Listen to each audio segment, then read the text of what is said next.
How's that in your ears? Hear everything all right? You won't have your mic. I haven't popped your mic on yet. Oh, I can hear you. Can hear the sort of ambient sound and everything. I can hear that, yeah.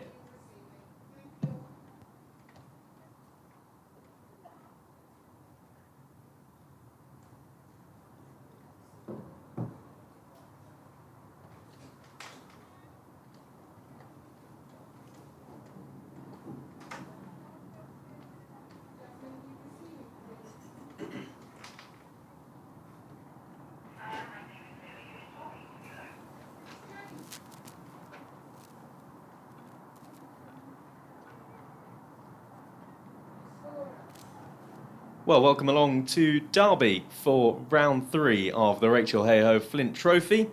This game between the Lightning and the Southern Vipers getting underway in just a few minutes' time or so. The news from the middle is that the Vipers have won the toss and they have elected to bat first when we get underway in just a few minutes. It is a glorious day here at Derby. It's warm, it's a little hazy, plenty of sunshine in the sky, and we're just a few minutes or so away from this game getting underway. Robbie James here with you from BBC Radio Solent. A little later on we'll be joined by Ellie Indy, part of the Women's Cricket Ramblings podcast. And with me just now, we have someone who formerly captained England's 6 test matches, 24 one-day internationals with over 250 test match runs, over 450 one-day international runs. We have Jane Powell with us, part of our commentary team this afternoon. Jane, nice to see you. How are you?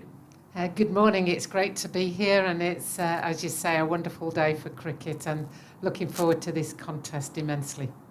So Southern Vipers winning the toss and electing to bat. Let's bring you news from the teams. 2 changes for both sides. On the Lightning, they lose Marie Kelly and Grace Bullinger drop out of the side. In comes Bethan Ellis and Alicia Presland. As for the Southern Vipers, they lose Freya Kemp and Maya Boucher, both been called up, of course, to England's T20 campaign, so they are both out of the side. In come Chloe Hill, who is on loan from the Central Sparks, and Olive Monaghan comes in as well for the Southern Vipers. So just to run you through both of those sides in full, the Lightning have Sarah Bryce, Catherine Bryce, of course, Gwen Davies, Lucy Hyam, Beth Harmer, Piper Cleary, Teresa Graves, Sophie Munro, Josie Groves, Bethan Ellis and Alicia Presland. As for the Southern Vipers, they line up with Georgia Adams, Ella McCaughan, who will no doubt open the batting in a couple of minutes' time, Georgia Ellis, Paige Schofield, Emily Windsor, Tara Norris, Nancy Harmon, Carla Rudd, Charlotte Taylor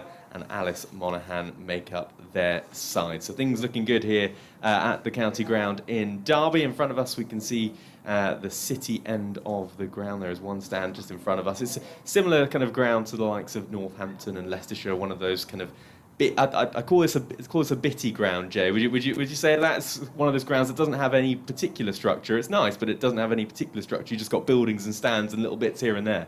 I think you're right, but you know, it's nice to come to these slightly smaller county grounds because they feel more intimate, and it means that you can actually hear each other talk, etc. Some of the grounds now, they've got so big a stand that if you don't get a crowd in, it's a bit soulless. Yeah, we've got a few in this morning. Just looking down, we can't really see actually where the majority of the seating is, which is just down to our left-hand side and below us where we are at this commentary end. This is the racecourse end of the ground. I can just see to our left-hand side both sets of players gathering. I can see the Lightning there with just walking down the steps out of the pavilion, which is just sort of if they're bowling from the far end, it's a deep backward square leg, the pavilion where all the players are. I can see a couple of the Vipers batters. I think I can see Georgia Adams and Ella McCaughan just standing by and getting things ready. No doubt we'll see the umpires very shortly. So, of course, the Lightning, they are 6th in the Rachael Heyhoe Flint Trophy. Only 2 games played so far in this competition for both of these sides. 1-1, lost 1.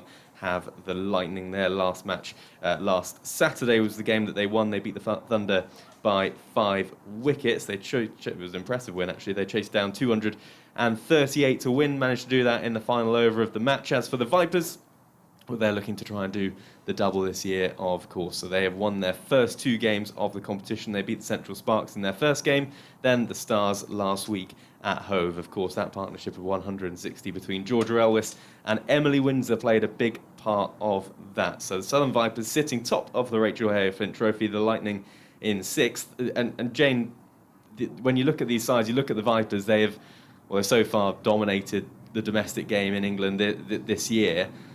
Do the Lightning have a chance this afternoon, today? It's an interesting question because I think always in cricket you can't say that it's a dead cert, but you'd have to say that the money's on Vipers, despite or in spite of at least 5 of their players now being called up to England. So you're looking at a under-strength Vipers team for them, but then you still look at the strength they've got, and you can see that Charlotte Edwards has done a fantastic job down there in just developing a massive number of players that can play at this level. And as well, it helps when you win the toss and it's a glorious day and what it looks like a beautiful day for batting. The outfield looks pretty parched, which means it'll no doubt be pretty quick. The wicket in front of us that we can see the umpires just putting the bails on now looks, you see a fraction of green in, but it doesn't look anything other than a good wicket and a good day to bat.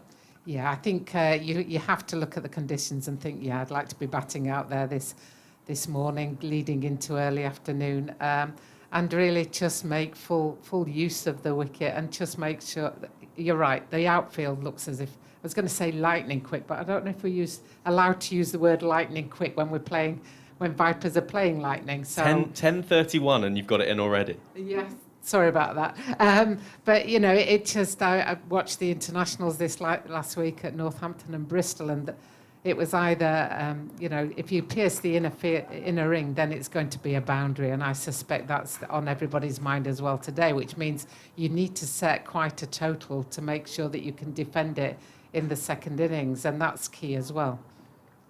Well, both sets of players making their way out into the middle now. The 2 umpires are out there at either ends. The Lightning led by Catherine Bryce, of course, who lost the toss around half an hour or so ago. And I can see Georgia Adams making her way out to the middle with Ella McCaughan as well. So we are just about to get things underway in this match. It is, like I said, a glorious day here at Derby. We can just see in front of us a few cars going past on that road I'm trying to remember the name of, but it's one hell of a big roundabout that I had to try and negotiate this morning. You'll know it if you're a local to Derby, and if you are a local to Derby, do get yourself down to the county ground this afternoon if you've not got much on, then do get yourself down and watch some Rachael Heyhoe Flint Trophy cricket. So things just about to get underway. It's going to be Sophie Munro to bowl the first ball of the match from this end, the racecourse end. We have our commentary end, and the far end is the city end. The umpire, I can see, just giving heads up to the scorers.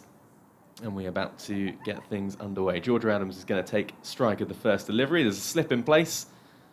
Third man, backward point, cover, extra cover, mid-on, mid-off, mid-wicket. And then the other fielder out on the deep backward square leg boundary. No fine leg in place that I can see for the Lightning. So here we go then, about to get things underway. Sophie Munro coming over the wicket, running away from us to bowl the first ball of the game to Georgia Adams, and it's straight to Georgia Adams and pushed into the onside, and there is no run. I'm looking for a fine leg, but I can't see one.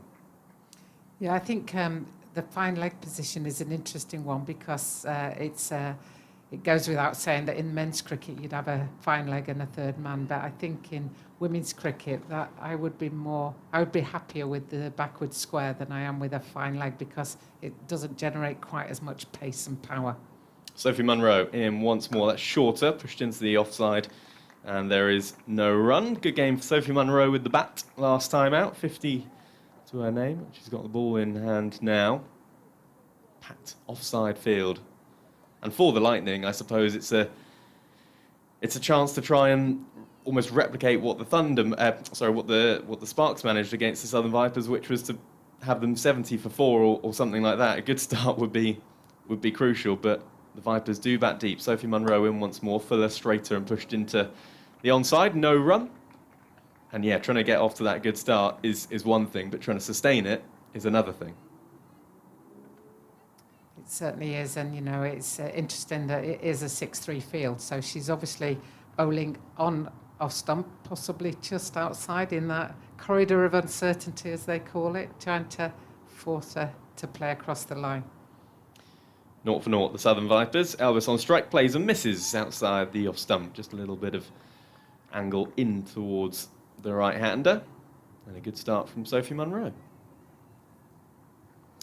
Pretty still here at Derby, just looking to those trees in front of us, just behind that stand at the city end of the ground, and they are stale. I think that's the word, stale. There's very little movement in those trees, so it's going to be a warm one for the Lightning. Put into the field first by Georgia Adams, who is on strike now, facing a full toss, which she pushes straight out to extra cover. And it's fielded by Lucy Hyam, and there is no run. We could be on for a maiden in the first over of this game.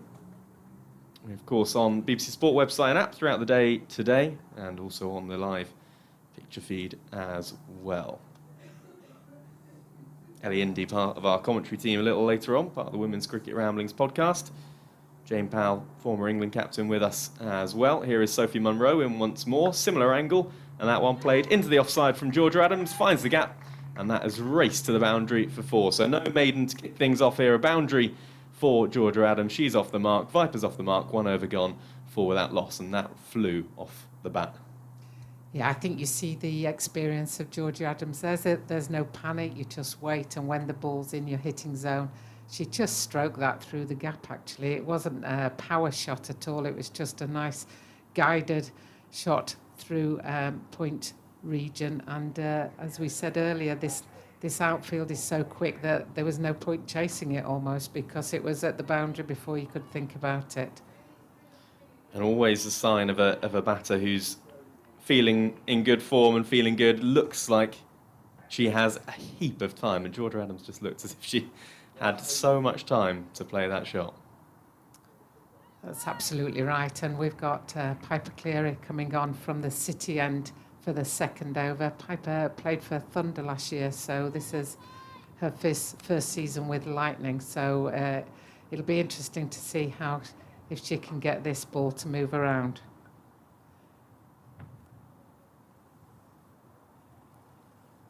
And that's firmly defended the first ball.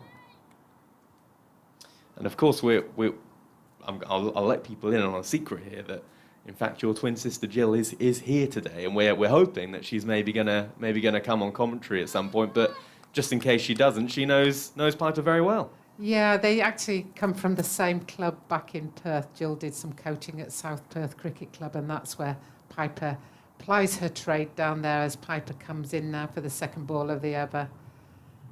And that's quite wide, but not given. It was very close to the line, I would suspect, that one. That's just one of the ones you just said. Next one will be a wide, isn't it? That's what you get from the umpire. Yeah, and Ella McCaughan decided that she'd just leave that one, just let it go past.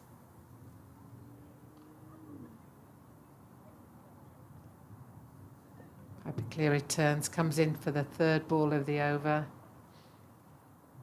And that one's down leg, and there we go. There's the wide. But this time down the leg side. Yeah, that one a little more obvious. Can't not wide that one. No, and I think she just overcompensated from the wide one of the previous ball, where she thought, I need to get it a little bit straighter, and just strayed too much down leg side.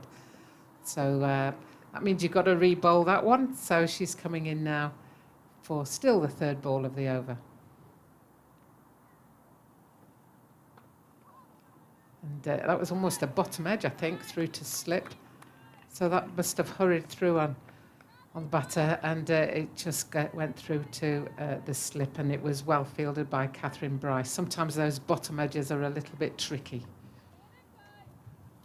Just looking out to our right-hand side, you can see it's another ground with a hotel on the ground. It's not quite as similar as the sort of Old Trafford or the Ageas Bowl. Southern Vipers will know the Ageas Bowl Hotel pretty well. It's pretty slap bang in the middle.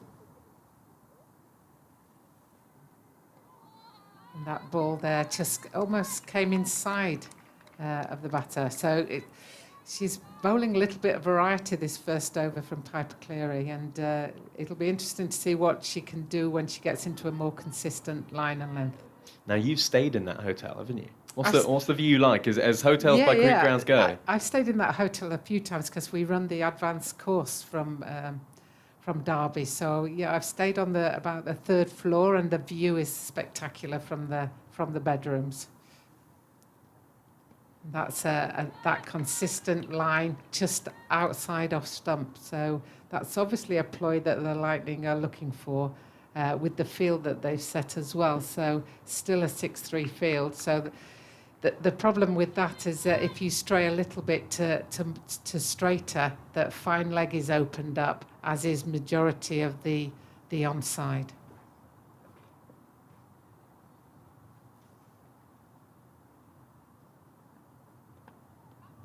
And there's a thick outside edge down to third man, which is fielded for a single.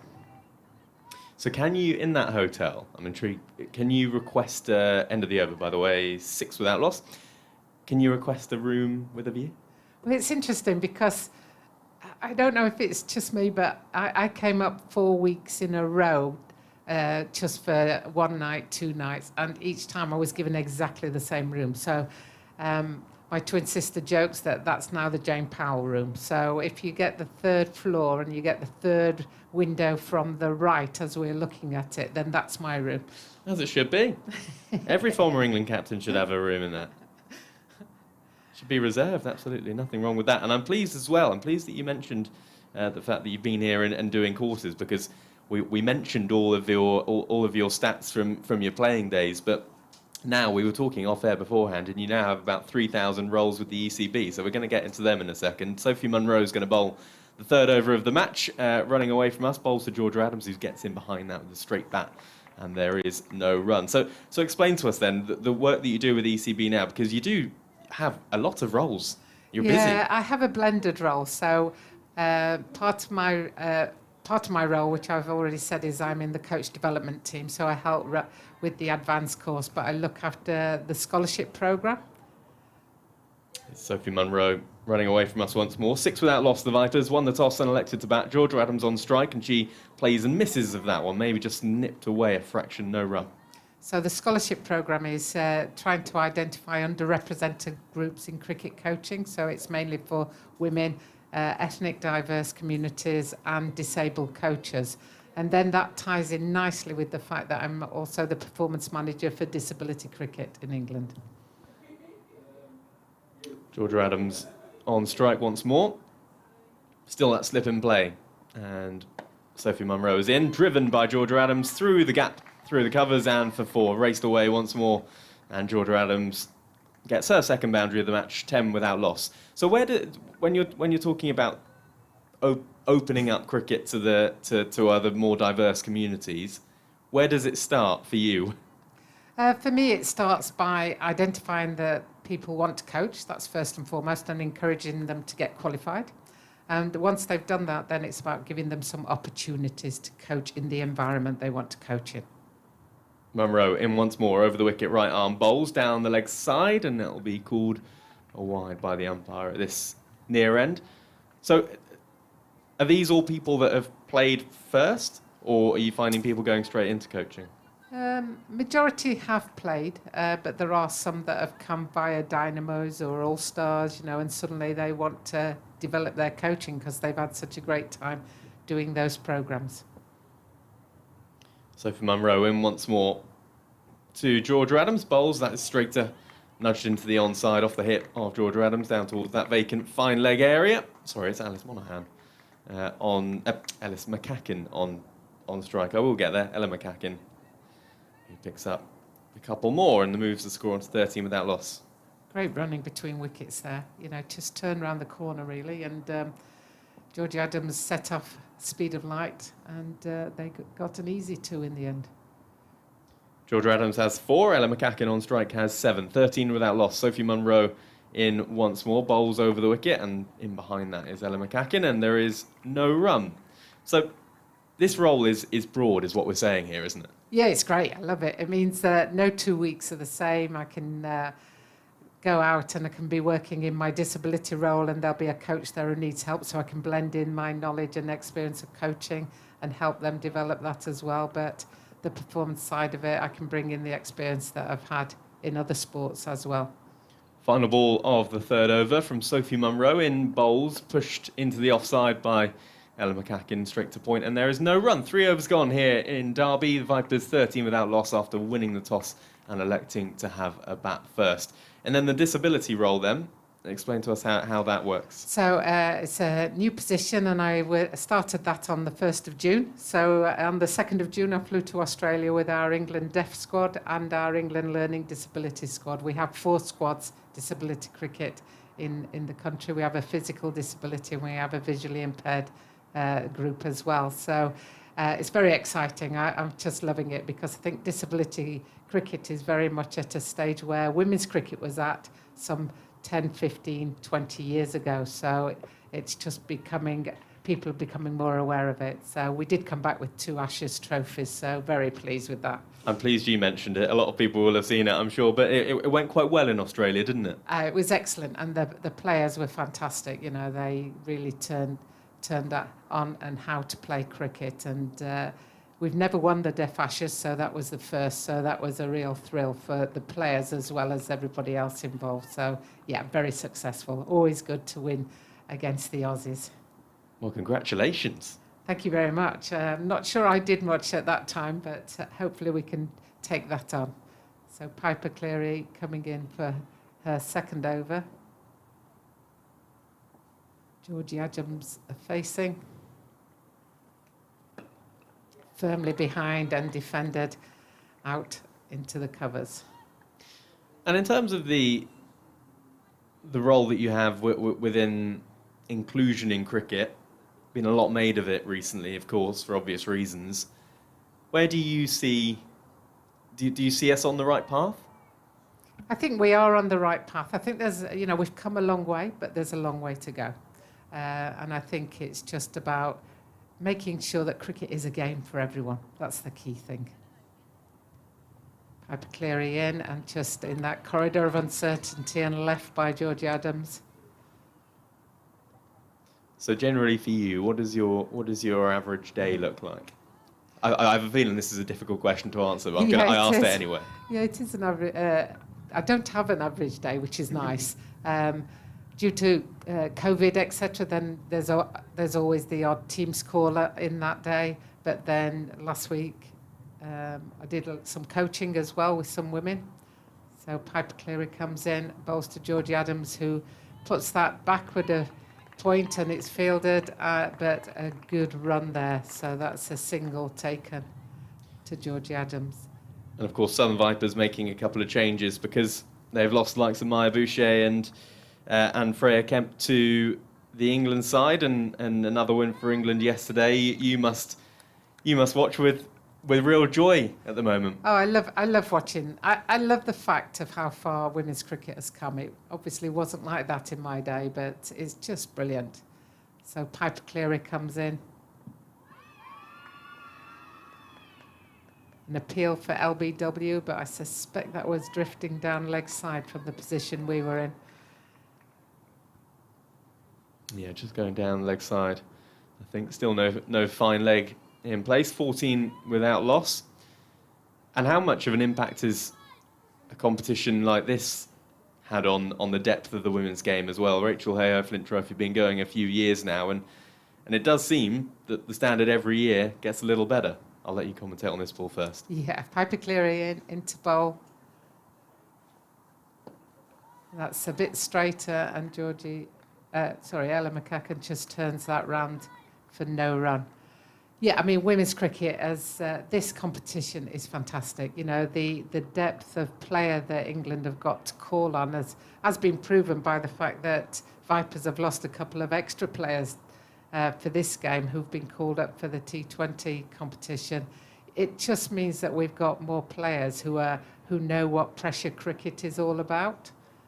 So Piper Cleary comes in again, bowls, and that's firmly driven back to mid-off for no run. So it just means we've got players who can step up and come into the next level.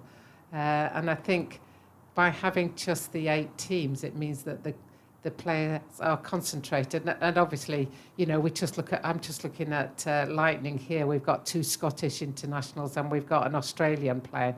So that's, whilst it's taking places, it's improving the standard, and it's making sure that our girls are good enough to take their place before they'll take their place.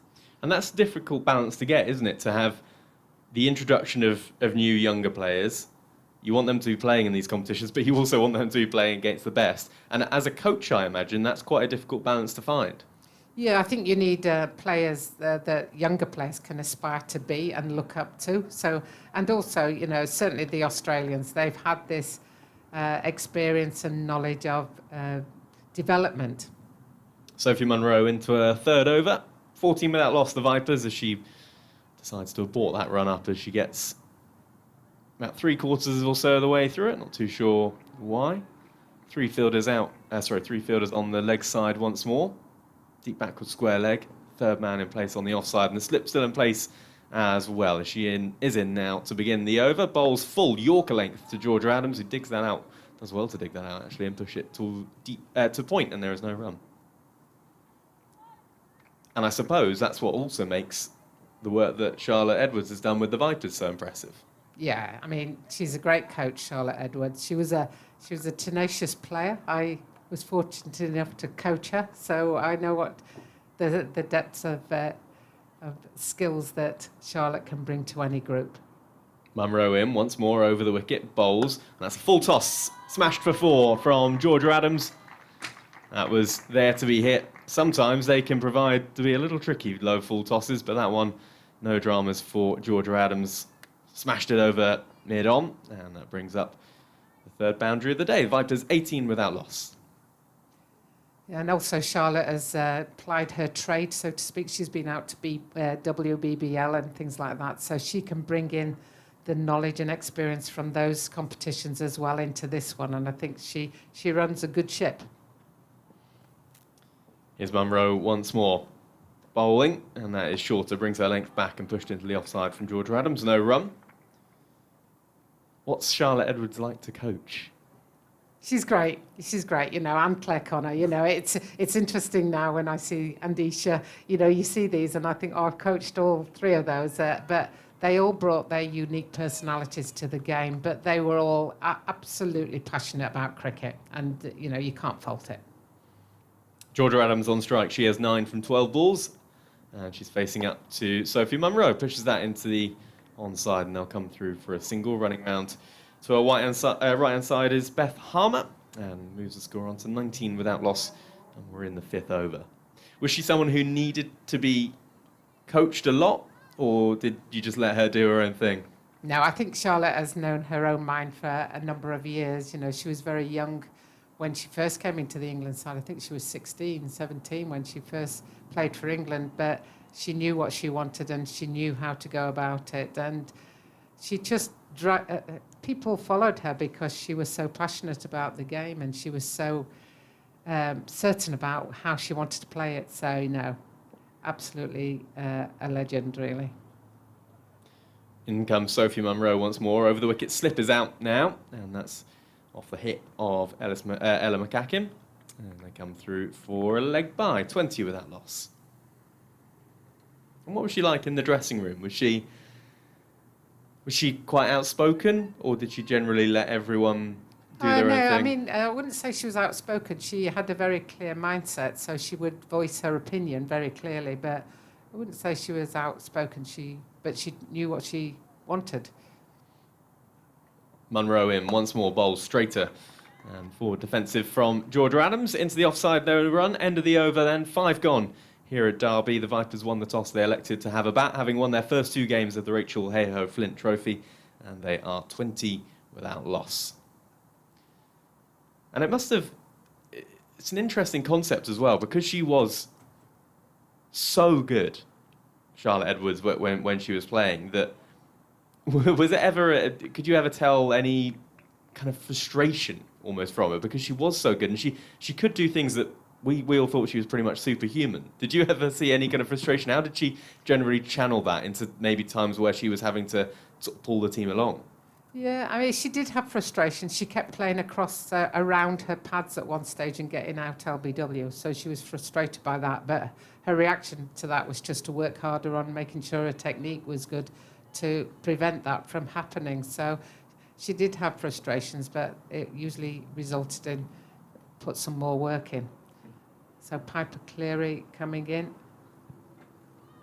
and Ella McCaughan takes a loose shot at that, really. She didn't really get across, move her feet or her body behind that, and the ball just came inside her, through to the keeper.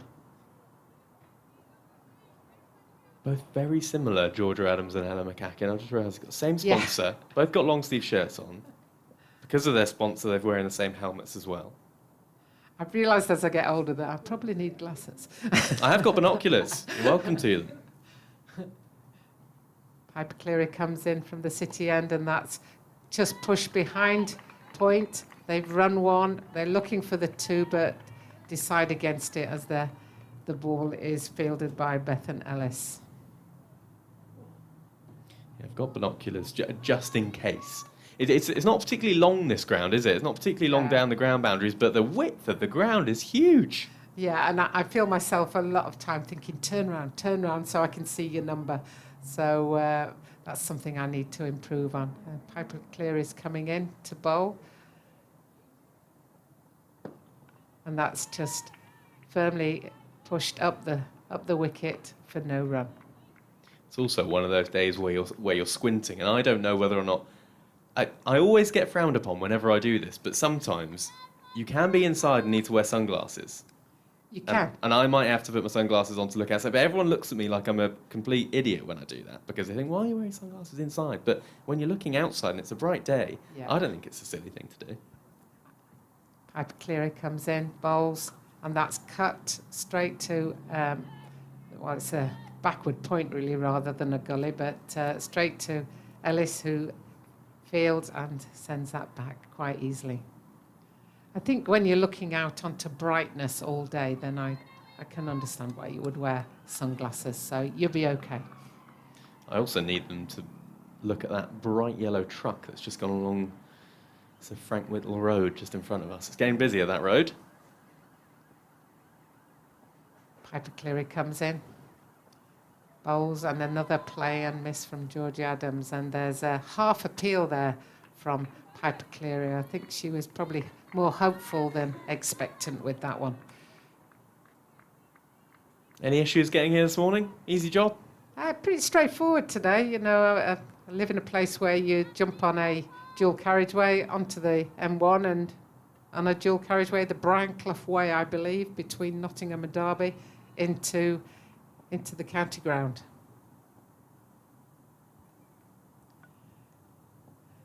Piper Cleary comes in. Bowls to Adams, who defends, and there's no run. Big old day of cricket, of course, happening today. Plenty going on. We have Blast Finals Day taking place at Edgbaston, of course. The Roses match at 11 o'clock. Yorkshire versus Lancashire, and then, of course, Hampshire against Somerset in the second semi-final of the day. That's a 2:30 start. And elsewhere in the Rachael Heyhoe Flint Trophy, just having a look, there are 3 other games taking place throughout the day today.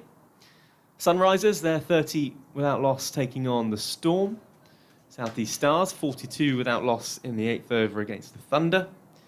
And the Sparks against the Diamonds. Sparks, 22 without loss in the 8th over. So no wickets to fall so far in the Rachael Heyhoe Flint Trophy across the country. 3rd round of this competition. Vipers 21 without loss, and Georgia Adams Ella McCaughan digging out a Yorker from Sophie Munro into the onside, and there is no run. Georgia Adams has 10, Ella McCaughan has 8, and they are 21 without loss.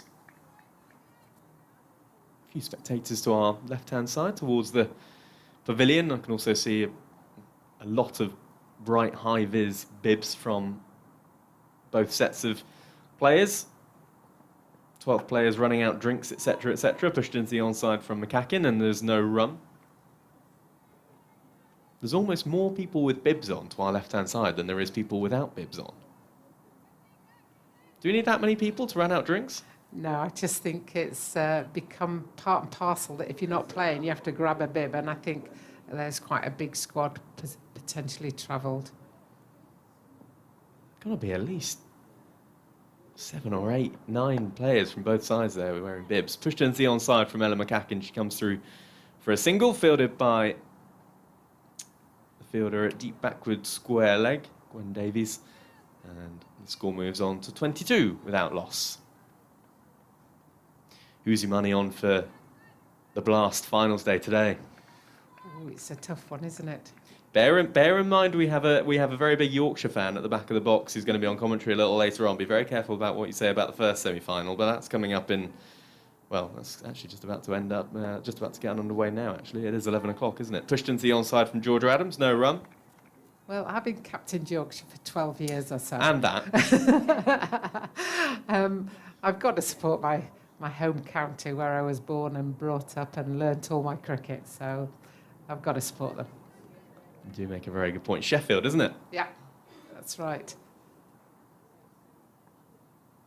So that game, the first, the Roses clash, and then Hampshire versus Somerset, the second one. Who's your money on for that one? Well, Somerset had an amazing semi-final, quarter-final, didn't they? Crikey, you know, they just blitz their opposition out of the water. So? I think I'd have to go Somerset, although... Somerset. Yeah, Southern Vipers fans furious across the county. Munro in, that's wider, and that's going to be called a wide. Yes, it is. I mean, my heart wants to go Hampshire, but my head says Somerset. So it's one of Your those heart wants to go for dilemmas. Hampshire? Yeah, I loved it down at the Aegeus Bowl. You're backtracking now, aren't you? You're trying to get the No, Vipers fans on board. it's just easier to get to, that's for a start. But no, and one of my ex-bosses is now on the board, I think, at Hampshire, so I've got to say that, haven't I? Sophie Munro in once more to Georgia Adams. Swipe outside the off stump. Maybe a little bit of seam movement just into right-hander of Georgia Adams. No run, a little bit of extra bounce as well. 23 without loss. They've not tried to make something of balls that aren't there. They've played every ball on its merit so far this morning. No, I think 50 overs is a long time. You know, sometimes we can think, oh, this is a little bit pedestrian, but actually they've not lost a wicket, and I think that might be the first aim in the power play. 3.5 runs and over for 23 without loss. Here's Munro in once more, straighter this time. Nicely looking off drive from Georgia Adams. They'll come through for a single, fielded by mid-off, and the score moves on to 24 without loss. 7 overs gone. That news from Edgbaston as well. Yorkshire won the toss and elected to bat first. So Yorkshire having a bat up at Edgbaston. 3 games taking place elsewhere in the Rachael Heyhoe Flint Trophy as well, so plenty going on. You can catch every ball of finals day, of course, on the BBC Sport website and app. 5 Sports Extra as well. And of course, we have coverage of the Rachael Heyhoe Flint Trophy as well on the BBC Sport website and app, on the live picture feed as well. We have commentator Cam today. I don't know if it's been on throughout the day today. It might have been, but if it has, it's probably got a great shot of both of our mid-drifts because we're standing up. These chairs are quite low down, so we're both standing up. So apologies if you have been exposed to that today. Had Cleary in, and Georgie Adams just firmly defends that, just backward of a length. We didn't think that through, did we? We'd be useless on TV. Yeah, it's not my number one thought about being on TV. But it's nice to be here to be able to commentate on a game of cricket, and this game of cricket in particular. It's all right. Radio's elite. Don't worry.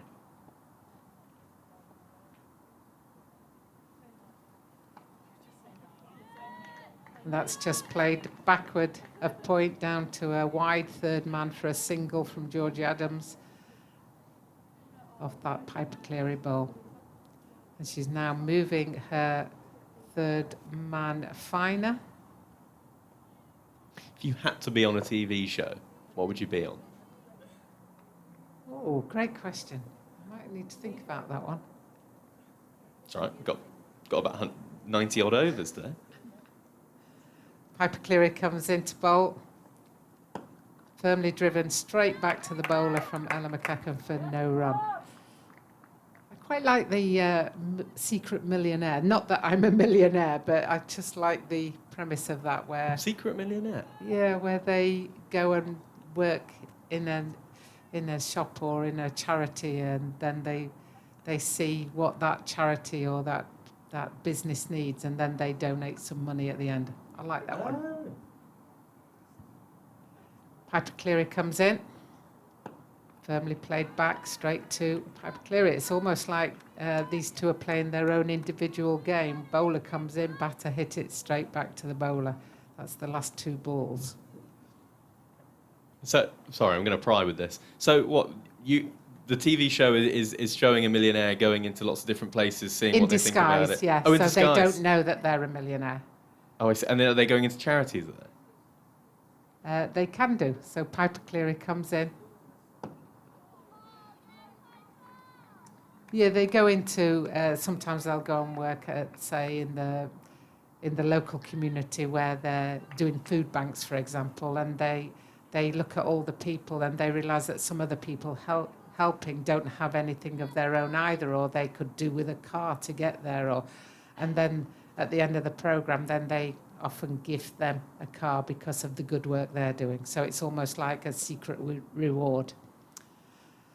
So Piper Cleary comes in, and it's driven through the covers, and whilst it goes straight through to a fielder, they get chance to run, chance of an overthrow, backed up, no overthrow. All right, I'll accept your answer. I think that's a great answer as well, and I will stop prying now. But Ellie Indy at the back of the box. We'll have to get yours at some point as well. So I hope you get thinking of that. We'll find out. I don't know what mine would be. I'd have to answer it as well, shouldn't I? Yeah, I was thinking. I wonder what yours is. I would have quite liked to have been on the old Top Gear, and I would have quite liked to have got to drive. Not that I'm really a motorhead, but I would have quite liked to have driven one of those cars around. What was it, Star in a reasonably priced car or something like that? Yeah. I don't know if they still do that. Well, I live quite near to Silverstone, so I'm forever hearing the racetrack, and it's like, whoa, I wouldn't mind going and having a go. Could you hear the Formula One? Yeah, you can. Yeah. Near the cars. Yeah. Well, I bet that was exciting. It's annoying with the local roads being closed when it's on, but I know it's good for the local economy, so.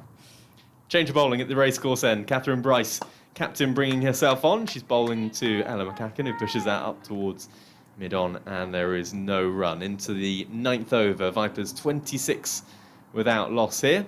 Georgia Adams has 12. Ella McCaughan on strike has 10. And there is a third man, deep backwards square leg as well. Just gone a little bit finer as deep backwards square leg. There are now 4 fielders on the offside. There's a forward square leg, mid-wicket, mid-on. That's pushed into the offside, and there is no run once more from Ella McCaughan.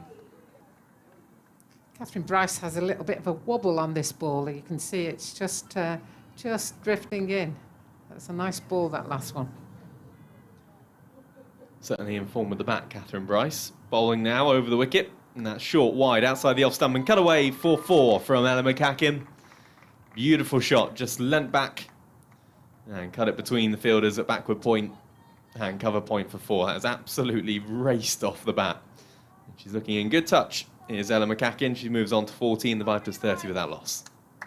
And the boundary here at Derby is in considerably on that side of the field. So the field has only just recovered that ball because it went way beyond.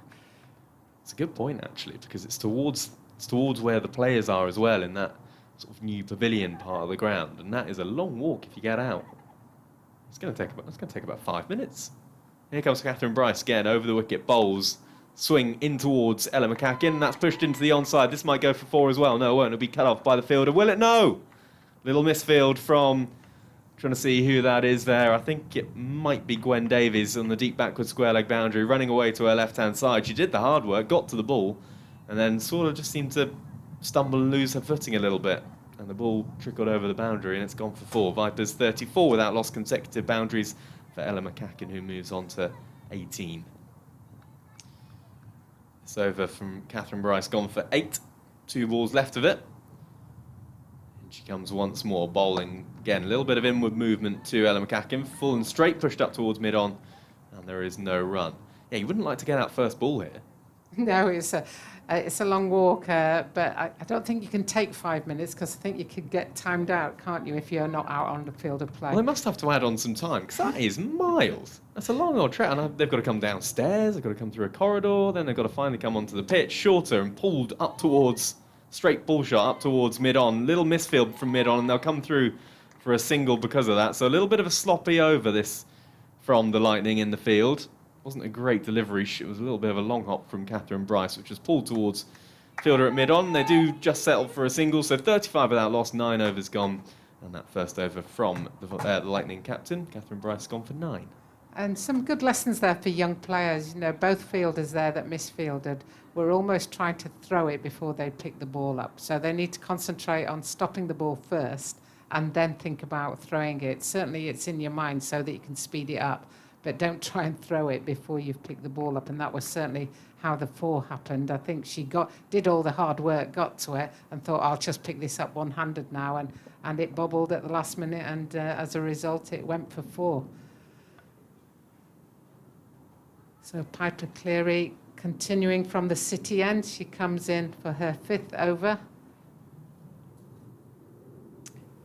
Bowls, and it's played down just round the corner for a single. Wicketkeeper chases. Sarah Bryce fields, and there's just the single. But that was a nice, easy single. And that's the problem, that if you just drift off that off-stump line and go straight, then it's fairly easy for the batter to work it round onto the leg side, although they have gone to a 5-4 field now. We've now got 4 fielders on the leg side, so we've got an extra fielder on that side. Piper Cleary coming in for the second ball of the over, and it's defended by Georgia Adams. Would you like some good news? I just checked, just came up the commentator cam. Can confirm you can see our faces. Excellent. Which is good news, isn't it?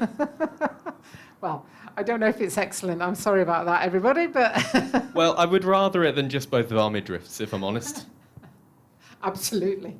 It would have been very Alan Partridge, wouldn't it? Yeah. Piper Cleary coming in from the city end as the police car goes around the roundabout. Pushed into the offside for a quick single. That's caused all sorts of congestion. It's getting busier, that road, isn't it? Well, I think the blue flashing light might be an indication of something that's happening out there. Oh, you think it's gone to, you reckon that... Well, they're back moving no, again they're now. still moving. It's busy, though. Saturday, lunchtime. Everyone getting into Derby, I assume, from that direction? Is that Yeah. the way? Yeah. It's coming from Chesterfield, Belper, that way. So Piper Cleary comes in, and that's pushed behind onto the offside, but fielded.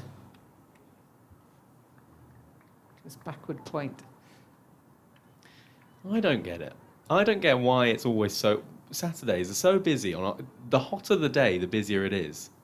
It's that national pastime. It's called shopping. But I don't get it.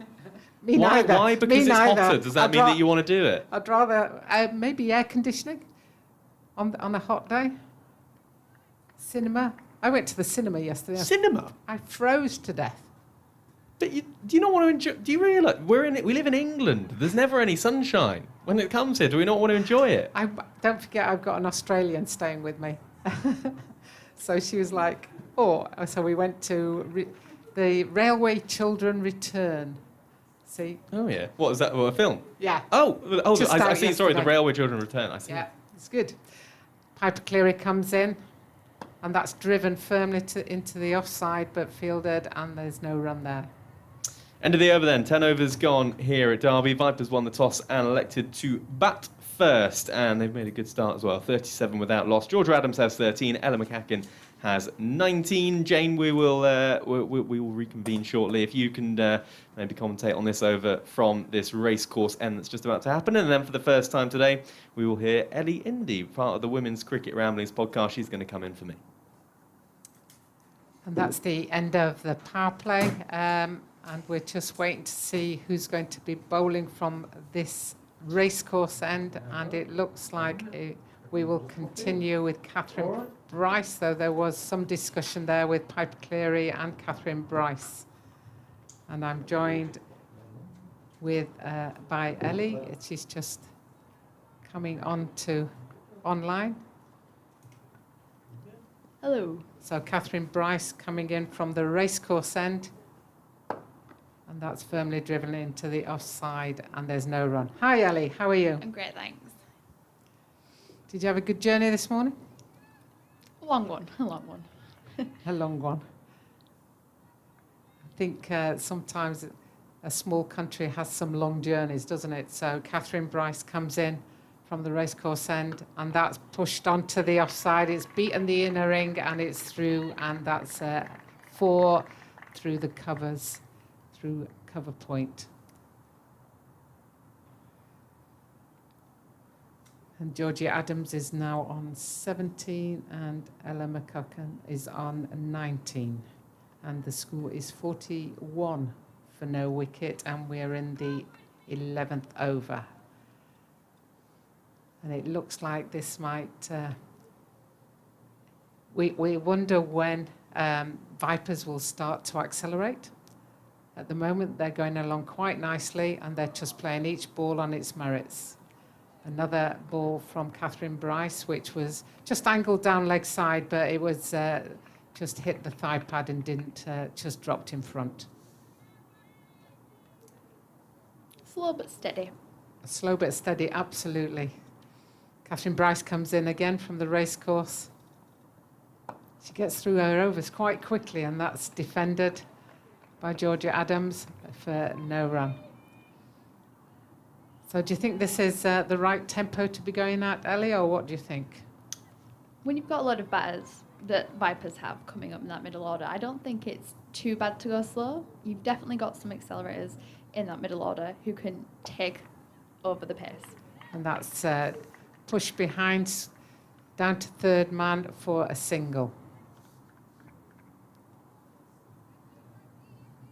Yeah, it's interesting, the Vipers, isn't it? You know, because despite sort of Danny White not being there and Maya Boucher not being there, and you could keep reeling them off, they've still got batters to come in.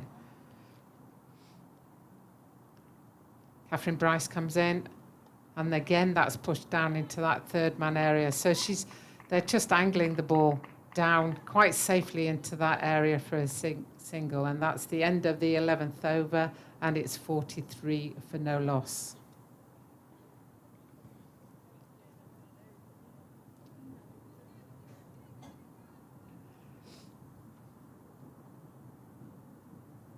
So what's your thoughts so far, Ellie? We've had 11 overs.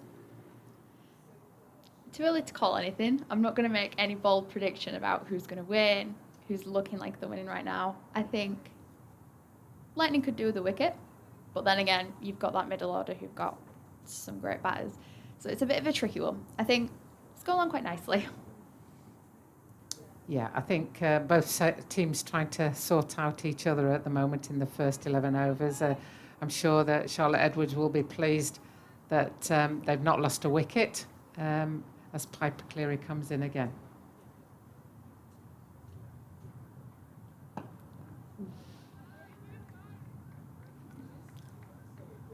Played out firmly to the offside for no run. So this is Piper Cleary's 6th over now, and she's looking quite strong. So it's not like she's looking as if she's tiring. She's only gone for 7 runs at the moment. So it's one of those, when do you use her overs to good effect? I think they seriously could do with a wicket while she's bowling. And that's played down to fine leg. It could have come off the thigh pad, and they've come back for a very well run too. Just checking with the umpire, but it must have been inside edge onto thigh pad. So that's 2 runs there to Ella McCaughan. I think they just need some momentum, the Lightning. Once a wicket falls, then another. And especially, I think Piper Cleary could play a really good role in that. Yeah, she's a tall Australian girl. Bit of an all-rounder, really. She can score runs off the bat as well as bowl seam up. So here she comes, and it's a little bit shorter, and it's pulled firmly for 4 runs. So this might be 1 over too much for her. Having gone for 7 runs off the first 5 overs, she's already gone for 5 runs off this over. Definitely time to introduce maybe a new bowler, perhaps. Yeah, and I guess they're trying to decide whether they want to keep seam up because it's a new track, and if they're going to get anything out of the wicket, that may be a tad green, although I suspect the spinners may get more out of it. But it's a question of what their variety of bowling is that they can use coming into the the last 30 overs or so. So Piper clear in, and that's wide outside off, and Ella McCaughan just doesn't time that. She goes to try and cut it, but ends up just bottom edging it a little bit, really, out into the offside for no run.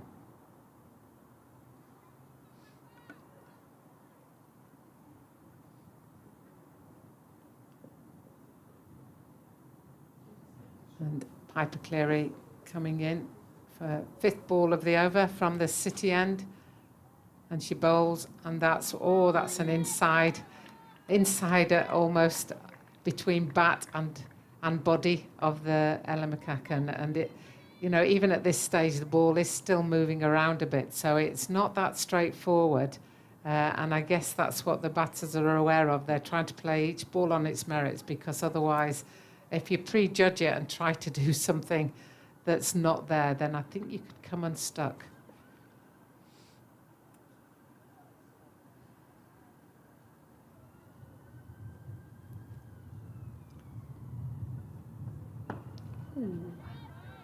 Piper Cleary in, and it's played straight back to mid-on for no run. That's the end of the 12th over, and the score is 49 for naught.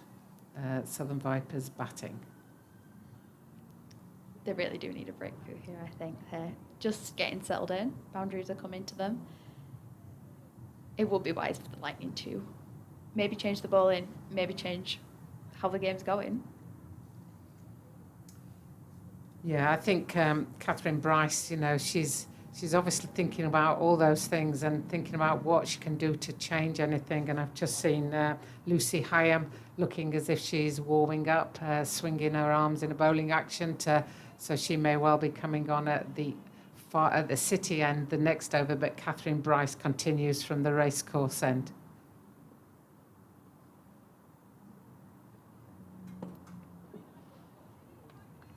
And that's turned onto the onside for no run. Fielder came in quickly there. And what do you think to the colour combinations? We've got a delicate shade of purple and pink for the Lightning, and then we've got this vibrant orange for the Vipers as Catherine Bryce comes in. And that's slightly wider of the off stump, and that's hit straight to the fielder at point. I'm a massive fan personally of the purple pink. There's just something about it. Vipers is good, but the purple pink for me is very nice. Yeah, I think in true fashion sense, we've probably got a massive clash of colours today. So Catherine Bryce coming in from the racecourse end, who bowls a full toss, and that's swung round to mid-wicket, square mid-wicket really, for 4 runs from Georgia Adams. She's not missed many of those freebies today, and that's as a result she's moved on to 22 from 33 balls, and Ella McCaughan is on 26 of 42 balls. And that's the 50 partnership? 50 partnership, 53 for naught. As Catherine Bryce comes in to bowl. And that's firmly driven. Misfield again at cover, but that allows the batters to come through for a single. They've been very quick at recognising when there's a misfield, haven't they, and reacting. Definitely. I think you've got to... And runs are not coming. I mean, they are obviously coming, but got to pick them up where you can when you're going slow and steady. Catherine Bryce comes in and firmly defended. That was a better length and line ball from Catherine Bryce to finish off that over. Oh, no, sorry. There's one more ball. I can't count. It's not my strong point. So last ball of the over coming up now. And they probably wanted it to be the last ball, the one before, because that's been clipped through mid-wicket for 4 runs. So that takes Vipers up to 58 for naught at the end of the 13th over. So you say you're a fan of the purple and pink. Definitely. Tell me more. It just works well. I think the orange and the black just, it's not on. I don't like it personally, actually. But well, what about those pads the wicketkeeper's wearing? Because I'm not sure what colour they are. Is that pink? No, Yeah. I think it suits. Is that pink? That's the question. Is True. that pink? And my point is, what colour are those pads? They look more red than pink from here. We just need to turn her around into the sun.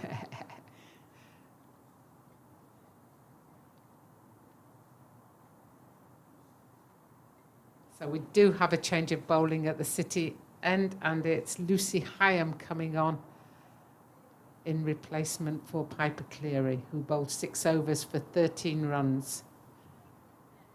And we don't have any wickets yet, so none of the bowlers have got anything in the W column. So that's a good 6 overs from Piper Cleary, going at just over 2 and over. Very economical. So now we've got our first look at spin. As Lucy Hyam comes in, right arm, and she's just played firmly through the covers for no run. Just signed for the Northern Superchargers, Lucy Hyam.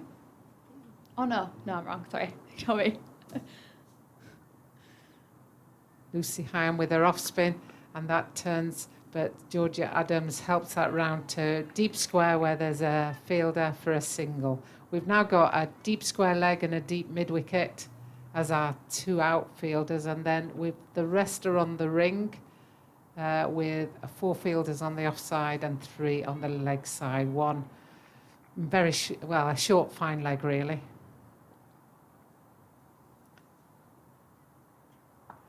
And that's dropped short, and it's pulled round to square leg again, and once more it split the square leg and mid-wicket fielder, and there was a misfield, and it's gone for 4 runs. Good firm shot by Ella McCaughan. Just letting him get away with it here.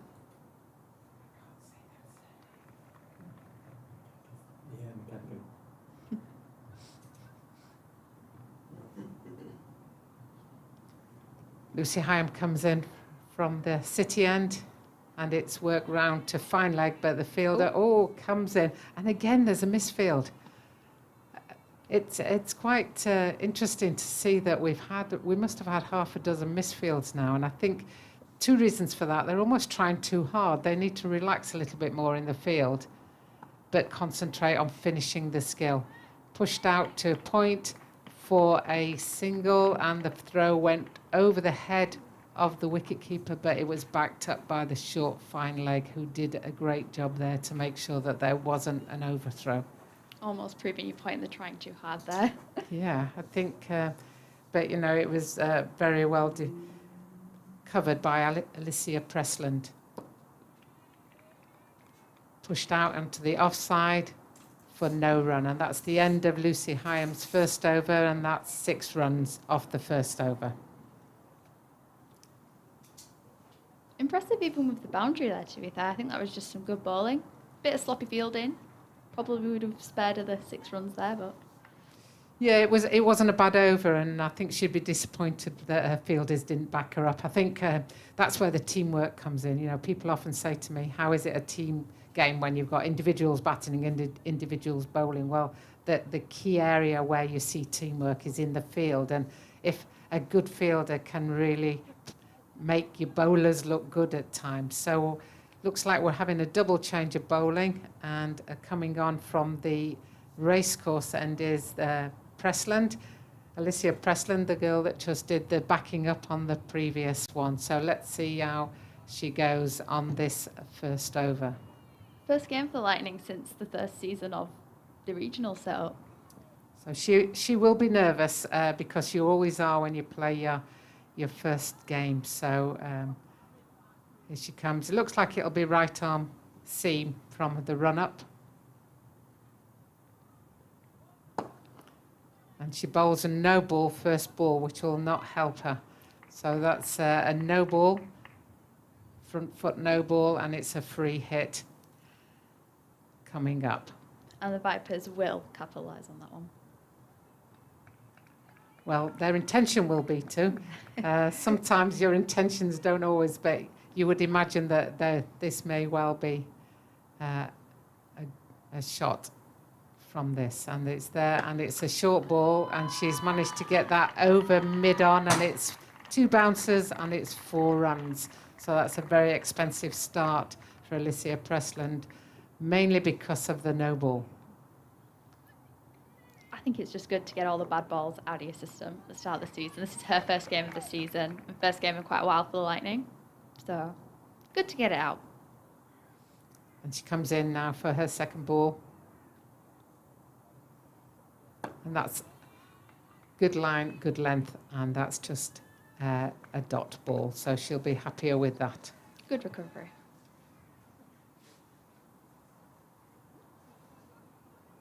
We've got a gaggle of Loughborough Lightning players, 12 men on the deep mid-wicket boundary, and it looks like the fielder out there is getting lots of drinks as Alicia Pressland comes in, and that's wide, outside off stump, and it's signalled wide by the umpire.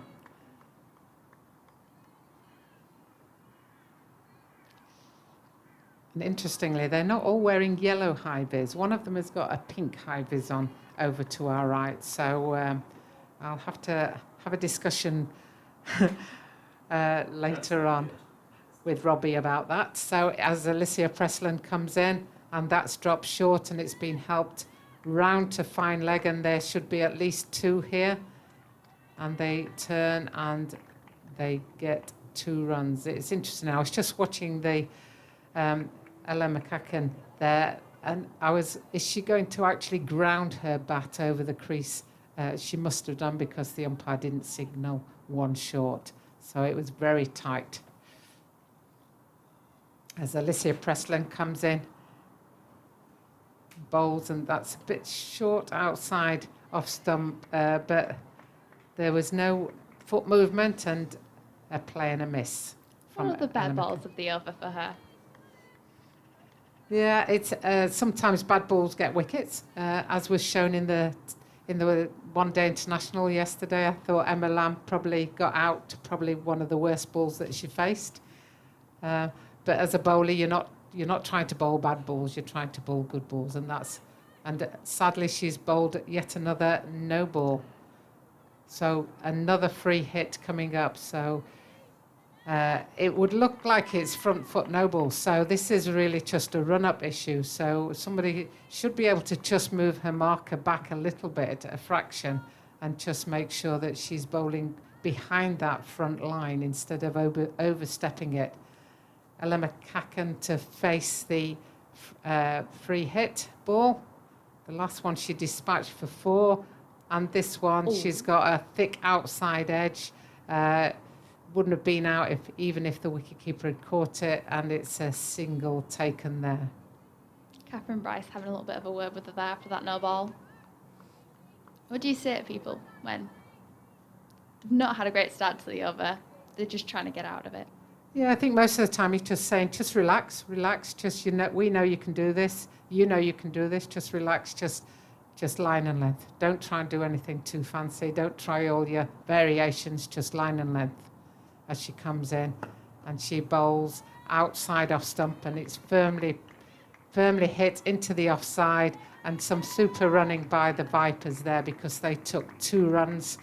And at the beginning of the game, I thought this was going to be a 1 or a 4 ground, and they've taken quite a few 2s purely because of their good running. So they've moved up now to 76 for naught of 15 overs, and the run rate has now moved up to 5.1. It was below 4 at one stage, so now they're just starting to accelerate. McCaughan is actually on 42 of 54 balls, and Georgia Adams is very much the support act at the moment, 26 of 38. But the key thing, particularly for all coaches, is the partnership, and it's 76 runs without loss, and that's a great start for Southern Vipers as Lucy Hyam comes on from the city end.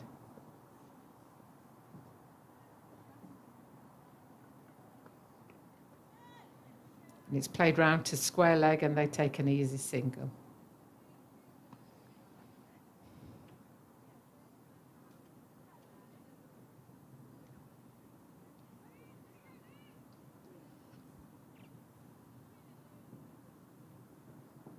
Lucy Hyam comes in from the city end. And again, she's just bowling a little bit short, and that's really well fielded by deep square leg out there. Josie Groves, I think, is out there because it bounced at the last minute and she took it almost head height.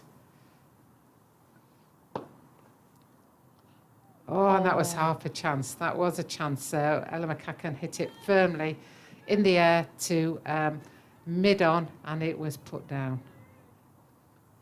Ella McCaughan just walking away from the stumps to regain her composure as Lucy Ham comes in again, and it's played out into the offside for a single. It was a good dive from the fielder, but...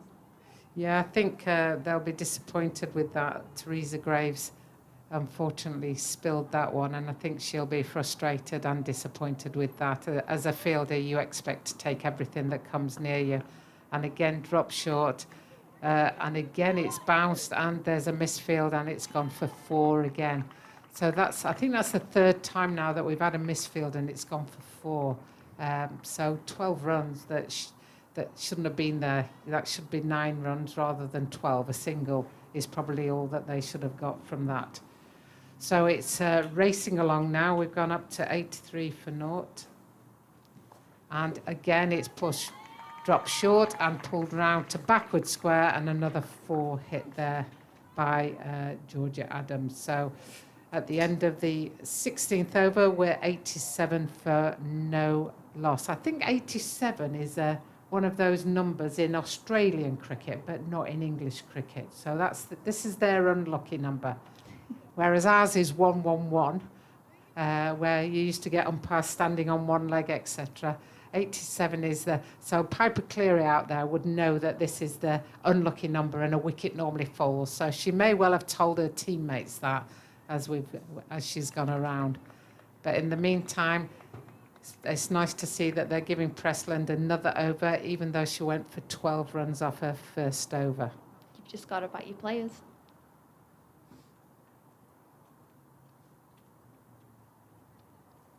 Pressland comes in, bowls a little bit short. It's punched into the offside, into the cover region for an easy single. And that was Ella McCaughan. She's really she's grown in confidence as she's gone through this innings. And it's clear to see with the running, I suppose. Before, she probably wouldn't have gone for them risky runs, but a few overs ago, we saw it probably didn't look like a single. It went for 2. Yeah. Georgia Adams facing Pressland bowls, and that's a thick outside edge down to 3rd man for a single. Nearing the 50, Ella McCaughan. Yes, and she'll probably be well aware of that. There's a great big scoreboard to our right. It's interesting because in the daylight or in the sunlight, it's not as easy to see, but we're blessed by our own scoreboard in here.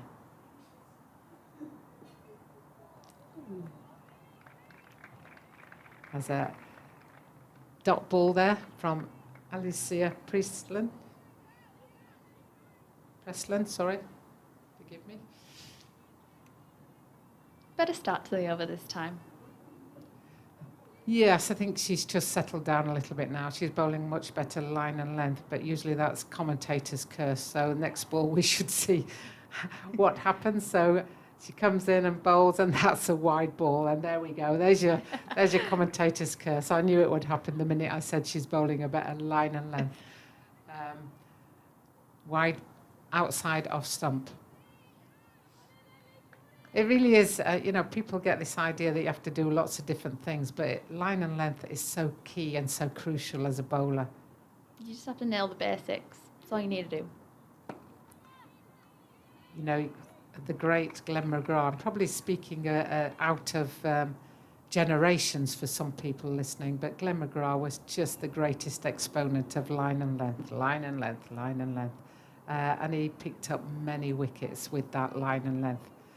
And then you get other bowlers, who do something different every single ball, and how they control it. I mean, I'm in awe of Liam Livingstone, for example, who can bowl off break, leg break, float, you name it, he can bowl it. And that's a better ball from Pressland, and it's hit down to third man as Ella McCaughan moves to 46, I believe. Another player like that, Lightning captain Marie Kelly, not here with us today, but I mean, she can bowl anything. Yeah, I think they could probably do with her today as Vipers move to 91 for no wicket.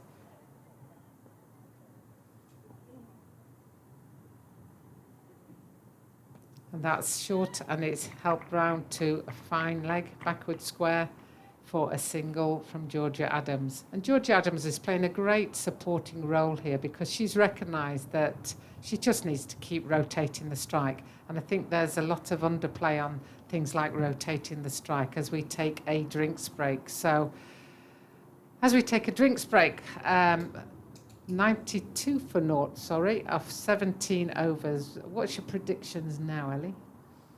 Before the game, I did assume that the Vipers would probably get this one anyway. I think they're just going to keep on putting that big total. They might even go at 6 and over. Yeah, I think in the last game, they scored what would be classed in women's cricket terms as a fairly large total, 306 for 9 when they were... and yet, I think that was South East Stars, wasn't it, they were playing? And that's a fairly big total, but I guess they'll be looking to replicate that today now because we're a third of the way through and we've got 92 already. They might even be looking to surpass that total because it's a well-known fact that in the last third of the game or the last 10 overs, you're going to increase your score rate if you've got the wickets in place. And as they haven't lost a wicket at the moment, then you're probably looking, it's difficult to say what the total could be because, as we said earlier, the outfield is so quick that if you get it past, and they're being helped by misfields from Lightning as well. If I was the Lightning group, I'd be saying, look, just concentrate, just keep doing the basics well. You know, we have to keep the pressure on them. If we can stop the run rate, then there's a chance that the pressure would then mount and then we'd have a chance. But you've got to be looking to try and break through with a wicket now. Especially McCaughan as she nears that 50. So good all game.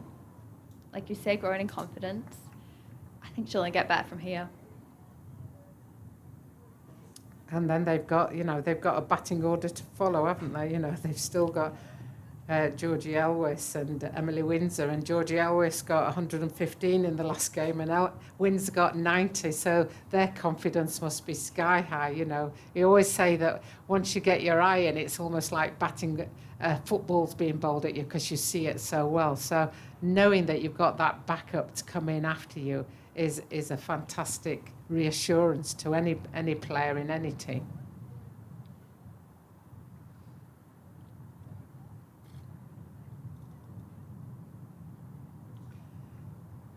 And the umpires are making their way back to positions. The batters are making their way back to get ready to restart after the drinks break.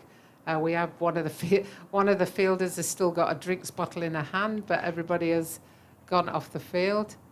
I think it's Piper Cleary who's just looking at everybody going, I've still got a drinks bottle in my hand. She's now handed it over, and I think it's going to be placed over the boundary on the far side. Interesting how they're setting the field up. Yeah, I mean, if you look at the outfield over to our left towards the indoor school, it looks to me like they've had some form of staging or something. So I don't know if they've had one of their events nights here because the grass does look a different colour over to our left. So I'm not sure why that's such a different colour at the moment. I'm no expert on grounds work. But I know that the ground staff do a fantastic job, and this ground is no different. It's just looking resplendent, really, in the sunshine.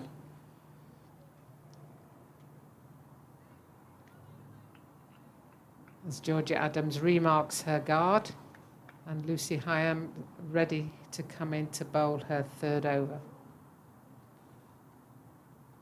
And that turned in, but it was played out to the offside for a single.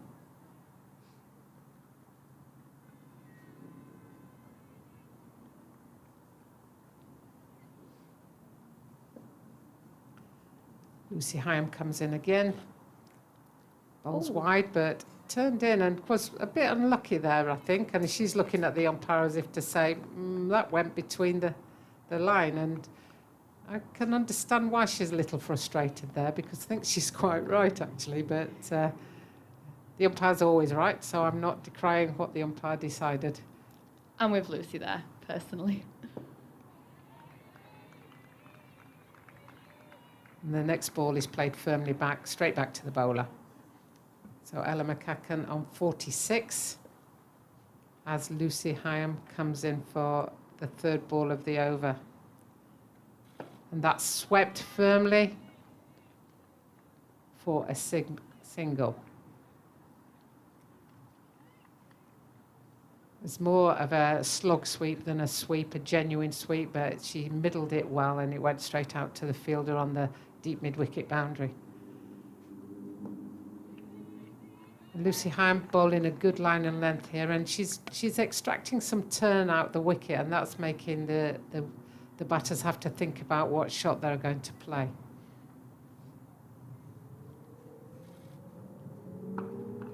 And that one's dropped a bit shorter, and again it's hit out to deep mid-wicket for the single. Deep mid-wicket's in lots of action in this over at the moment. She's the only fielder other than the bowler that's been brought into play. And it's pushed round the corner, and there's a very quick single, and it's taken well. Good job from Catherine Bryce there. So that's the end of the 18th over. We're nearing the 100, but not quite. 98 for no wicket. Ella McCaughon's on 48. 2 runs here. I think she'll be hoping she gets a short one or a full toss. When you're reaching those milestones, you're like, oh, if only I get a nice easy one. Or failing that, you know, they may well be in the mode of let's just keep rotating the strike. If we rotate the strike, then it's just 2 balls that I need to face. Sorry, it's 97 for no wicket. She'll want 3 then. Yeah.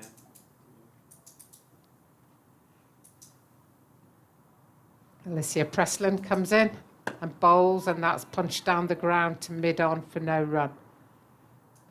That was a good line and length there from Alicia Presland, and hopefully she's relaxing more into it now. She certainly seems that way.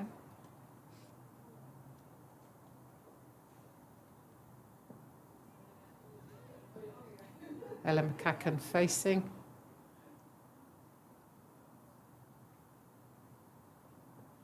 And there's a wide ball from Alicia Presland. It would appear that she's a little inconsistent at this moment in time, and she just needs to relax a little bit as she comes in.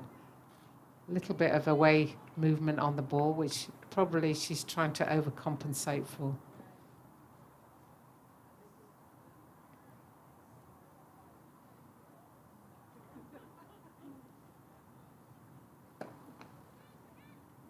And that's punched out to point, but straight to the fielder, and some good fielding from Loughborough Lightning there.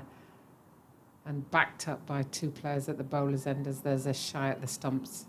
But no joy for them, because the batters had not decided to run on that one.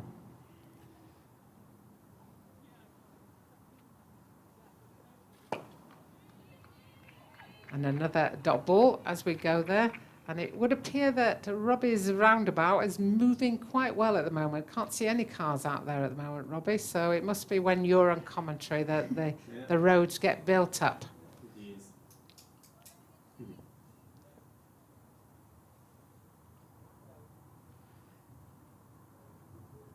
Alicia Presland comes in from the racecourse end. She bowls, and that one was actually going down leg side, and had Ella McCaughan left that, I'm fairly sure that would have been a wide, but she helps it round for a single, and that takes her total to 49. Ooh. And the Vipers are 99 for no wicket, as Alicia Presland comes in for the 5th ball of the over from the racecourse end.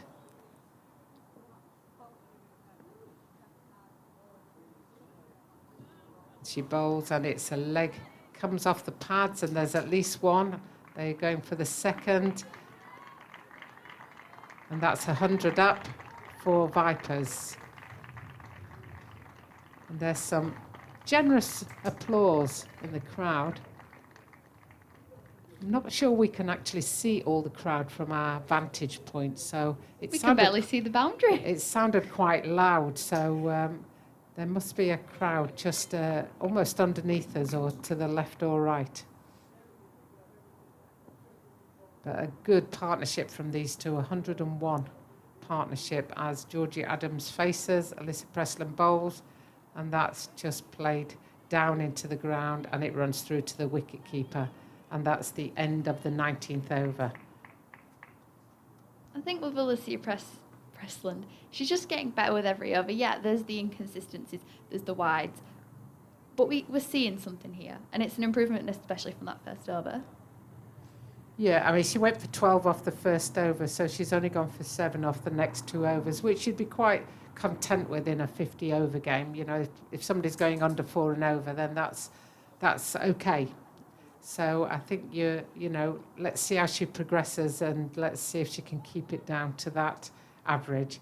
The run rate at the moment is 5.3 with no wickets down. You'd be very pleased with Lucy Hyam coming in from the City end, and that is hit round to deep mid wicket, and that will be Ella McCaughan's 50 as she acknowledges to the players, to the crowd, and now she's celebrating with Georgia Adams in the middle. A good knock from Ella McCaughan. 50 runs off 69 balls, and now is the time for her to, we always used to say to players, double it. That was the saying that we'd use to our partner if they got 50, double it. So she'll be looking to increase on that as Georgia Adams plays a nice cut down to backward of point for a single. A nice easy stroke. She looks in control out there as she moves to 40 off 49. So she's faced 20 less balls than Ella McCaughan, so she's moving along at a good pace as Ella McCaughan sweeps it round to square leg for a single.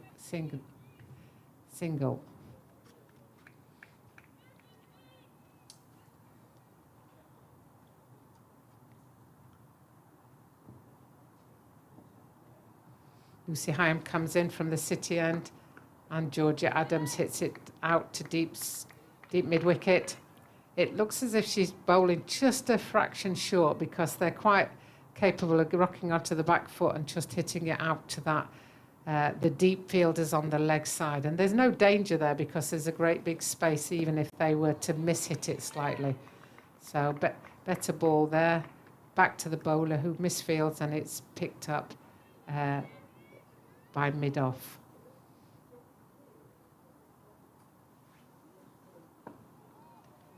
Defended back to the bowler, and time for me to hand over to Robbie, and with the score at 105 for naught off 20 overs, Ella McCaughan's on 51 and Georgie Adams on 41. Thanks, Jane. Smashed it. Yeah, we're good.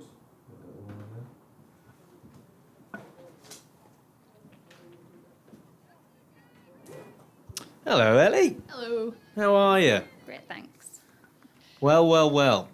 Things going pretty well for the Vipers here at Derby. It's fair to say that first 50 for the Vipers came off 75 balls. We've got Presland bowling again, pushed out into the offside from Georgia Adams. They'll come through for a single. First 50 came from 75 balls. That second 50, 38 balls. So it just shows the increase in tempo from the Vipers. And Ella McCaughan's 50 as well from 69 balls with 7 fours. She's been impressive, and it's not often that Georgia Adams plays second fiddle, but she is currently to Ella McCaughan, who is on strike now. She has 51 to her name. Presland in over the wicket once more. Bowls shorter and pulled into the onside. This will go for 4, will it? Yes.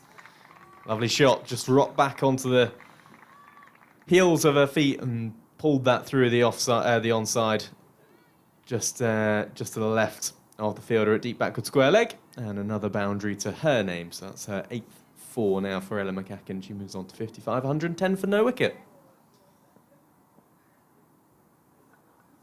And the fielder's out for the Lightning. Deep backward square leg, fine leg, third man and a deep cover as well. Here is Presland again, bowls, and that's forward defensive from Ella McCaughan into the offside, and there's no run. What's impressed you most about Ella McCaughan so far today?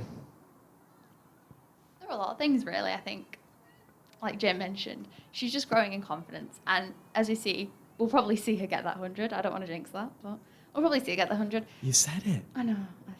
Oh, my word. Oh, well. Still got 45 runs to get.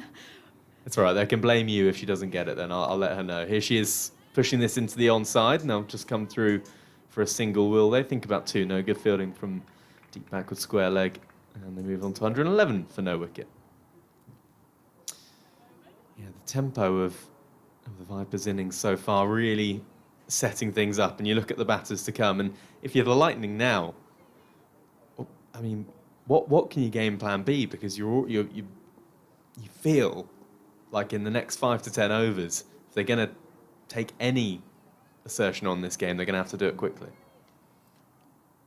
I'd bring in Piper Cleary back. You'd bring her back? Yeah. 4 overs left. You think it's now or never time, is what you're saying? Definitely. 4 overs for Piper Cleary, 6 overs left for Sophie Munro. Here is Presland again.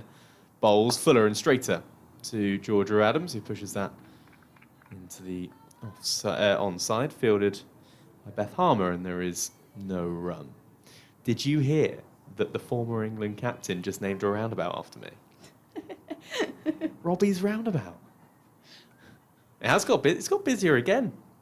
See? So when I'm on commentary, it gets busy. Is that what we're saying? I mean, it has to be. Okay, I mean, it's looking busy again. Just to our right-hand side, where we look from this racecourse end, looking towards the city end of the ground. That's where that big roundabout is. If you're local to Derby, you'll know it. Here's Presland again, shorter, wider, outside the off stump, and that's cut away from Georgia Adams in front of square on the offside, and the fielder, a deep cover, does well to run to her right-hand side and cut off the boundary, and they come through for a couple. Georgia Adams moves on to 44, 113 without loss, 21 overs gone. I mean, that's quite cool. I've got a Robbie's roundabout. Does have a little bit, it does ring off the tongue, but do you think that we could get a plaque for that? We could try. We could try. We could try. That was an affirming no, wasn't it? Well, I'm not sure the BBC's budget's stretched to that. but you've got endorsement from the former England captain. I have got endorsement. That's a very good point. I have got endorsement from the former England captain. I'll have to. I might get Jane to write that down when she comes back at some point. Anyway, here we are at Derby then. This, of course, one of 4 games taking place in the Rachael Heyhoe Flint Trophy, round 3. Getting up to date with some of the other scores from around the ground. Sunrisers, they're playing at Chelmsford against the Storm in the 17th over. Here is Hyam, meanwhile, in once more to Ella McCaughan, pushing that into the offside, and they come through for a single, 114 without loss. Sunrisers 76 without loss in the 17th over against the Storm. South East Stars, they are playing against the Thunder at Southport. Here is Hyam once more, bowling her off spin over the wicket bowls. More flights, it's slower that one. Nicely bowled, pushed into the offside, and they still come through for a single though. Georgia Adams just playing a forward defensive, but that's what we call smart cricket. Fielders back on the ring because of the pace that the Vipers have been batting with recently, and then just nabs a single by playing with soft hands. 115 without loss. Advancing down the track from Ella McCaughan over the fielder, both fielders up, mid on and mid off, and has that gone all the way? No, it has not. 4, signalled by the umpire at the far end. So Ella McCaughan moves now to 61, 119 without loss. She's accelerating. I said it. She's going to get that 100, you know.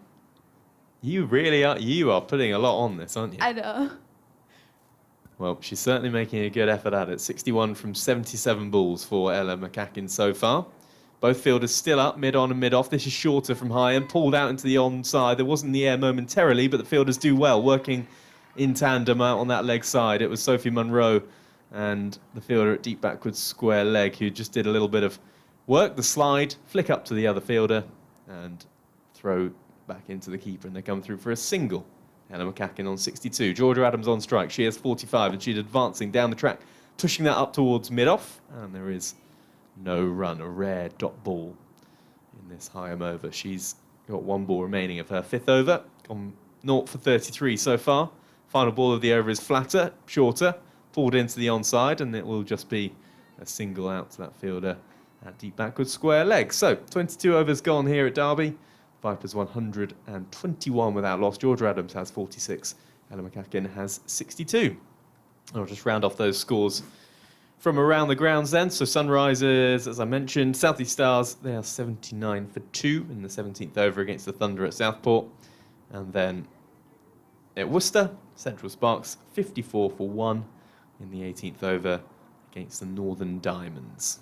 So that's where we are in the Rachael Heyhoe Flint Trophy. Meanwhile, the Roses clash, of course, also taking place at Edgbaston, the first semi-final. Yorkshire versus Lancashire. Yorkshire, your beloved Yorkshire, Ellie.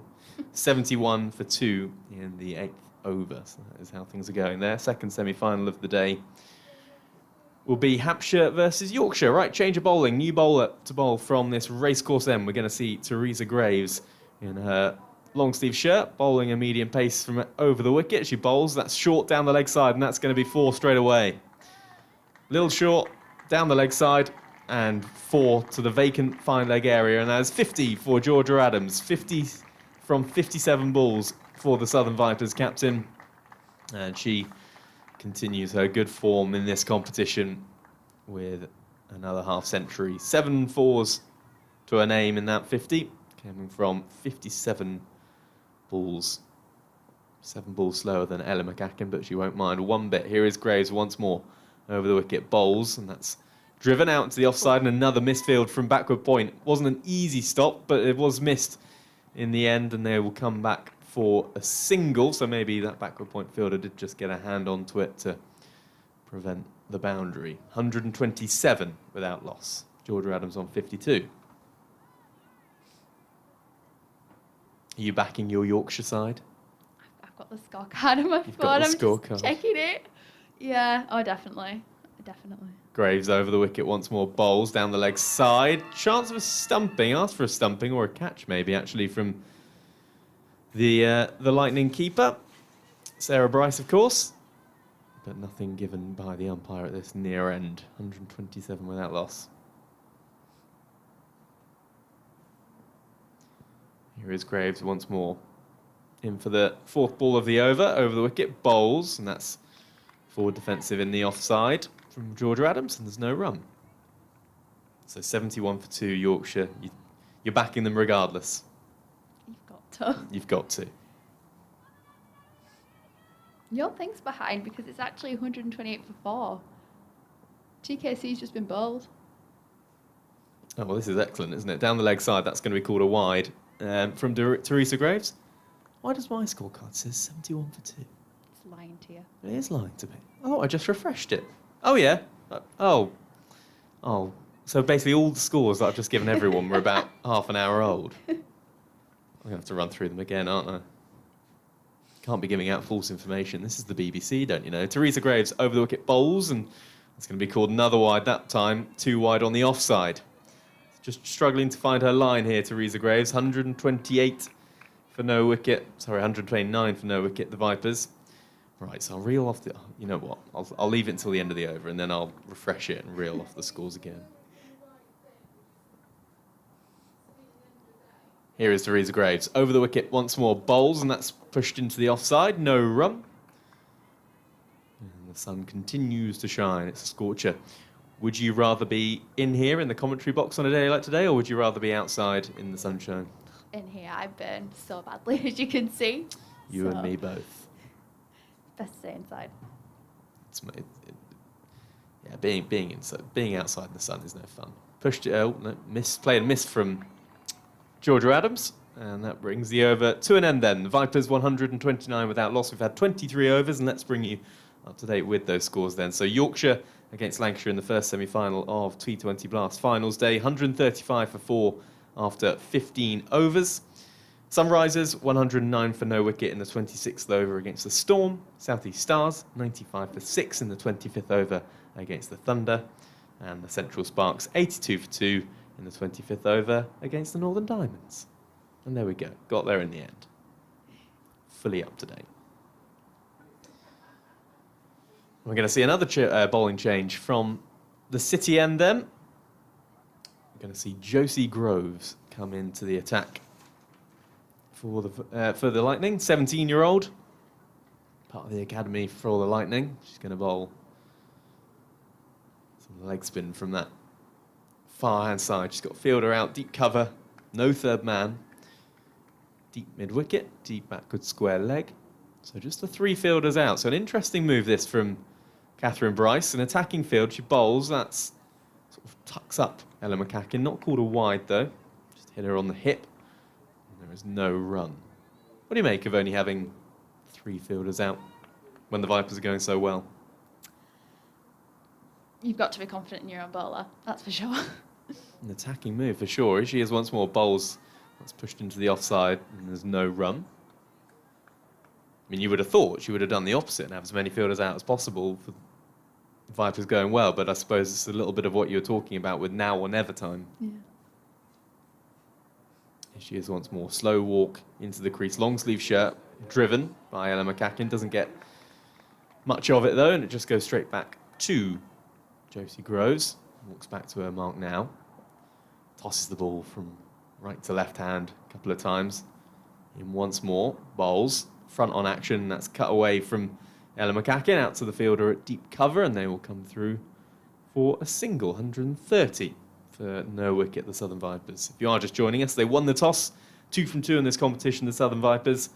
Lightning 1-1, lost 1 in 6th in this Rachael Heyhoe Flint Trophy. There were 2 changes for both sides. Here is Groves in once more, and that's a fuller, straighter ball. Georgia Adams, Yorker length, and she just digs it out, and there is no run. 2 changes for the Lightning then. Marie Kelly and Grace Bullinger both missed out. Bethan Ellis and Alicia Pressland came in. And here is Groves once more. Over the wicket, bowls, and that's down the leg side, and that's going to be called a wide. Half a shout for a catch, but no, nothing on it. And the umpire at the far end signals a wide. 2 changes for the Southern Vipers as well. They were enforced because of England call-ups to Maya Boucher and Freya Kemp. In came Alice Monaghan and who else do we see? Chloe Hill, of course, coming in, making her debut for the Southern Vipers. Full toss from Groves, pushed through the gap between mid-wicket and mid-on for 4 from Georgia Adams. Ends the over, was good over from Groves up until then, only gone for 2, but the last ball of the over goes for 4. Vipers move on to 135 for no wicket, and we've had 24 overs. Bowling in long sleeve, that's a bold choice on a day like this. Ah. You say that, but then you can't get burnt on your arms, can you? Yeah. I think with the materials that these modern day tops are made out of, I think long sleeve's the way to go. No? That's very scientific. Well, it is. I mean, I imagine it's breathable, you know? Yeah. You'd hope so. Well, you would hope so. If it's not, it will be a very warm day. It's one of those days where when you lose the toss, and you know that if you lose the toss, more likely that you're going to be in the field. As Graves comes in to begin a new over the wicket, she's wearing a long sleeve shirt as well. And this is clipped into the onside in the air momentarily, but it's going to go for 4, is it? No, good stop. Really good fielding from, trying to see who that is actually, on the deep backward square leg boundary, running around to her left-hand side. It is Josie Groves, just bowled that last over. Really good bit of fielding, dived and managed to prevent the ball from going over the boundary, so just keeps it to 2, 137 for no loss. And here is Graves in once more. Cut away this time in the offside, and the fielder on the offside boundary is going to have some work to do, running around to her left-hand side. She cuts the ball off to Lucy Hyam, and they come through for another 2.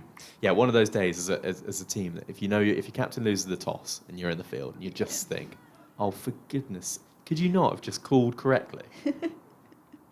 Because you have to be out in this heat for a few hours, middle of the day. Graves in once more. Thick edge this time from Ella McCaughan down towards third man, and they'll come through for a single. You think, oh, for goodness sake. Meanwhile, the batting side, you have the bowlers in the batting side that win the toss and they know that they're batting. They can go into the changing room and they just go, you're great. We love you. So you will have had that. Georgia Adams will have got a lot of love from her teammates, no doubt. Get to sit in the shade, bit of aircon in the changing room.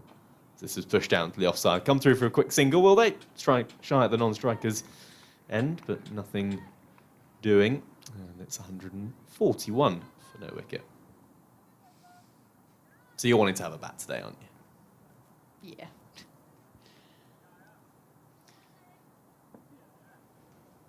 Georgia Adams has 57. Ella McCaughan on strike with 68 to her name. And that's short. Pulled into the onside for 4. Another straight pull shot, actually. It was short, just sat up from Teresa Graves, and it was pulled between the fielder at mid-wicket and mid-on. And it's gone for 4. Ella McCaughan moves on to 72, score 145 for no wicket. Southern Vipers going extremely well here. 100 on for McCaughan. Still. You're still saying it. Yeah. You might say it when she's on 99 as well. She plays and misses outside the off stump, and there is no run. End of the over then, 25 gone, halfway through the Southern Vipers innings, and they are 145 for no wicket. Now, Ellie, we of course mentioned that you have your own podcast. I do. You do. I do. Talk to us about the Women's Cricket Ramblings podcast. Pretty much just chat about women's cricket. Like, I did the county coverage, the women's T20, all that. Did loads on that. Recently, it's been a bit off.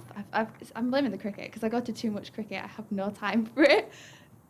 So you're watching too much cricket. You don't have time to do the talking about Exactly. it. I see. I could do it at the ground, but... Could do it at the ground. Groves in once more to begin a new over as Georgia Adams advances. Low full toss, Georgia Adams makes that, clips it into the onside, and it's another good bit of work. Sophie Munro on that deep mid-wicket boundary, running towards her left-hand side. Bit a little better from the Vipers last few overs in the field. Does well to keep that to 2. 149 for no wicket. As in comes Groves once more over the wicket, bowling to the Southern Vipers skipper, Georgia Adams. Takes a couple of steps down the wicket, wraps her on the pads, but going down the leg side, and there's no run. So, could you do that? Could you do the podcast at the ground? I could have done last Saturday. It was pretty quiet.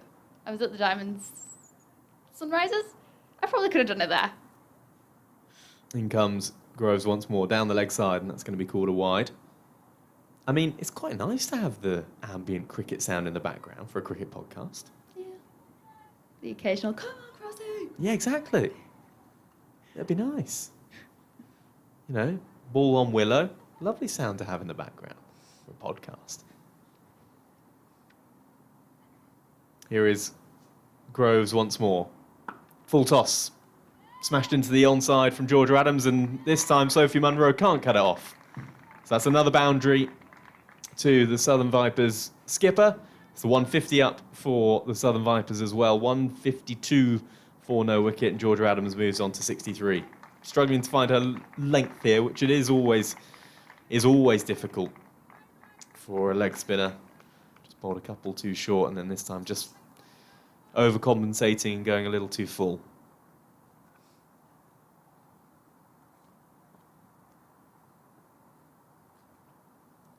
What about Adams 100? Oh. Pulled into the onside from Georgia Adams, and they'll come through for a single. What about what? Adams 100. Do we think we'll get one? You're bold with these predictions, aren't you? I love it. You do. But I don't want to put the mockers on them. Not because I'm not saying I'm a Southern Vipers fan. Obviously very, very much neutral, but Yeah. here is Groves once more. She's bowled her. Well, it won't be 100 for Ella McCaughan because she's been bowled. And that was actually a beautiful bit of bowling, just a little slower. And that time Groves found her length. And it was on probably maybe a middle stump line, maybe just a fraction. I have to see it again, but maybe just a fraction of turn. And I think that is just clipped. That's just clipped the top of off stump, I think. And Ella McCaughan is on her way for 72 from 89 balls. And the Vipers lose their first wicket, 153 for 1. And now, how are you feeling, Ellie? Maybe there won't be a McCaughan 100. 100 partnership. Oh, that's what you meant, wasn't it? Yeah. Well, good bit of bowling, actually. Groves has struggled to find her length, but when she has, looked good. Definitely. Similar to Pressland. Yeah, good bowling change from the Lightning. Good bowling change from Catherine Bryce. And, well, things aren't going to get much easier for the Lightning because they have Georgia Ellis coming in straight off the back of 115 against the South East Stars this time last week and striking at 104 in the competition. But it is a breakthrough. It is something. So now is your time, like you said, to capitalise. Definitely. And how do you do that if you are the Lightning? Bowl well. That's all I can say. It's a broad term, that. But bowl well. Just bowl well. Might see maybe a slightly more attacking field for Georgia Ellis. They try and maybe keep her on strike and just build a little bit of pressure. Well, this is... If they're going to do it, like you said, you feel like it has to be now. They have to go bang, bang, bang and somehow stall the Vipers and reduce them to maybe 3-4 runs and over for 10 overs whilst they reconsolidate. They have got work to do, that is for sure. Georgia Ellis has a little bit of prodding. She's got a long sleeve shirt on as well. And Indian Ellie Delly Tuts. She's facing her first ball, pushed into the onside, no run. What's wrong with the long sleeve? You don't like the long sleeve shirts, do you? It's a hot day. But sunburn. Sunburn, Ellie. Sun cream. Sun cream, Robbie. Sun cream, well, that's true, but it just reduces the... It's one less thing to think about, isn't it? Also, does it not look cooler? What, a sunburn? No, your long sleeve shirt. No. It's kind of... I thought that was like cricket fashion, isn't it? No. No? Oh dear, no. Oh, no. It's a summer sport. Why would you wear long sleeve for a summer sport? Well, why do they wear trousers? Good point. I do think it's strange that they wear trousers. You know, you have winter sport, football, rugby, you wear shorts. Cricket, and they're wearing trousers. Got very philosophical there suddenly, didn't it? Anyway, Catherine Bryce is going to bring herself on from this racecourse end, our commentary end, 3 overs for 24, and she's bowling over the wicket to Georgia Adams, and she starts with a in-swinger, which Georgia Adams gets half a pad on. Signal leg by, and they come through for just a single, 154 for 1. There's a wasp outside our commentary box. Good thing we've got a big window in front of us. Yay. Want that wasp in here. It's just sort of having a little look through the window, just keeping an eye on us. So do you not think cricket fashion is a thing? It is, but like, it depends. It depends. Catherine Bryce in once more. Georgia Ellis facing her first delivery from that end. And that's an in-swinger. Swings in big, actually. It's Boulder. It's got through the gate and off stumps out of the ground. And Georgia Ellis, makes her way off. And the Vipers do lose the second wicket in consecutive overs here at Derby. And that ball, well, that hooped in. And Catherine Bryce picks up a wicket, 1 for 24. Georgia Ellis on her way for a duck. And just like that, 154 for 2. It's because she bowled well. Well, that was bowled well, wasn't it? I mean, that hooped in. We got a perfect view from it from this racecourse end, and it was not only a sort of a Yorker Yorker length, but I mean that must have started on 4th, 5th stump and it just hooped in. Well then, they have an end open. I think that's the saying. An end open for the Lightning. First, Ella McCaughan goes. And now, Georgia Ellis off the back of 100. Leading run scorer in this competition for the Southern Vipers. She has to depart for no score. 154 for 2 in the 27th over here at Derby. The sun continues to shine. Roundabout to our right-hand side continues to look busy. And a few more spectators in, actually, and that stand at the far end, just where the sight screen is. And they've seen a couple of quick wickets here. One for Groves, Josie Groves, the leg spinner, and now one for the Lightning skipper. As in comes the new batter for the Vipers. And it is... Just trying to see who it is. It's Chloe Hill, making her debut for the Southern Vipers, presented with her cap by BBC Radio Solent's very own Emily Windsor earlier. On loan Here's Chloe Hill from the Central Sparks. She's facing up to Catherine Bryce, who again gets some swing in with that ball, which is, of course, just over 26 overs old. A little bit of in-swing, and she pushes it into the onside, and there's no run. Where's this swing suddenly come from? Like that. Just like that. Click of the fingers.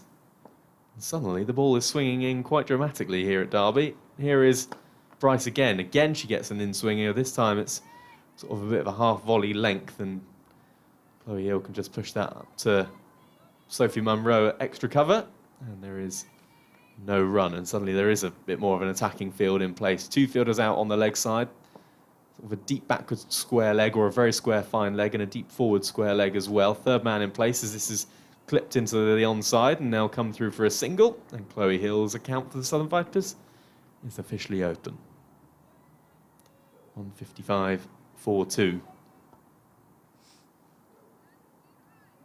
They were, of course, 153 for no wicket.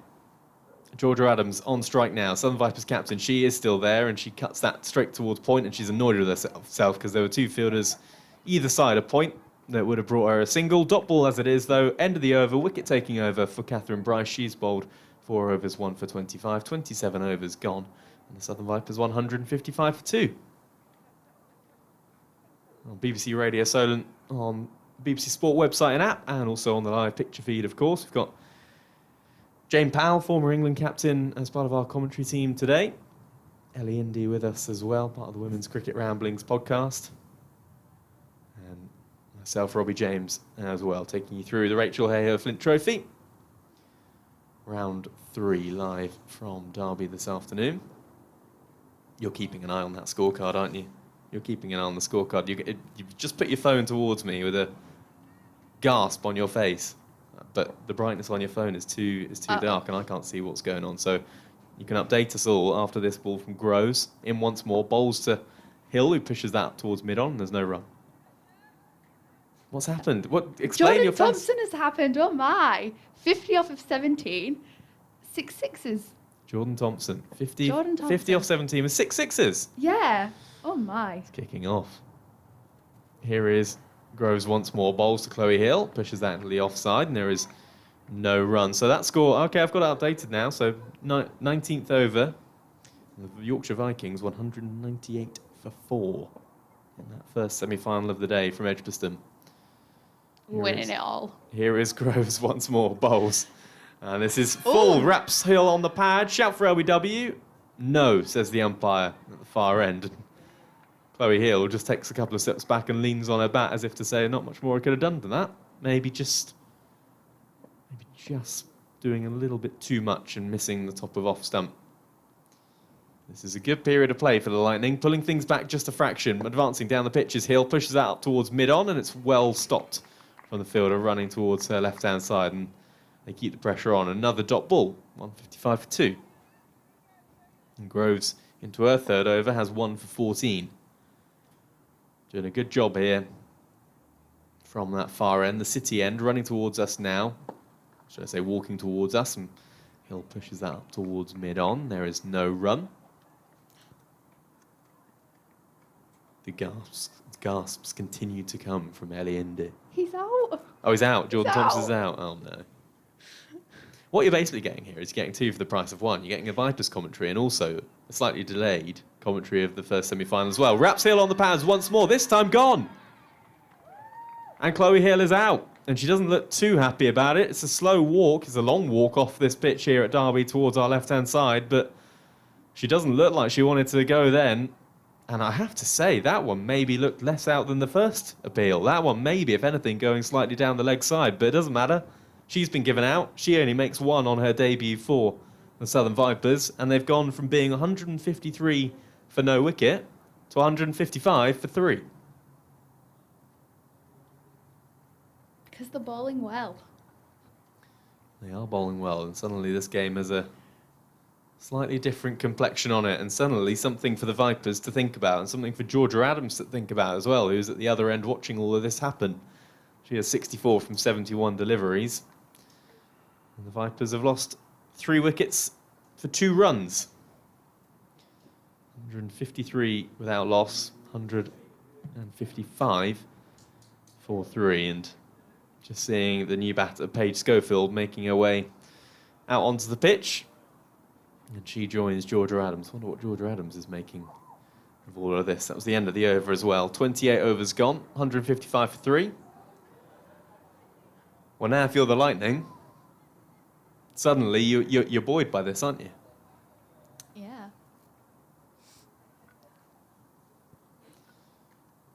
So then Paige Schofield walks out. That was the last ball of the over, so she is at the non-striker's end, and Georgia Adams is going to face up to Catherine Bryce once more. 4 overs, 1 for 25 for Catherine Bryce.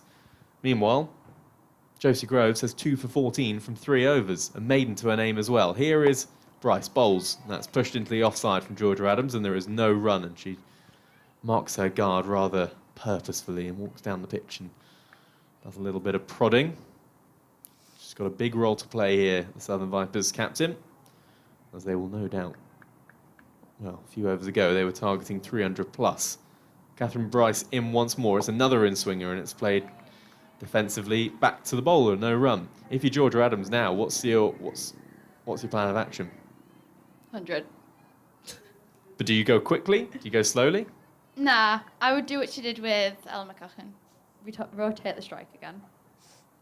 Let's pick up 1s and 2s. Here she is once more. Catherine Bryce bowling to her, and that's straighter. Clipped off her hip down towards fine leg. There is no fielder at fine leg, or fine leg is sort of midway between deep backward square leg and fine leg. She comes in, and they just take a single. 157 for 3. Georgia Adams, 66 to her name. Paige Schofield yet to get off the mark. Sorry, they did take 2 there, so 157 for 3. Here is Bryce once more. Tries to pull that, does Georgia Adams. Was a little too full to be doing that too, and she backs that up actually by playing a shadow batted cover drive after the ball was bowled. And there is no run. Here is Catherine Bryce once more, then bowling over the wicket, getting that ball to swing in quite dramatically out of nowhere here at Derby, and she bowls once more, and that ball just doesn't do quite as much, and it's driven into the offside. Beats the fielder at extra cover, and the fielder at deep cover comes around, running round to her right-hand side for Lucy Hyam, and they come back for another 2. They listen to me. Listening to you, rotate the strike. And I thought it was a good point, really good point made by Jane earlier on, actually, that the speed of the outfield here, you would have it down as a 1 or 4 ground, but the Vipers have done well to play that busy brand of cricket, turn 1s into 2s as Georgia Adams is defending in the offside. No run, end of the over, 29 gone, 159 for 3. Yeah, and make those 1s into 2s and the 2s into 3, which you wouldn't have thought would necessarily be possible on this ground, but especially a time like now, that becomes more important than ever, doesn't it? Oh, definitely. See what they can do. What's your target score now? As you look at it, what would you be happy with if you're the Southern Vipers? 250. Yourself, 250? 250. So what's that? 91 runs in 21 overs. 3 down. Meh. Well, that's the thing, isn't it? That's a good point you make, because you lose 3 quick wickets and suddenly you feel like things are against you, but you've got to remember that they're also 159 for 3, and if you look at that scorecard, if you look at just the top line and you see 159 for 3, you don't think the Vipers are in a bad position at all. Still going at 5.5 and over. Here is Groves in once more, bowls that more flighted and pushed straight back to her by Schofield, and there is no run. Groves has 2 for 14. She sort of initiated this little mini comeback from the Lightning. Got Ellen McCaughan, and then in her last over got Chloe Hill as well. That's outside the off stump. Cut away this time from Paige Schofield, but she finds the fielder. They're all up on the offside for the new batter. Backward point, cover, extra cover, mid-off, mid-on, mid-wicket. And 2 fielders out on the leg side, deep mid-wicket, deep backward square leg, fine leg up as well. Here she is once more, over the wicket, bowls, and that's pushed straight back to her from Schofield. No run.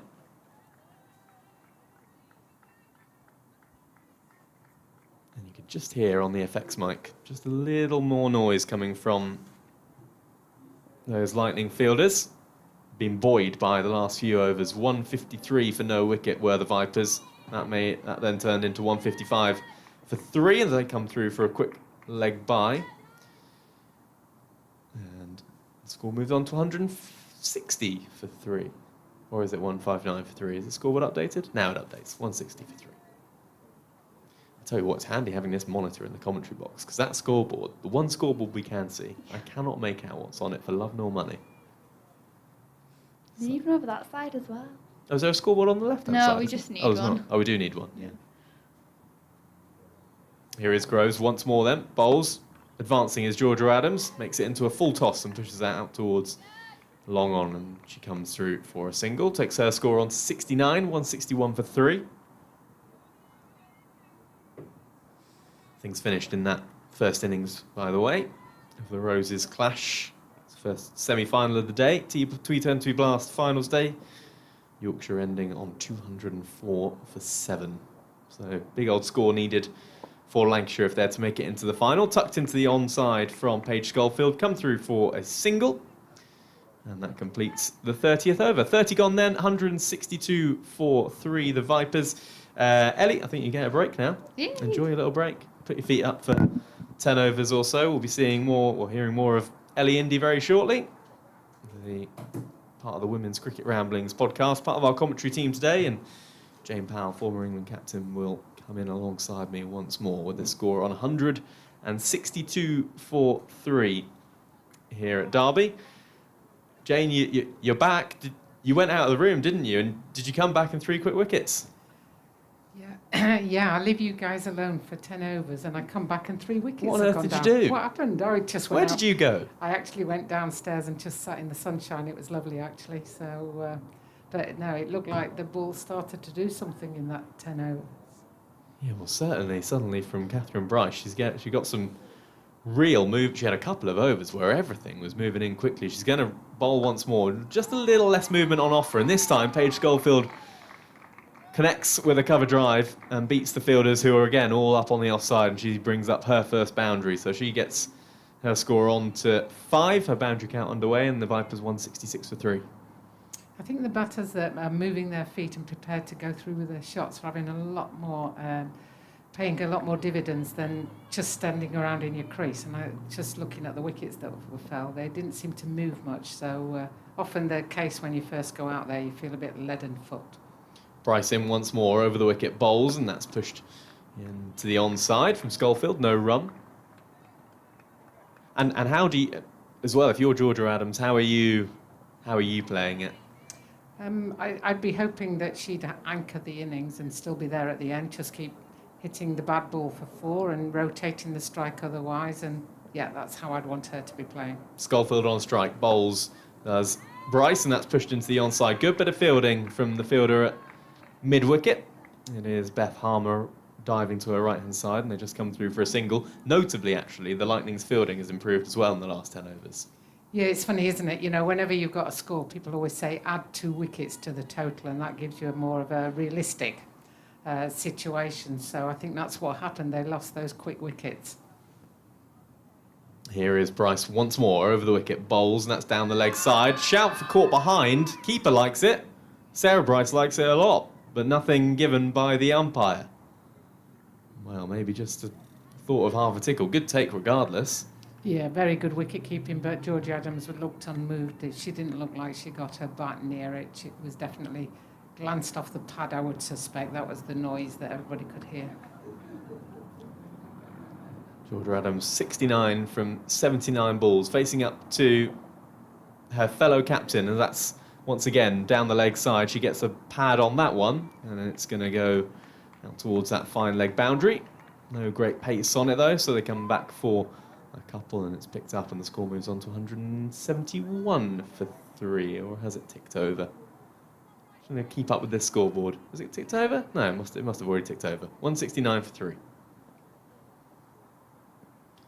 Final ball of this over, the 31st, and it's down the leg side again, and Georgia Adams gets pad on that. You can see the umpire about to signal byes, and he's going to signal 4 leg byes because it's gone out towards that boundary at the far side, city end of the ground, towards what you named as the Robbie Roundabout. Yeah, definitely. The Robbie Roundabout, you mentioned it, and all of a sudden it was moving quite quickly. Interesting that there's 23 extras. That's quite a big total in 31 overs, you know, and I think that's an area of the game that certainly coaches will be focusing on and saying, if we can cut that down. I mean, if you gave that to any of the batters who came in and didn't get many runs, they'd be quite happy with 23. So a few no balls, a few wides that are within your control. Yeah, 10 leg byes, 11 wides and 2 no balls, making up those 23. Can I get that in writing, that a former England captain is named a roundabout after me? I'll give you that in writing. Thank you very much. I will, yes. And this is Groves coming in. I quite like the look of Groves. She's certainly given it plenty of air and given it chance to turn. Sometimes she's given it too much air. That one's just been helped round the corner for a very, very fine 4 runs. I think it could well have been a wide had she left it, because it would have gone down leg side. But if it's there to hit, then hit it. And hit it she did. And it's 4 runs to Schofield, who moves on to 10 off 9 balls. So going at a good pace is young Schofield. Groves in again. And there's that one that just drifts. By giving it some air, you give it a chance to drift a little bit. And she's certainly giving it that air. And these bowlers are the most difficult ones to hit, because you've got to put all the pace on the ball. A bit fuller, and it's driven by Schofield to mid-off for no run. And it's having that brave mindset, isn't it, of you will get it wrong. And she has got it wrong a few times, if she bowled a couple of full tosses. But you might also, when it comes out well, sounds obvious, but it looks brilliant. Absolutely, as she comes in again, bowls, and it's driven straight, and there's a quick single there from Schofield, who literally hit it and ran, and there's overthrows here, and I think it's going to go over the boundary. So that risky single suddenly became 5 runs. I think that's how the umpires do it. I think she completed 1 before the overthrows went, so I think that's 5 runs for that. We've got the scorers directly to our right-hand side. We can see them through the little glass thing, and no doubt you can just see they're just having to... You can see the panic on their faces when the ball goes for overthrow, thinking, what on earth? Yeah, 5 runs. Oh, Just there you had go. confirmed 5 runs. Straight through the glass. I like that. Very good. Just put your hand up. They would have just thought you were waving to them. You see, I work with the deaf team now, so I can communicate through glass, because I'm starting to learn some sign language. That was another ball from Groves, and missed shot that time, straight through to the wicketkeeper. How do you find learning it? I'm really loving it, actually. I've learnt one rude sign, and the boys all seem to like that rude sign. It's not that rude, it's just something that an animal puts out of its bottom. Oh. And that was right. Stroked out to the deep cover boundary for a single there. So the score moves on to 183-4-3 at the end of the 32nd over. Can you do it and I'll react? Okay, James, put the microphone down. That. Oh, I see. I see. I kind of understand. So to describe, well, I don't know if I should describe it. I don't know what the. Funnily enough, I don't know what the BBC guidance is around that. No, I'll probably get told off, so we probably won't describe it. Very good. It was interesting. If ever you see me and you want to ask me, just tap me on the shoulder and ask me, and I'll show you. I'll just say it wasn't what you'd expect. Excellent. Nothing if not informative. Bowling change. Bowling change. Fielding change for Catherine Bryce, who's going to begin a new over. Fielder from deep mid-wicket comes inside the circle as she's over the wicket now. Bowls and on the back foot is Georgia Adams pushing that out into the offside, and there is no run. And this quieter spell for the Vipers continues. So Lightning have gone quite brave at the moment. They've gone back to their original field almost from the power play. They've only got two fielders out, one at third man and one at backward square confine leg.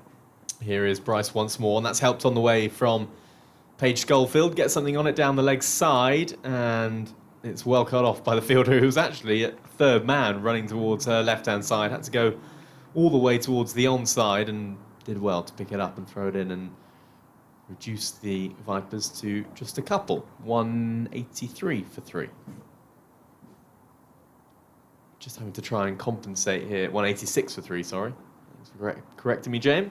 Here is Bryce once more over the wicket. That one swings again and missed, playing a miss from Paige Schofield. She's getting so much swing on this ball that Bryce, it's almost struggling to control it. I'm wondering if there's a little bit reverse in there as well. You know, we're into the sort of, what are we into, the 16th over, 17th over with this ball.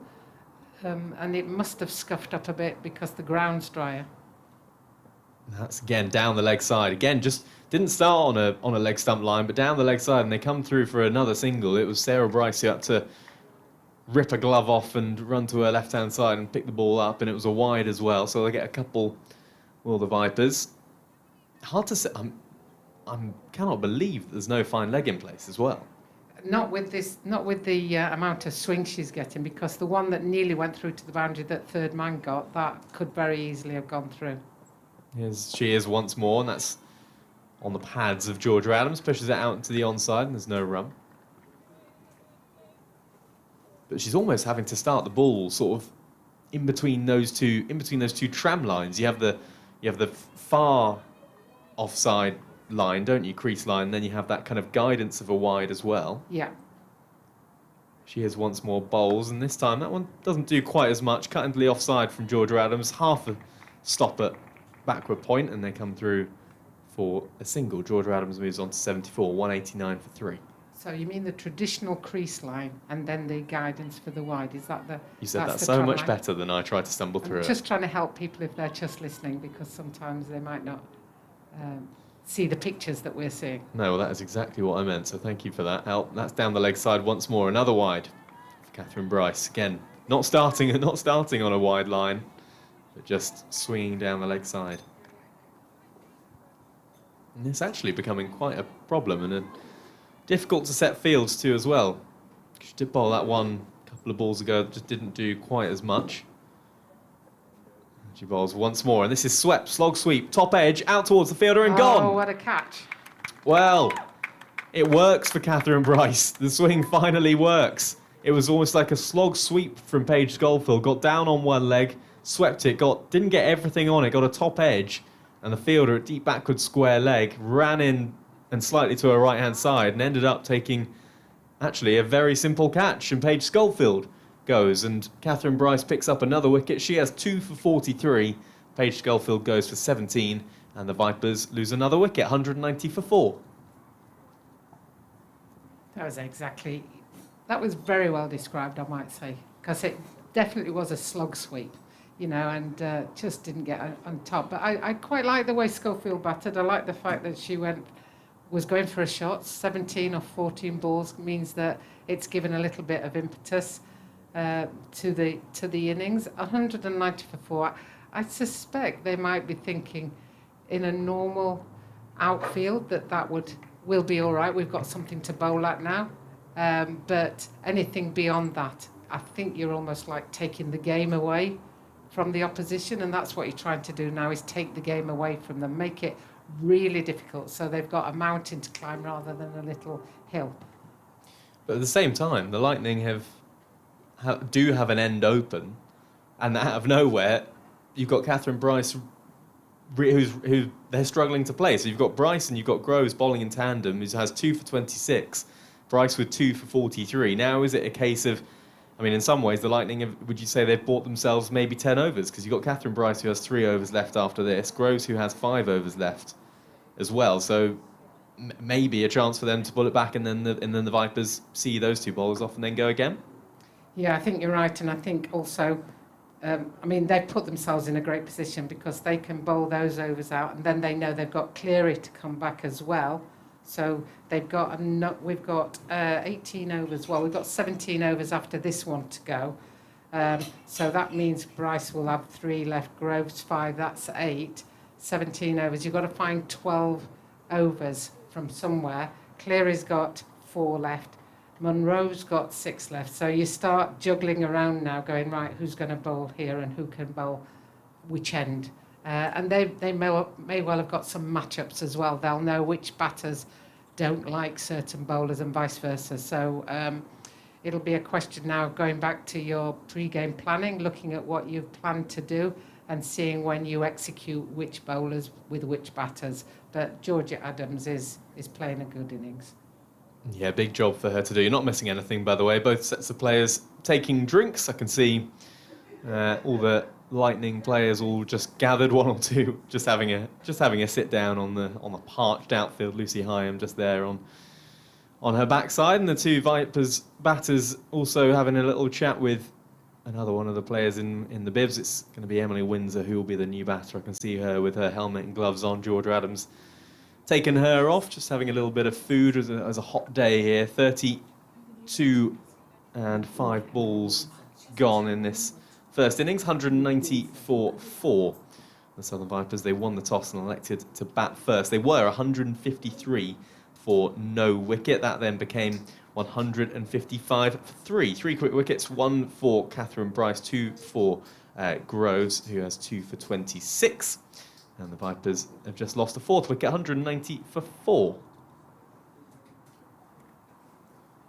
No, I'm fine. No? You are fantastic. No, you're really good. I sat and listened. We're just having a off-air conversation in the commentary box about what's going on here and there. We've got commentators everywhere. Jane Powell with us, former England captain. We also have Jill Powell's twin sisters just walked into the commentary box as well. It's all getting very exciting here at Derby. Just to bring you up to date with some of the other scores going on around the country as well. Of course, it's one of 4 games taking place in the 3rd round of the Rachael Heyhoe Flint Trophy. Sunrisers, they are taking on the Western Storm at Chelmsford. And Sunrisers are 184 for 2. 1 ball remaining of the 37th over in that one. South East Stars 135 for 9 in the 36th over against the Thunder. And the Central Sparks 138 for 3 taking on the Diamonds. That is also in the 37th over. Reminder as well, it's also T20 Blast Finals Day. Yorkshire taking on Lancashire at Edgbaston, the first of the semi-finals this afternoon. Yorkshire Vikings posting 204 for 7 in their 20 overs, and the Lancashire Lightning in reply. In the second over, they are 19 without loss, so 186 runs to win from 18 overs, so just over 10 and over the Lightning will need to go at. You can listen to that, of course, on 5 Sports Extra, live throughout the day from Edgbaston with the team there. But we're here at Derby for the Rachael Heyhoe Flint Trophy on a glorious, glorious Saturday afternoon in, what are we in, mid-July? Yeah, we're mid-July, aren't we? I just forgot what month it was. Yeah, don't mind we're me. in July. Yeah. It could be. I mean, we could be almost anywhere in the world that's not England, really, couldn't we? We could be in Australia. We could be in South Africa. You need to help me out with places that are warmer than England. Most of them are, but I'm worried to say them. Anyway, drinks break's over, and Catherine Bryce is bowling to Emily Windsor, who misses her first ball outside the off stump, and that brings that over to a close. 1 ball remaining of it because of the wicket. 33 overs gone. Vipers 189 for 4. I think there are a number of warm countries, but all the heat at every stage is different. So you can't go on numbers very often. So when it's 22 here, that's quite a warm day. But if you had 22 in Perth, Australia, where my sister's from, she'd say, oh, it's chilly today. So the number doesn't denote the temp. It does, but the bodily feel is quite different. Well, your sister's in the commentary box, and she's got a sun hat on. So it must be getting warm. She said it's very hot out there, and also it's going to get really hot for Vipers out in the field in the second innings. So that's worth taking consideration as well. So it might be hot out there now, but it's probably going to get hotter until at least 2-3 o'clock, isn't it? You think? Yeah. Well, see, I thought the Vipers had the luck of the draw there. And that's a hit round to backward of square for 4 runs by Georgia Adams, with Groves bowling her spin from the city end. Really well played by Georgia Adams. See, I thought that if you lost the toss on a day like today and you were in the field, I was saying to Ellie, you're fuming with your captain, are you not? Well, you are, because you're getting hot in the first innings, and then really, it's only a couple of you that. But if you were tired out and warm from the first innings, that's hard to start. So you're not starting from scratch. You're starting from I'm hot.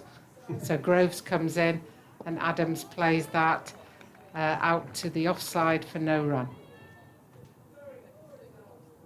I think the conclusion that we can come to is that it's a hot day to be playing cricket regardless. Yeah, I think it probably has more impact on a test match than it does on a 50-over game, but we'll see. So that's a lovely drive by George Adams down to long on for a single. What'll be interesting as well, I've seen it over the last few days, there's been horse racing and things like that cancelled for next week. I wonder, have you ever known cricket to be stopped because of heat? I haven't known it to be stopped, but it should have been stopped. We managed to get some, what's it called, heat stroke when we played in India, and typical English people. And the Groves comes in and it's driven by Windsor to straight back to the bowler for no runs. And that was 40 degrees plus as well. So we did have some players go down with heat stroke, which is not nice.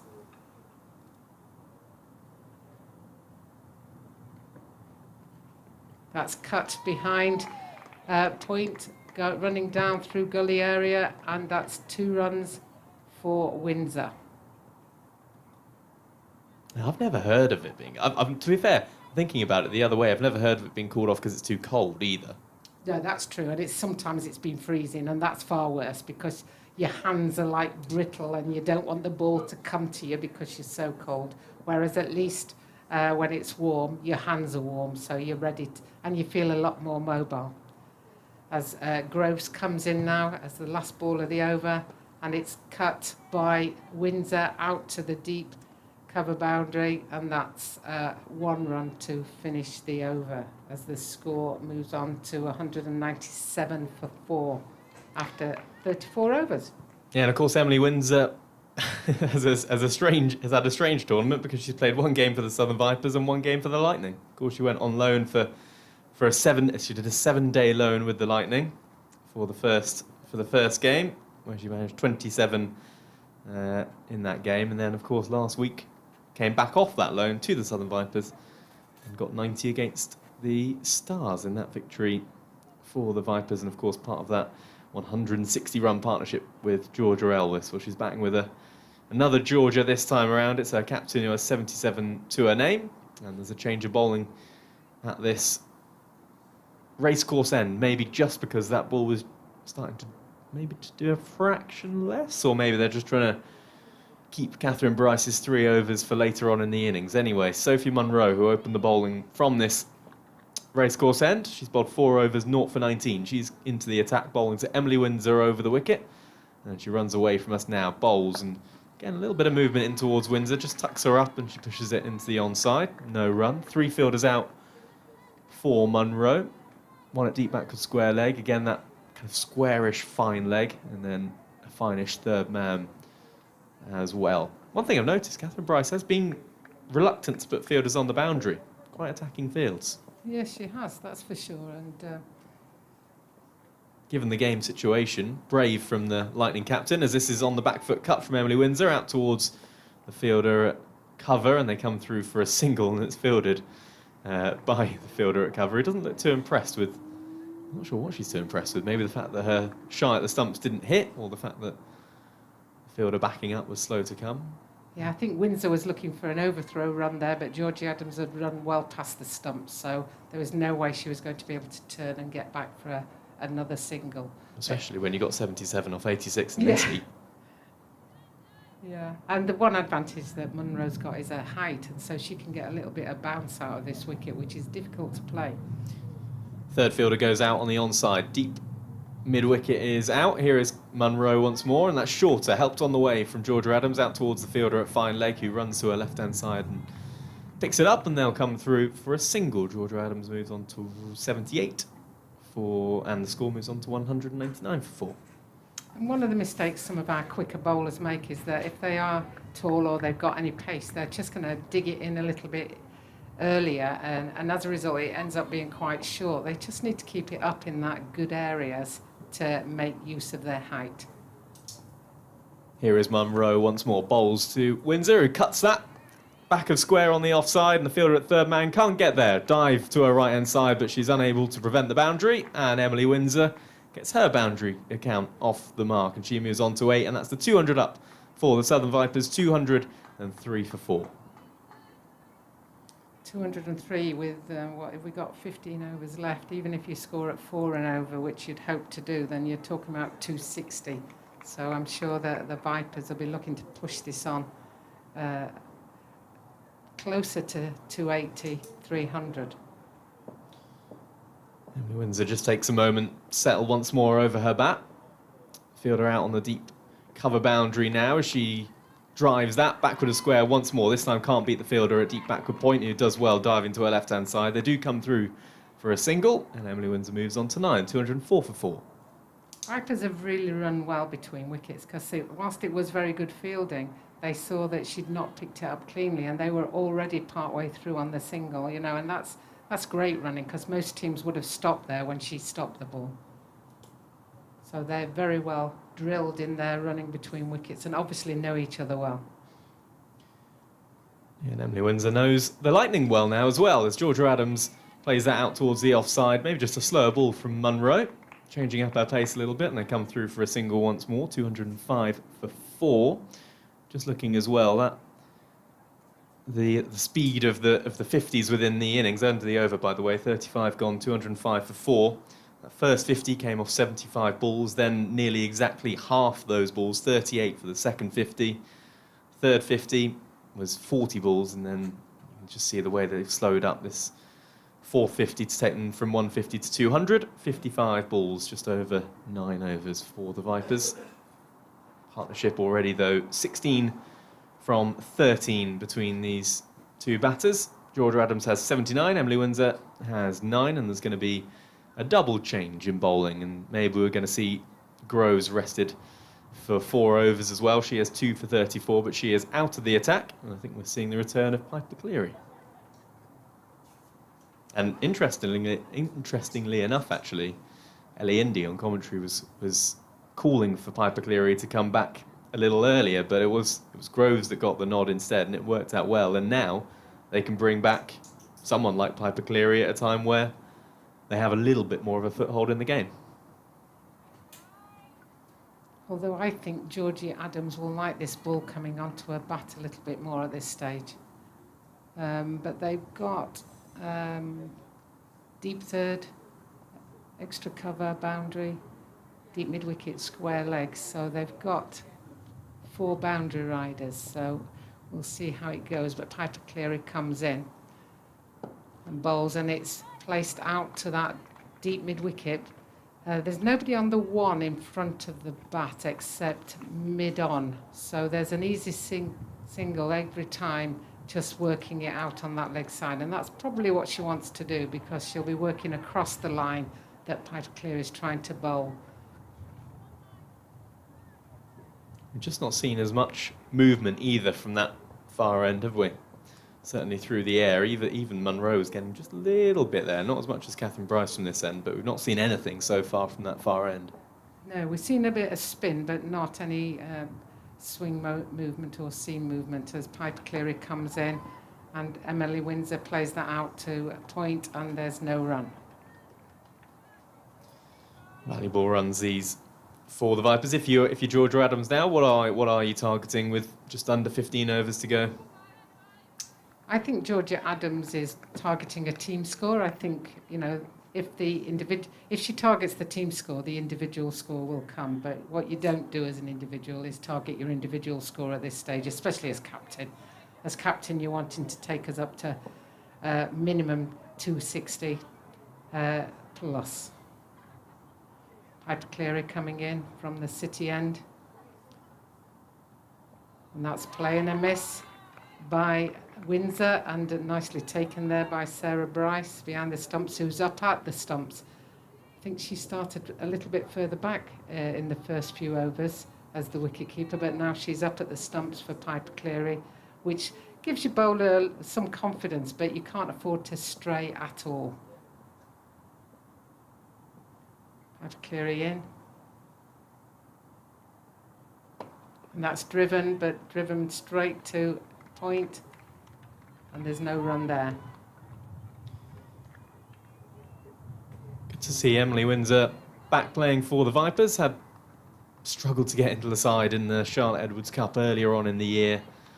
Just given the depth that this Southern Vipers side have, she was unable to play, and then of course missed out on the first Rachael Heyhoe Flint Trophy game, so went on that 7-day loan to the Lightning. Cleary in, bowls, and Windsor helps that one backward of point this time, down to third man for a single.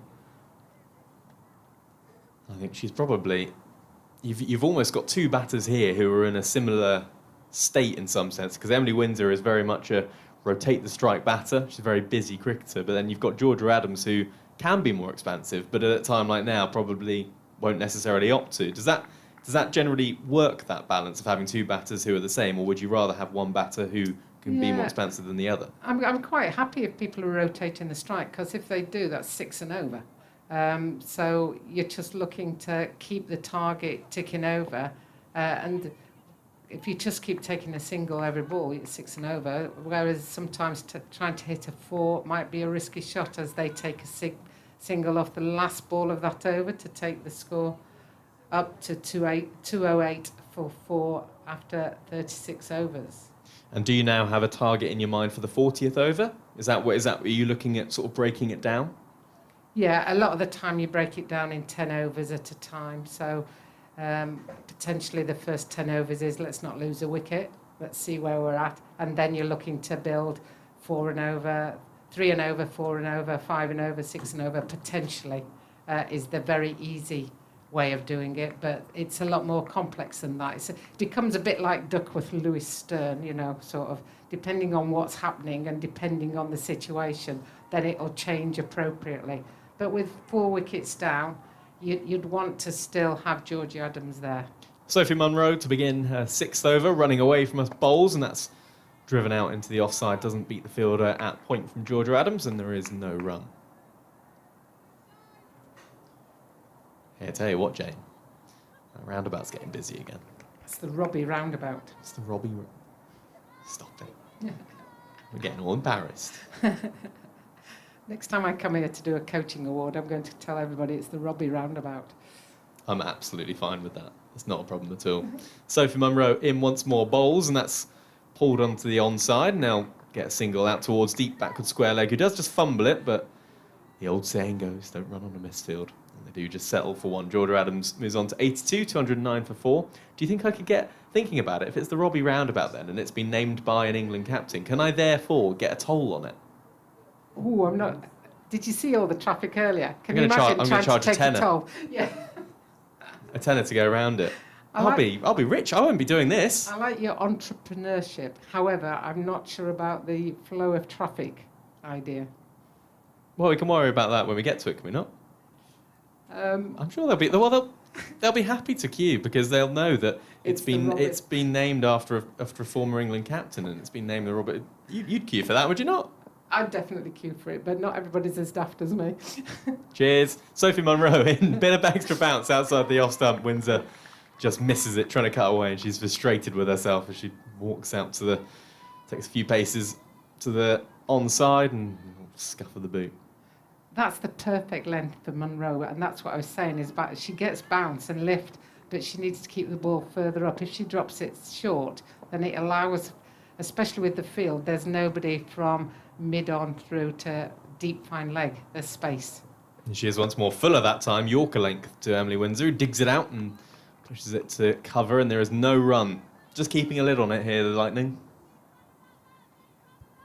Munro has 5.4 overs, 0 for 28. You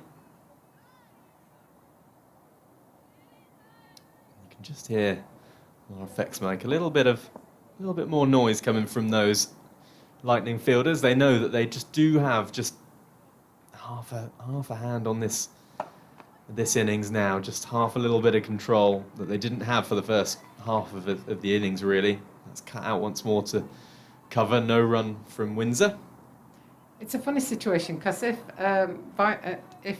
Lightning keep Vipers down to 250, they'll be quite pleased. And if Vipers get 250, they'll be quite pleased. It'll be one of those, let's start from scratch again, almost. And more than anything, a psychological win. Yeah, absolutely that.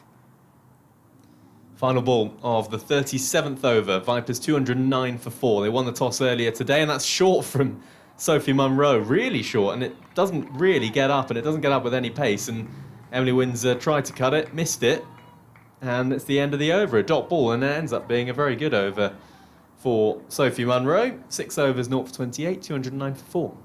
I think she was almost surprised. Emily Windsor looked shocked by that and expected it to come over her head, and in the end it didn't, did it really? It was really short. Yeah, it was really short. It was almost like watch your toes, Munro, because, you know, that one's so short you might break your toe. But at the same time, Emily Windsor didn't take it, place it where it should have gone, really. But it's easy from here. It's easy to see what should happen from here. And Piper Cleary coming in for her 8th over. Nice easy run up. And it's gone straight up in the air, and this could be a caught and bowled, and that'll be a big wicket for Lightning. That's caught and bowled. Georgie Adams is out, caught and bowled by Piper Cleary. Well. That is a huge wicket, like you said. Georgia Adams gone for 82 from 94 balls. And it's a 5th wicket. And almost that ball, not as short as the last ball of the over before, but still a short ball. And you saw no pace. Came off with no pace off the pitch and difficult to time. And I think almost surprised Georgia Adams as well. I think it did, and probably Georgie Adams thought, I've been here long enough, I can see it, but it probably came on her a little bit quicker than she anticipated, and as a result got the top edge. Well, she had a quieter season so far, the Southern Vipers captain, in terms of having her bat in hand. Beat her previous highest score of the season of 47. She departs for the Vipers for 82. Caught and bowled by Piper Cleary. And the new batter for the Vipers making their way out is Tara Norris, with number 24 on her back. She'll have a part to play with the ball, you would have thought, at some point today, but she's got bat in hand now coming in for the Vipers. 2 for 28 with the ball last week against the South East Stars. Bat in hand now. In fact, is it Tara Norris? Yeah. Yes, it is Tara Norris. Finally put her back to us. Well then, does your score prediction suddenly change? Does the way that they go about this change now? Well, you've still got 13 overs, so you want to bat the overs. So you just need to be a little bit more sensible in so much as don't try and force something, but still keep rotating the strike. Rotating the strike for me is a low risk strategy, and you don't need to take those high risk big shots. But if the ball's there to hit, then play positively. Play with intent, I think, is the idea. Make the bat hit the ball, not the ball hit the bat.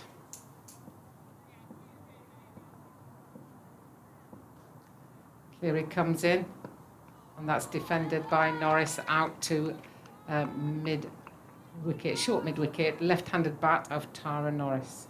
Make the bat hit the ball, not the ball hit the bat.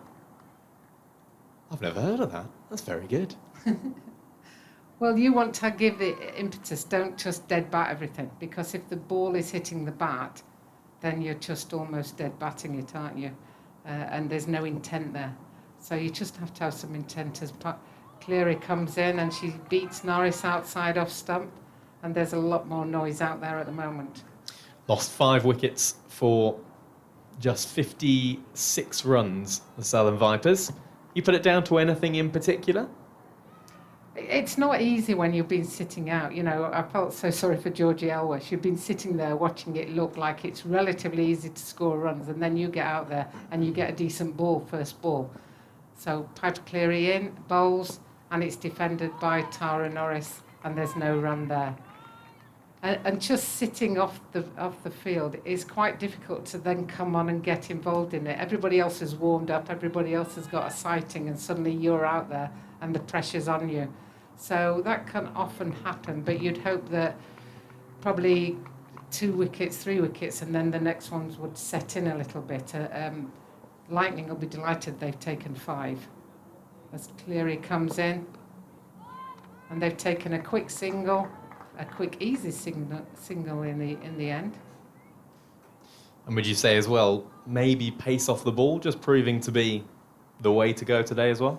Well, I think you've pointed out that the wicket doesn't appear to have much pace in it, you know, with the one that Munro bowled in the last over. So anything that's slightly off pace is going to be quite difficult to play on this wicket by the looks of it.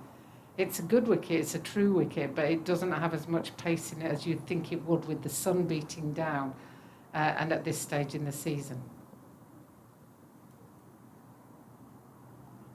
Cleary comes in to bowl from the City end, and it's firmly driven by Windsor, and that's half fielded by long off, and the extra cover fielder picks it up and throws it, and 2 runs there to Windsor, and that takes the score to 212 for 5 at the end of the 38th. Just looking at where all the spectators are spread out, so many opting for sunshine, which has blown my mind a little bit actually. There are a lot of them in that open, completely open stand just in front of us towards the. I'm going to be modest and just put it in from time to time. It's just the roundabout that is at that far end. And then there are a few in the stand to our right hand side, which is closed off a bit more. It's got a roof to it, a bit of shading. Maybe a few down towards our left hand side as well. Most of the players actually opting to sit in the sunshine as well. They're spread out either side of those steps towards our left-hand side. There's a stand with plenty of advertising all over it. Oh, it's actually cricket-based advertising as well, I can see. Yeah, that's the indoor How's school. that sign? That's the indoor school. So nets in that building. And the change rooms now, and the physio room, and the sports science room, and all the rooms that you need for athletes these days. Where's the ice cream truck? There must be an ice cream truck around here today. That's missing. That's what I'm thinking as No well. ice cream truck. Anyway, there's cricket going on as well today. Sophie Munro starting you over, bowls round the wicket to Tara Norris, and she pushes that into the onside, does the left-hander, and gets a single. She moves on to 213 for 5. No ice cream van. Are you joking? It's a good job Alex Hartley's not here. But I haven't seen an ice cream van. Well, if you're an ice cream van driver and you're in the Derby vicinity, come on over. You will do good business from us all. Back over the wicket for Sophie Munro, bowling now to Emily Windsor, who gives herself a little bit of room, doesn't bother moving that front foot anywhere near the ball, just cuts it out towards deep backward point, and they'll come through for a single. 214 for 5. Sophie Munro has bowled 6.2 overs, 0 for 30. Emily Windsor has 13. Tara Norris with 2 to her name. 11 overs and 4 balls remaining of this innings. Southern Vipers won the toss earlier on in the day. 2 from 2 in this competition are the Vipers, looking to try and make it a hat-trick of wins in this competition, as that wraps Tara Norris on the pads. Half an appeal for LBW, but just going down the leg side on the angle, I think, from Sophie Munro, coming round the wicket to the left-hander. Yeah, you've got to straighten that ball considerably when you're a right-arm round the wicket bowler to a left-hander. In order to bring it back that much, you've got to really be able to hit the seam on a regular basis. Here is Munro once more. Tara Norris just puts her weight on her back foot a little bit whilst waiting for that delivery. Another short one from Sophie Munro, and this time it's slightly better directed, but something on it from Tara Norris, and it goes for 4. Just got a glove maybe, top of the bat angle, over the keeper's head, well, just to the left of the keeper actually. Truth be told, on the onside and down to the boundary for 4. Tara Norris moves on to 6. 218 for 5. And that again is the right arm round action that's coming in, and so she knows it's going to pass her on the leg side, so it's safer for Tara Norris to play that shot. So good shot. Final leg is sort of on the 45 angle as well. This one's fuller and outside the off stump, and it's played late from Tara Norris out towards the fielder at deep third man, who will run round to her left-hand side, and they'll come back for a couple. So 6 runs coming in those last 2 deliveries, 220 for 5. From this position, Vipers definitely, you would have thought, now will get over the 250. Where can they get between maybe 250 and 300? Looking to try and get over 300 for the second week running, of course. Lost a few wickets recently, which has made that a little more difficult for them. Pushed into the offside from Tara Norris. No run. End of the over. 39 gone. The Vipers 220 for 5. Tara Norris with 8. Emily Windsor with 13. A reminder, of course, it is T20 Blast finals day at Edgbaston. That first semi-final going on now between Yorkshire and Lancashire. It is the Roses clash. And Lancashire are making good ground on chasing down this 204 for 7 set by Yorkshire. They are 97 for 2 in the 8th over, so 107 runs to win from the final 12.5 overs. A reminder as well, 2:30 this afternoon, Hampshire taking on Somerset in the second semi-final. A note for Vipers fans, of course, that will be live on all frequencies on BBC Radio Solent, and you can also listen to Finals Day throughout the day on 5 Sports Extra as well. But maybe just, pop that on in the background. You can do 2 commentaries. If you've got earphones with you, just put one in one ear, one in the other. Lucy Heyhoe coming back on from the City end. And that looked fairly wide, but not given as a wide, so no run off that ball. And she's bowling to Emily Windsor.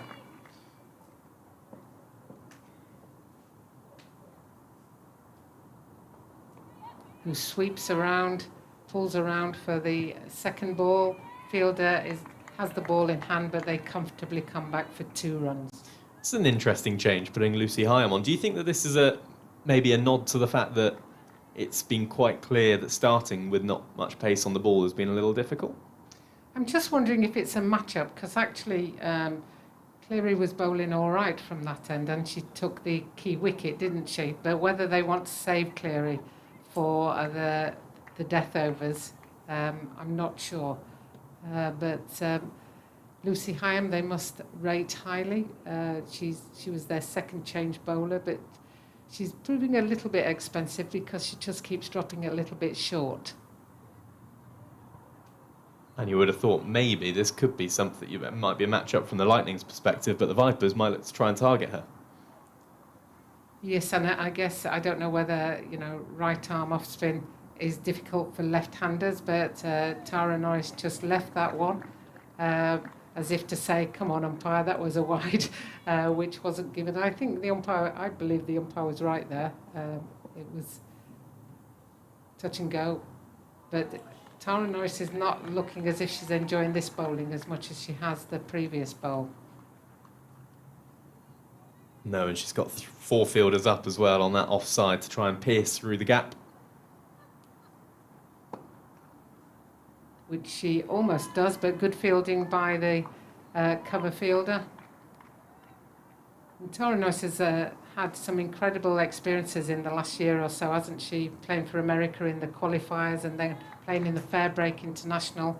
So she's somebody who's having a lot of opportunity and experience as she's gone through this season. So she must have come across an off-spin bowler before with the ball turning away from her. So that's Tara Norris for you there. And we go back now to Munro to continue from the racecourse end. And I think I'm joined by Ellie. Hi Ellie, how are you? Good, thanks. What's your take on proceedings at this moment in time? I think it's still going the Vipers' way. Munro comes in from the racecourse end and bowls, and it's just played out onto the offside, but there's no run there. We're into the last 10 overs, so 59 balls to go. If anybody's working on how many balls left, 59 to go, 224 for 5. So let's have that. Put down your number now and see what you think the number will be, and we'll see how close you get. As Munro comes in to bowl, right arm round the wicket to left-handed Tara Norris, who drives it, but drives straight to the offside fielder, but there's no run there. Yeah.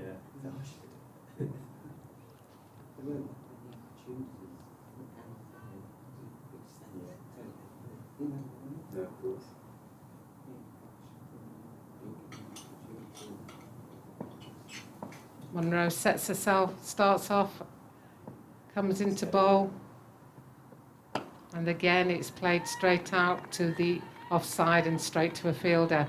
The Lightning appear to have put a bit of squeeze on the fielding here, and they've got a nice circular field in the inner ring, and Tara Norris is struggling to pierce that at the moment.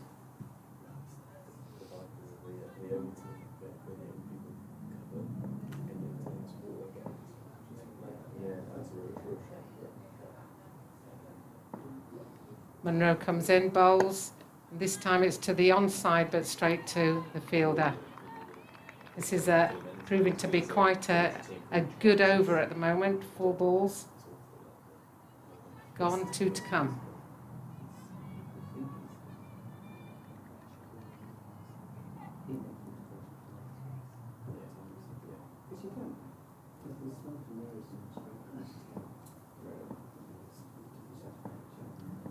In comes Munro, bowls from the racecourse end, and it's pulled round. That one was a bit shorter, and it's helped round to deep square leg, and they take a single.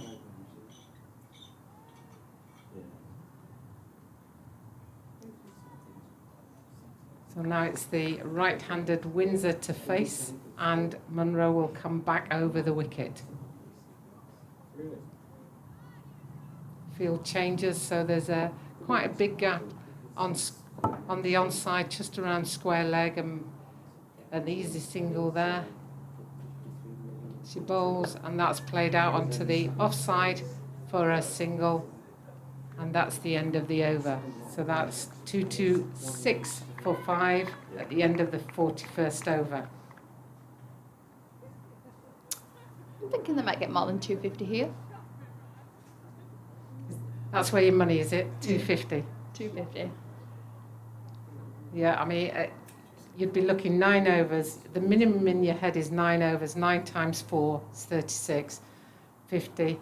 So you're looking at 260 plus in your head. That's the minimum, and then you'll be looking hopefully to get a couple of boundaries in 1 over, and suddenly that's climbing way beyond that. So the key thing is for Lightning is, can they take wickets? If they take wickets, that drops it down, a bit like the Duckworth Lewis Stern. So the Heyhoe comes in, and that's cut out into the offside by Windsor, and that's a single. And now the field will change. It's going to take a little bit longer for the field to be set, because you go right-hander, left-hander, and that also messes up the bowler, because the line and length is slightly different for a left-hander and a right-hander. As Heyhoe comes in, and Norris plays that one backwards towards point, and there's no run there. Norris is hitting the ball quite nicely at the moment, but she seems to be targeting she's batting to her field. So where the field is, she's hitting it to them, and she'll need to change. She'll look to change that as she takes a swing at that one and misses it, and it just falls in front of her. The other thing that happens now is the spin bowlers get through their overs really quickly, and before you know where you are, you're on to the last 5, and that's placed up into the air. Oh, and she's dropped it. That looked like a fairly straightforward run-of-the-mill caught and bowled, and Heyhoe went for it and got there, and then for some reason she just spilled it out. So Norris definitely gets a life there. So Norris is 11 for 1 off 20 balls. No ITs. She's not out. So he's 11 runs, and Windsor is now facing the bowling of Heyhoe. So field changes again. And it's defended by Windsor, showing a lot of respect there to Heyhoe for that ball.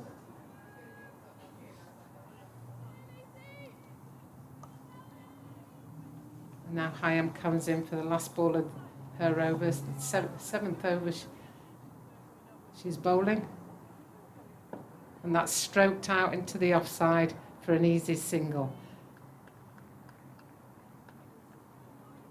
And that takes Vipers to 2-2-9 for 5.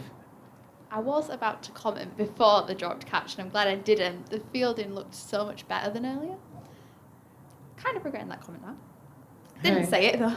Yeah, I think 26 extras is a key figure that I keep being drawn to, because 26 extras is too many for a team, and it's something that they probably need to cut down on. practically an extra batter there.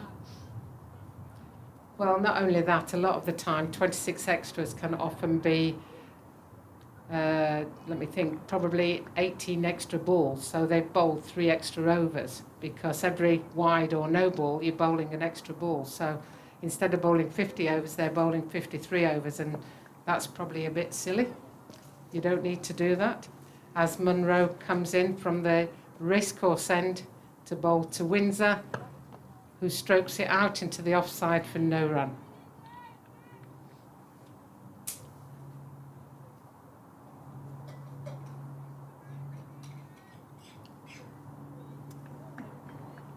Got various players supporting the team, wandering out with drinks, etc., in their high-vis jackets. Not sure I'd want to wear a high-vis jacket in today's weather. Munro in, bowls, and it's cut behind square of on the offside, and that's single. And part of me is like, oh, I think I'd be in a short sleeve shirt. We've got different players out there, some wearing long sleeve, some wearing short sleeve, and I'm wondering whether the long sleevers are the ones who dive the most to sort of protect their elbows. I'm definitely on team short sleeved here. Munro comes into the left-handed Norris, who hits it straight to point, and again there's that misfield, and again they take a run. I'm sure the fielding coach for Lightning is noting down all these, what you call minor errors, and be thinking, right, this is what we're working on in this next week. Although, yeah, they've got one more game before the break, haven't they? They've got a break till September because of Commonwealth Games. So, and then they'll restart the Rachael Heyhoe Flint Trophy. As Munro bowls to Windsor, and she hits it out to deep point, and there's a single there. And they're just ticking it over nicely at the moment, pushing the score up, getting closer and closer to Ellie's 250. Thinking they might exceed that now. And in comes Munro to the left-handed Norris, who taps the ground and waits for the ball, and then smacks it straight back towards her, but she leaves it for mid-off to pick up, and there's no run. There's definitely a slap shot that people are playing these days where it comes more horizontal rather than vertical, and it's a powerful shot. And that was one that Norris did then. Maybe it's a baseball shot because she's American. As Munro comes in, and that's a lovely stroke by Norris. So she obviously thought, I'll show you that I can do the correct technique as well, and that was a beautiful shot. Good shot, Tara Norris, for a single. And that's the end of the Munro over. She's now bowled 9 overs for 42 runs, and the score moves on to 233 for 5. We have 7 overs remaining. And interestingly, theoretically the cut-off time is 1:51, so we've got 30 minutes, or just under 30 minutes, 24 minutes theoretically to bowl these overs, which I'm not sure we'll get 7 overs in 24 minutes, but we'll see.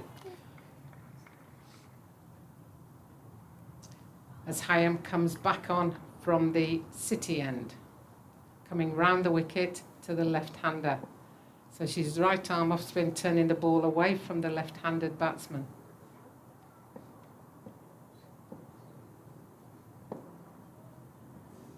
And she strokes it out onto the onside for no run.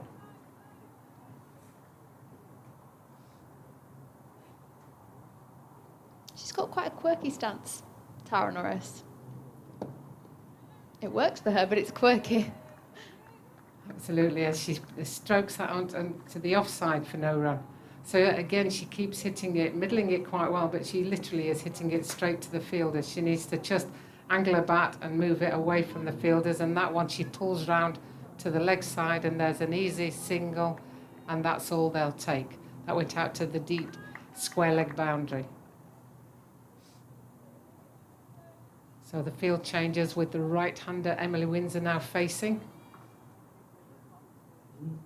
And And Emily Windsor should know these guys because she spent a loan period with them, so she should know what they're bowling and how they're bowling. That's gone straight to the fielder, but good running by Tara Norris, and no chance of a run out there purely because they ran that run quickly. Field changes again. This left and right-handed combination means that there's a little bit of a break in between each ball, so it just takes a while for the umpire and the fielders to get into position as Heyhoe comes in again. Strokes it, just dead bats it almost into the offside, and they come through for a single. Exactly, so just add something to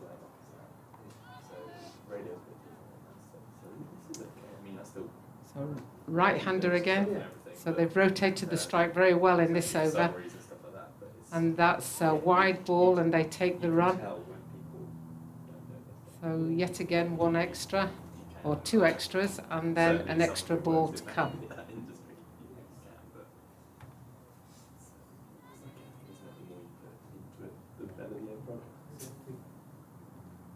So Heyhoe comes into the left-handed Norris. She bowls and she's hit out into the offside, straight down the ground, slightly aerial, but there was no fielder anywhere near it for the single. And the score moves on to 239 for 5 of 44 overs. So 6 overs to go, 36 balls for those of you counting down in balls. And we're getting closer. I'm waiting. Ellie's reconsidering her target score at this moment in time. I made it when they were 3 down and they'd just collapsed, really, in my defence.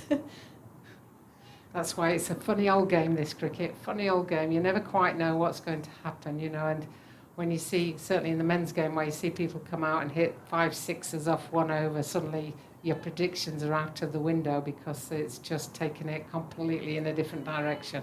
But we have Munro with her final over to bowl, coming round the wicket to the left-handed Norris.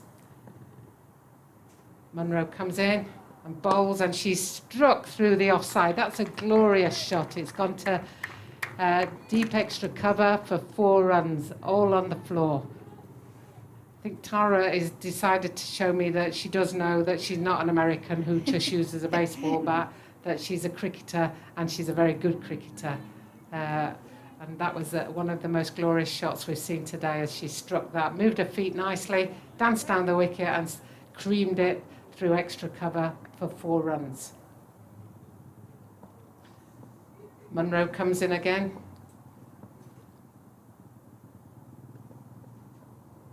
Won a play and a miss there by Norris.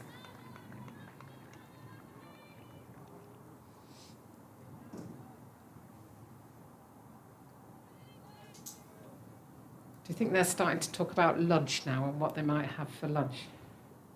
I'd be. There's nothing. When I've gone around, I had a little walk. I didn't see anything. Oh, well, they'll have they'll be having food provided, but there is a small kiosk just in the stand by the indoor school, which I'm sure will be selling something. I have no idea what. They're definitely selling drinks, but I'm not sure what else they've got. As Munro comes in and bowls, and that's a wide. It's gone down leg side. I think she tried to put a bit of extra bounce in that one, Munro, and as a result, she lost her line a little bit.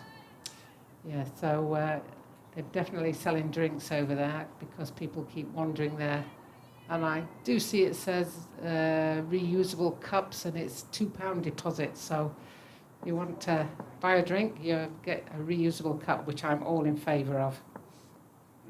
Munro comes in, and it's great running there from Vipers. It wasn't there to be hit, it was just backwards of a length, and she just placed it out into the offside, and Windsor was scampering down for an easy single. This is a productive over for the Vipers as they move to 245 for 5.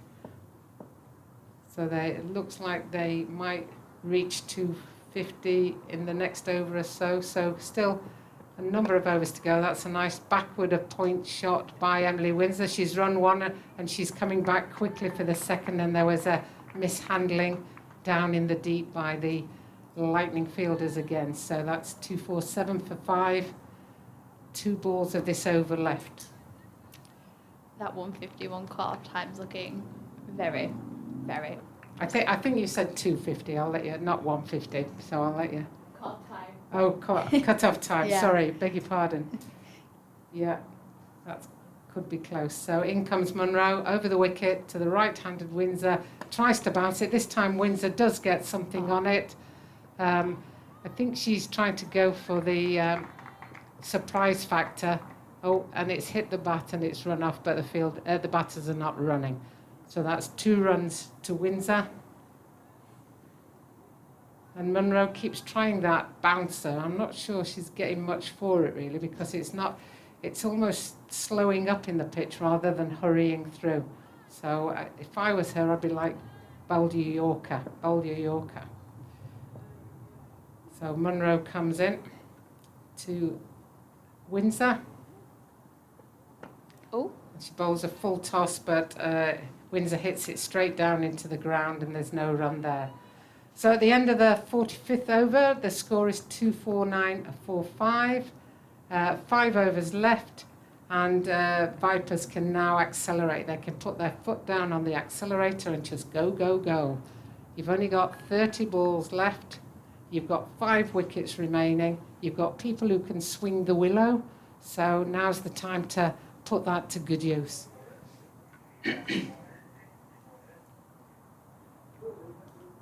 Lucy Hyam is going to continue from the city end.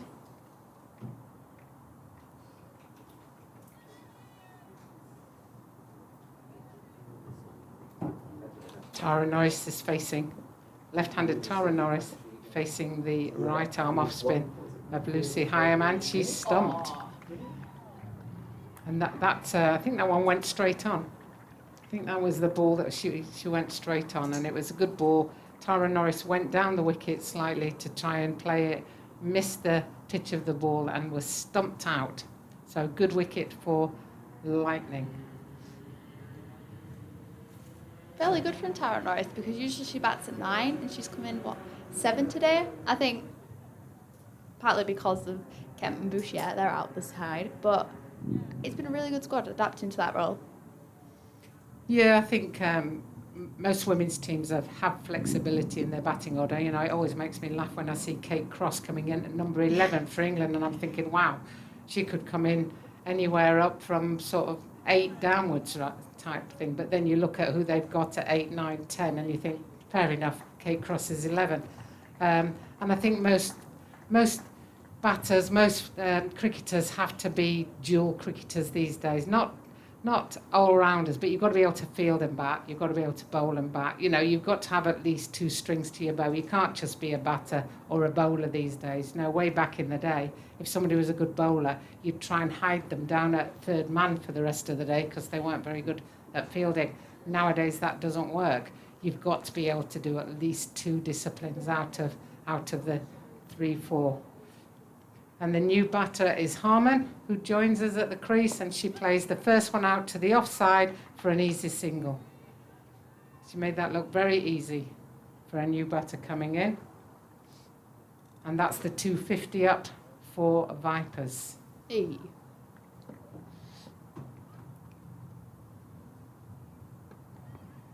Hyam still continues to come round the wicket, and Windsor strokes her out into the offside, into the deep offside for a single.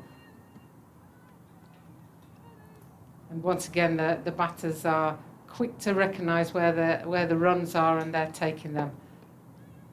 Another advance, and they've taken the single, and they're looking for the second, but it's not there. Some good fielding there from the Lightning deep fielder, the Lightning outfielder.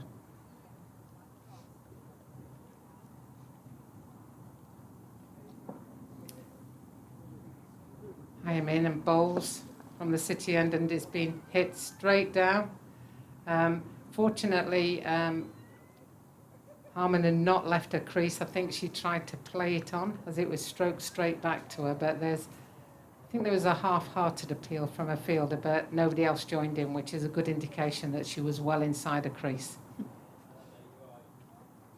And Heyhoe drops that one a little bit short, and it's pulled round, and they take a single. And again, look for the second, but didn't quite go as there was a slight fumble, misfield on the deep boundary. So that's the end of the 46 over. 4 overs to go.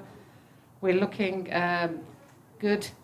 Moving on, plus 250 now, so it's 253 for 6. And what's your reassessed target now, Ellie? 270. And any reasoning behind that, or do you just go 270 and pluck it out the air? Just out the air. It just looks like 270. I think you're getting closer there with that, so I think you could be on the money for that one. So 4 overs to go. 4, 4, 16, 60, 69, 269, possibly a little more is what the batting team are thinking. And the fielding team are thinking, let's keep them down to as little as possible. They'll be happy if they don't get past 260. 270 is a target that is going to take some getting. So Catherine Bryce, the captain, comes back on. And that was a very good ball that Windsor played down into the ground. It was almost going onto her stumps, but didn't quite rebound backwards. So that's a good start from Catherine Bryce, and she leads this team very well.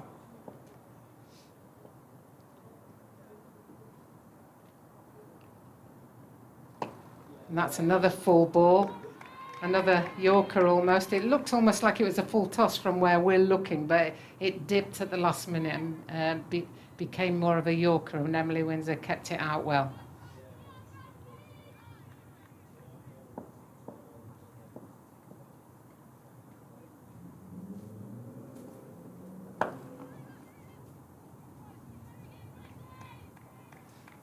And that's hit out to the offside for a single. I'm just looking at the overs. Piper Cleary's got 2 overs left, and she's by far the most economical bowler. Heyhoe's got 1 left.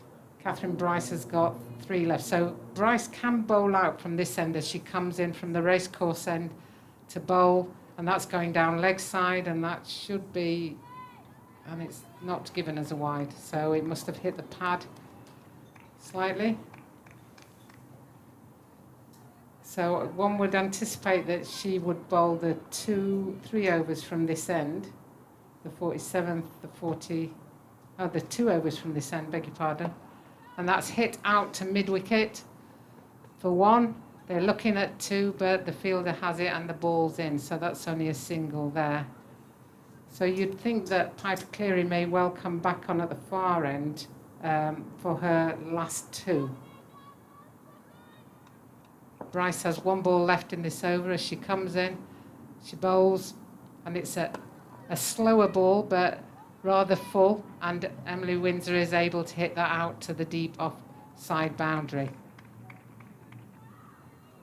So that's the end of the over. 256 for 6. 47 overs gone. And it does look like Piper Cleary is making her way to the city end to finish off her allocation of overs. She's got 2 overs left. So far she's bowled 8 overs, 19 runs and 1 wicket. It's a good choice, I think.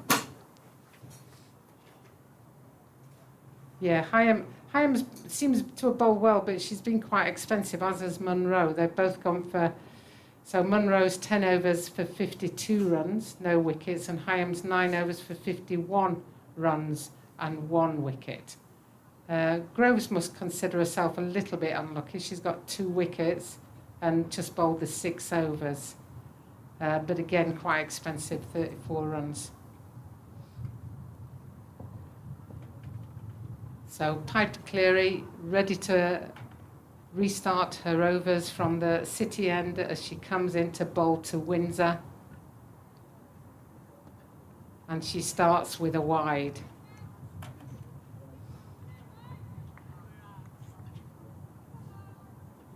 So I think that takes the extras to 30.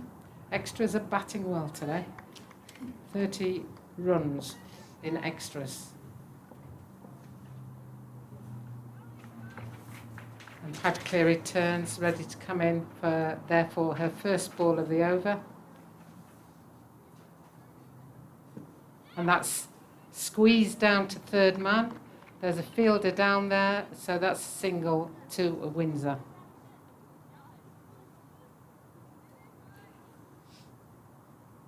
Windsor has got 31 runs off 40 balls and playing another good innings for Vipers after her innings in the last game where she ended up with 90 runs and had a great partnership with Georgie Elwis. So coming in from the City end is Piper Cleary. Bowls, and it's struck straight back over her head. That's a great shot, straight down the ground. Very safe, 4 runs straight back past the bowler by Harmon. 8 away from 270.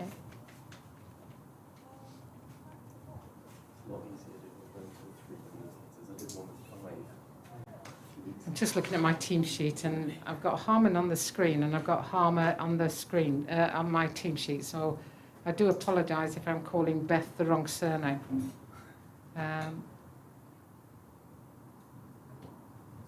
I'm looking at the wrong list. Please excuse me, everybody. I'll get my head back together. Nancy, good shot, Nancy. So Nancy Harmon, number 25, just taking a big shot down the ground. As Piper Cleary comes in for the third ball of the over from the City end, she bowls and she's hit through the extra cover area, and that's another 4 for Nancy Harmon. 2 very good shots, one after the other, and this starts to take the game further and further away from Lightning at this stage.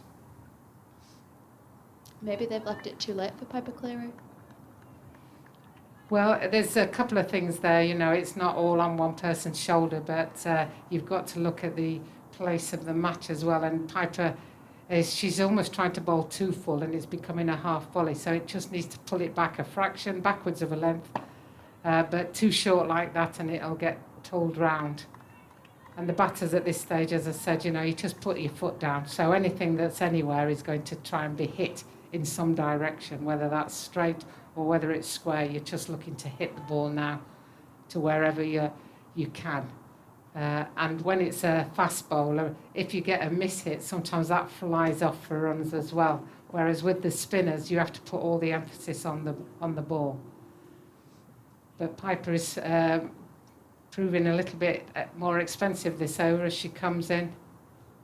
And she bowls, and that's hit out to the offside boundary. They've taken one, they're coming back for the second, and there's a misfield again, and again that's 4 runs. That's a real case in point where the fielder presumed she'd picked it up when she hadn't and was looking to throw it, and it was past her. And she kicks the ground in disgust. She knows that she's made an error there for her team. So poor Gwen Davis out there is having a bit of a nightmare. As Piper Cleary comes in again. And she bowls. And that's hit through the offside. Well fielded this time, but there's still a single there for Windsor. So that takes the score on to 272 for 6 at the end of the 48th over. So they've still got 2 overs left. They're going to make the cut-off, that's for sure. So 2 overs left, 12 balls left, 272. They're going to be pushing up to 290, I think, 285, potentially. We've got Catherine Bryce to finish from this end with her spells. At the moment, she's bowled 8 overs and 2 for 45.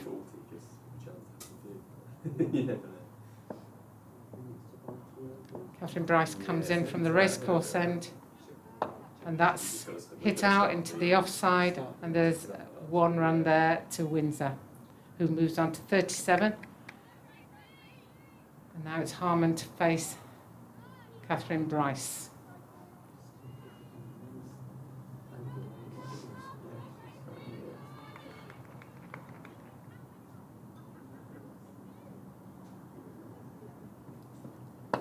And that's hit down the ground on the onside. And again, there's a single there. So at the moment, they're just hitting these in singles. And I think Catherine Bryce will be quite relieved. What she doesn't want is to give an easy boundary at this stage.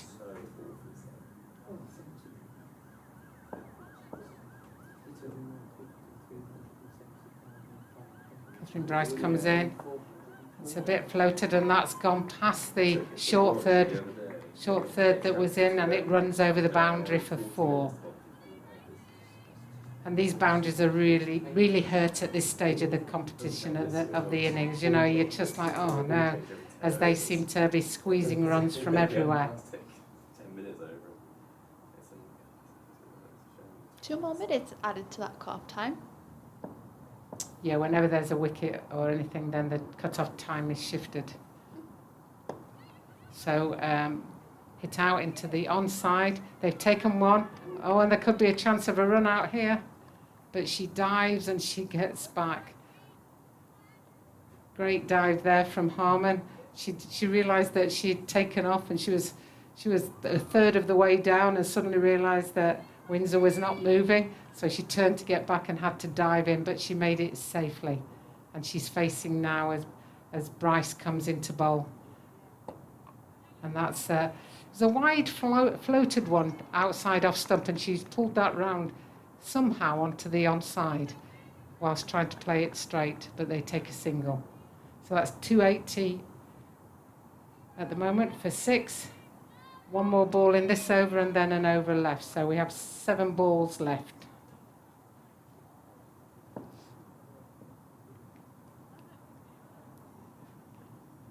And that's hit down the ground, probably just for a single again, although Harman's come back for the second and she makes it easily. A great running between wickets there. So that's 282 for 6 at the end of the 49th over.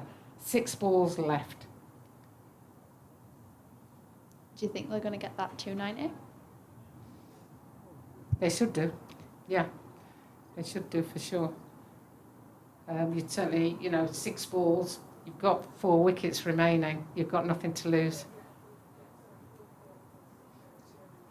You only need 2 boundaries and you're there. So 1 boundary and 5 singles, you're there. It's not a massive total at this stage to get 8 off the last over. If somebody said to you you've got to get 8 off the last over, you'd fancy your chances. Piper Cleary to bowl the last over. She's looking at the field. We're moving the deep cover boundary. She's moving a straighter. So she now becomes an extra cover. We've got a deep square and a deep mid-wicket, and we've got a deep long on. I think that's the fielders that we've got out there as Piper Cleary comes into bowl to Harman, Nancy Harman. And that was a full toss on leg stump, which they've taken 1 for, and they're going for the second, and they do it easily. That's great running, because it's not that big a boundary, and the fielder did get to the ball quite quickly, and I thought, oh, wow, they're going for the second, but they'd already turned and gone, and they both did it. And I think as long as you both decide you're going, then that's easy. Yeah, and it seems to be a key thing throughout the Vipers' innings, to be fair. They've just always been very good at running between those wickets. As Piper Cleary comes in from the city end. And she's hit, and this could be a chance. And I think she took the catch, but I've got a feeling that she slid and hit the rope, so they're signalling 6. So that was a bit unlucky for the Lightning fielder there. You could see that it obviously wasn't a catch because everybody sort of looked and nobody yelled or nobody had celebrations, and then the square leg umpire was already signalling 6. So that's the 6 for Nancy Harman. A good strike as Piper Cleary comes in, and it's driven this time on the ground to that same fielder who makes no mistake and picks it up, and that's 1 run to there. So 3 balls left, 291 for 6. Will she get her 50? I don't think she's thinking about that at the moment. I think she's just thinking about, let's see where we can score some runs. So Windsor on strike. as Piper Cleary comes in from the city end. And she bowls, and she takes a swing but misses it. And I think had she stayed still, that could well have been a wide, because it was taken on the outside leg stump, but she backed off outside leg stump, so it went between her and the stumps, which then doesn't make it a wide. 2 balls to go. Piper Cleary turns from the city end. She's moving quicker than the roundabout, the Robbie's roundabout there. And that's driven straight down the ground. They've taken 1. She's turning for 2. That's a wayward throw. Otherwise, Nancy Harman could have been struggling because she was a little bit slower setting off, because she had to wait for it to pass the stumps before she could set off. So we got 1 ball to go. Windsor is on 46, not out, and she's facing against Piper Cleary. She turns and comes in from the city end. She bowls, and she's hit down the ground, and she makes a single. So that's the end of the innings, and it's 2-9-4 for 6. Emily Windsor finishes on 47 not out of 49 balls. Nancy Harman finishes on 23 not out of 12 balls, and the total is once again 2-9-4 for 6 as they walk off, and they must be quite pleased with that performance. Thank you very much, Jane. You go and have some lunch, some well-earned lunch. Same for you, Ellie. Thank you very much indeed, Ellie Indy. Jane Powell back with us in the second half of this game. Let's just bring you up to date quickly then with where things sit. So the Southern Vipers, if you are just joining us, Southern Vipers won the toss. They elected to have a bat first, and they made a good start as well. They were 153 without loss, thanks to that opening stand between Georgia Adams and Ella McCaughan. It was Ella McCaughan who fell in the 26th over. She made 72 from 88, when she bowled Groves. And then 3 wickets, that was the start of the first of 3 wickets for just 2 runs.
The second half of this third round of the Rachael Heyhoe Flint Trophy between the Lightning and the Southern Vipers. A reminder, the Lightning the Lightning requiring 295 runs for victory after the Vipers posted 294 for 6 in their first innings. That was thanks to 72 from Ella McCaughan, 82 for Georgia Adams, and some good partnerships of 40-odd between Emily Windsor and Tara Norris, and Emily Windsor and Nancy Harmon towards the end as well. So 295 the required total for the Lightning. They need to go at just a smidgen under 6 runs and over. And it's Sarah Bryce who is out there in the middle for the Lightning. She's joined as well by Beth Harmer. And we're just about ready to get things underway. It's going to be Sarah Bryce to take strike at the first delivery of the innings. Tara Norris is going to bowl it. She's running away from us, bowling over the wicket left arm, and that's straight and pushed into the offside from Bryce. And there is no run, and we are underway. A little bit later on, we'll be joined by Jane Powell, former England captain, now working with the ECB. I'm Robbie James, and alongside me we have Ellie Indy, part of the Women's Cricket Ramblers podcast. Ellie, what did you make of the first half of what you saw earlier today? Classic Vipers. Classic Vipers. What do you mean by that? I mean, just runs everywhere. Runs everywhere. Plenty of them. Here is Norris once more in bowls, and that's straighter and nudged off the hip of Bryce, and they're off the mark. They'll get a couple of runs out towards the fielder running around from fine leg, and they are 2 without loss. I like it. It's a good bold claim, that. Just runs. Classic Vipers runs.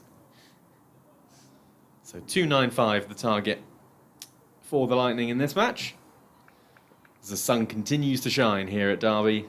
That road just got a little quieter maybe over the last hour or so. Here is Norris in once more, and Bryce is driving that through the covers nicely, and that's going to be the first boundary of the Lightning's innings. Just over pitched, half volley outside the off stump for Tara Norris. She's got 2 slips in play. There's a third man and a fine leg, kind of wideish fine leg as well. No one back, of course, because of the power play on the offside in the ring. And Sarah Bryce moves to 6 without loss. And it is baking out there. We went out there throughout the course of the interval, and we've just come in back into the commentary box, and it's warm in here. But we had a little breakthrough a couple of minutes ago. Here is Norris in once more. Full straight, wraps her on the pads. Bryce, did she get an inside edge? Maybe. Otherwise, that looked fairly straight. I think she must have got an inside edge. Yeah, what a breakthrough did we just have in the last 10 minutes? Oh my God, I can't believe it. Got to give a big shout out to the scorers who just came in and just pointed out. I mean, I don't know how we didn't spot it, but there is aircon in here that we didn't even realise we could turn on. So that's now on, and we're feeling fairly comfortable, aren't we? Not to rub it in the faces of anyone that is out in the sun at the moment. I hope you're enjoying the sun wherever you are. But we're nice and cold. But we are nice and cold. Here is Norris in once more. Bowls full and straight. Lovely looking drive up towards the fielder at extra cover, who parries it, and actually parries it past Emily Windsor at mid-off as well. Just did one over on Emily Windsor there, actually. Good little stop, but they come through for a single, 7 without loss, and Harmer's about to face her first delivery.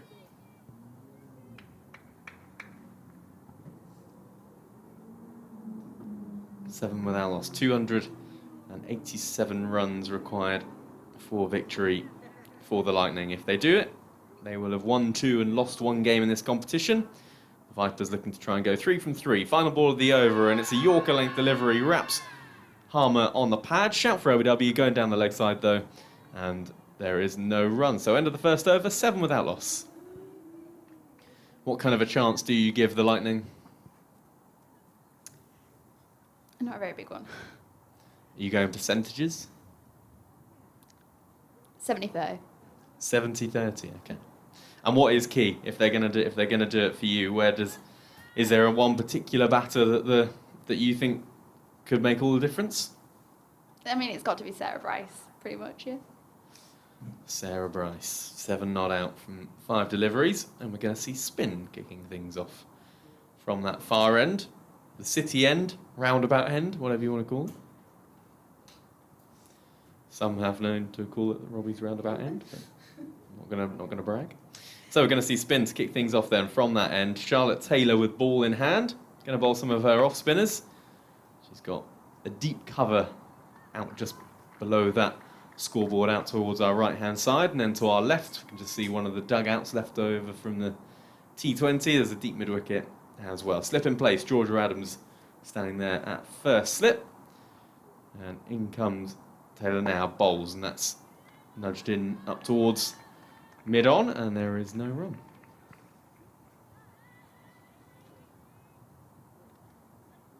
A reminder, of course, 3 other games taking place this afternoon in the Rachael Heyhoe Flint Trophy, as that's a play and a miss outside the off stump from Sarah Bryce. Bringing you up to date with the scores when my laptop loads in those other games. I'll do it after this ball. In comes Taylor once more. Over the wicket, bowls. Loopy flight on that one, and there is no run. Pushed into the offside. Sunrise is taking on the Storm. That game at Chelmsford. The Storm are 24 for 2 in the 8th over. They're chasing 254 runs for victory. Comes Taylor once more. Bowls. Driven into the offside, and they will get a single.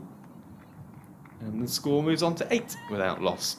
Elsewhere at Southport, South East Stars posted 198 against the Thunder. They were all out, and the Thunder in reply 47 for 1 after 10 overs. And Central Sparks against the Northern Diamonds, the other game taking place. That's up at Worcester. Here is Taylor once more. Final ball of the over, thick edge from Harmer, and there's no third man, so there's going to be a chase for Tara Norris down towards that boundary, and she picks the ball up with a slide, and they come back for a couple of runs. It wasn't the final ball of the over. One to come, 10 without loss. Other game then taking place, Central Sparks 214 for 6, and the Northern Diamonds in reply in the 5th over, 24 without loss. This will be the final ball of the over. Should be anyway. It will be. Short outside the off stump and missed from Harmer, so end of the over, 2 gone, and the Lightning 10 without loss. Now I know you did kind of come into the commentary box after your time out in the sun, Ellie, and you came in with a slow walk, and I know exactly why. It's because things didn't go so well for your beloved Yorkshire in the T20 Blast, did it? Nope. I should ask, are you okay? Nope. No, okay. I'm sorry. I'm really sorry for you. That game, of course, if you did just miss it, then yes, the Lancashire, I'm sorry to say it, I have to say it, I have to be informative, don't I? The Yorkshire Vikings losing to Lancashire in that first semi-final, so they will play in the final, and they will play against the winner of Hampshire against Somerset. Here is Norris in once more, over the wicket, bowls to begin a new over, and that's driven through the offside. A chase for Emily Windsor is on, and she balls the ball up nicely. Good bit of work from the Vipers batter. And they just come through for a couple, or did they manage 3? I'm going 3. I think they did manage 3, I think you're right. Oh, no, 2. Aww. Sorry. So 12 without loss. Yes, that game taking place now between Hampshire and Somerset in the second semi-final. The winner will play Lancashire in the final. Hampshire won the toss, and they elected to bat first. They are 2 without loss. In the first over, you can, of course, listen to that on all frequencies on BBC Radio Solent. So that's down the leg side from Tara Norris, and it's missed by Carla Rudd as well, actually. It's going to be wides, and it's going to be 5 of them. 4 of them, even. So down the leg side, just losing her line. And the Lightning are on 17 without loss. Yeah, you can listen to that game on BBC Radio Solent on all frequencies. Also, full coverage of Blast Finals Day on 5 Sports Extra today as well, throughout the day. But we are here at Derby for the 3rd round of the Rachael Heyhoe Flint Trophy.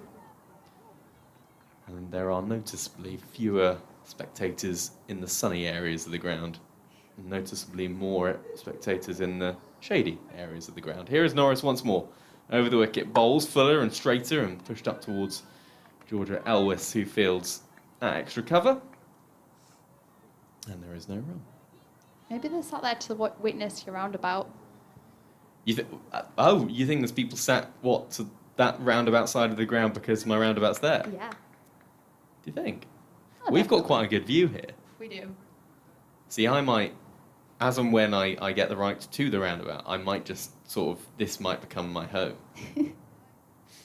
Here is Norris in once more. Bowls, shorter, a little straighter, and helped on the way down towards fine leg from Bryce. They'll come through for a single, 18 without loss. I don't know where the best place would be to view it. The best place to view it might be in the middle of it.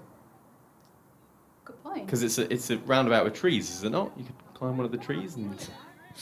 Tree house. Yeah, I don't know why you'd want to do that. I mean, I just naming the roundabout after me. We don't have to live there, but it's a nice thought, though, isn't it? If they want to, it's fine, but... Yeah. Oh, of course. Oh, I'm not going to stop people. Yeah. No. You look at my roundabout as much as you like. Anyway, 18 without loss. Harmer on strike. She has 2 to her name. Here is Norris. Bowls, and that's straighter and pushed into the onside. No run. And Tara Norris just having a word with Georgia Adams, I think, about a field placing. They're in discussion. Georgia Adams is at slip. There is a third man who is going to come up into the ring. I don't think anyone is going out, so now just one fielder out for the Vipers. Yeah, third man coming up into what looks to be maybe a second or third slip position. So just the one fielder out, and that is the fielder at deep fine leg. Here is Tara Norris in once more, and that wraps Harmer on the pads, but going down the leg side. Georgia Adams liked it as slip, but really the best view for that. So no raw runs to the total. How did you spend your lunch interval? I ordered McDonald's. I just You had a there. McDonald's? Yeah. Did you? Yeah, you can order it to the I ground. did wonder where you went. You ordered it to the ground? Yeah, like, I just stood in the car park and I was like, bring it here, please. Oh, I see. Yeah. Oh, other fast food restaurants are, of course, available. Tara Norris in over the wicket once more. Bowls. Fuller straighter driven. Lovely shot that from Harmer. That's going to be 4 down the ground. Fielders won't cut that one off. Just little full, little straight. More than anything, just a bit of a half volley from Tara Norris. And gets the treatment from Harmer. She moves on to 6. Sarah Bryce has 11, 22 without loss. I see. So you didn't fancy, you didn't, we'll say this quietly, you didn't fancy the food here. You know we got food. Yeah. Did you not see the food? Oh, no. No. Well, that's because you'd gone out to get your McDonald's. There was food down there. Yeah, but McDonald's. We saw you out. We treat you nicely, Eddie. I don't know. Get your food. That's all right. That might mean actually that there's some more food down there that I can have my seconds later on when I'm off. I'm still quite hungry. It was lovely. I wondered why they were asking me what my meal choice was. Meat? Like just a slab of meat? You'll know for next time. Yeah. You will know for next time. Charlotte Taylor to begin a new over from the city end. She's bowling now to Sarah Bryce, who pushes that to the offside, and there is no run. I mean, was your fast food chain meal good? Yeah, it was great actually. Oh, good. I ate it really quick because I was scared I was going to miss this. Oh, you don't want to miss any of it. Pulled into the onside from Bryce out towards the fielder at deep mid-wicket, and they'll come through for a single, 23 without loss.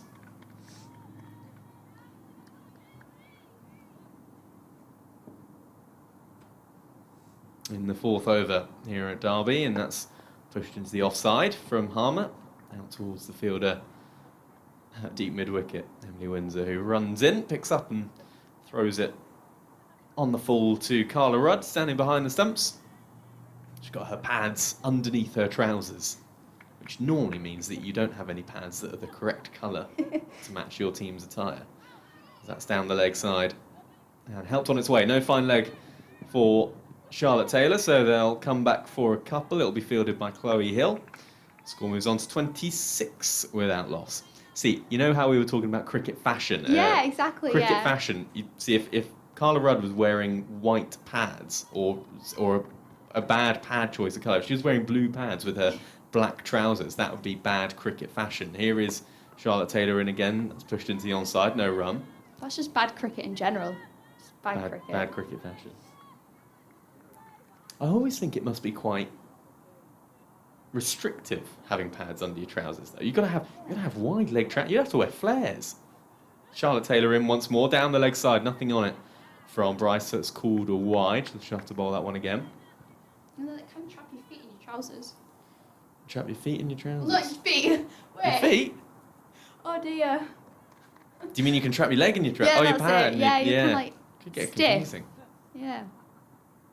Driven. by Bryce up towards extra cover, and there is no run. End of the over, 4 gone here at Derby. The Lightning 27 without loss. They require a further 267 runs for victory. Yeah, I always think it must be quite restricted, but pads under the trousers. You got a lot on as a wicketkeeper, and then you got a long sleeve shirt. You got the big gloves on. You got a helmet on when she's standing up for the stumps. A lot to think about. Yeah. Sarah Bryce is wearing the right pads though. Did she have? I saw What did she that. have? She had pink like she's now. It works. It works. Are they meant to be? Oh yeah, yeah. Harmer has pink as well. Why are they not wearing purple? If they're purple, if their kit's purple, why are their pads pink? That's purple overkill. You can't do that. Oh, sorry. Yeah. That's just a no-go. Oh dear. Oh right. Okay. Ellie's just giving me the classic dead signal. All right. Here's Tara Norris anyway, in starting you over, and she's been cut away for 4. Nice shot from Harmer, just leant back there, backward cut, in between the fielder at point and cover, and this outfield is absolutely rapid at Derby, and it's only going to get quicker as well as it continues to get baked with this July sunshine. And Harmer moves on to 11. Good start this from the Lightning, 31 without loss. Sarah Bryce has 14 as well. Their run rate so far is 7.4, required rate 5.8, so they've got that down by 0.1 runs per over. Long way to go for sure. 45 overs and 5 balls remain in this innings. Here is Norris once more. That's straighter this time. Wraps Harmer on the pads, and there is no run, and Norris runs in her follow-through, just runs through and picks that up, and was going to take the bails off at the striker's end, even though Harmer was fully in her ground, but then she realised that would have been some work for the umpire to do at the far end, so she decided against it.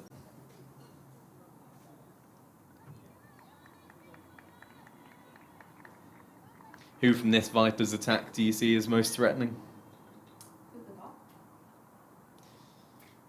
See Charlotte Taylor, we're going to see Nancy Harmon. Here is Norris once more. Bowls full, straight pushed into the offside, and there is no run. I'm sure we'll see some Georgia Elwes, Paige Schofield, Georgia Adams, no doubt, will give herself a little bowl as well. It's all very good, isn't it? It's kind of hard to choose. You've got to pick one. Go on. Tara Norris. Tara Norris. Well, she's bowling right now. So you're in luck. 2.5 overs, 0 for 23 for the American, and she is once more running away from Harmer on strike, and she bowls, and that's off stump line, pushed into the offside, and there is no run.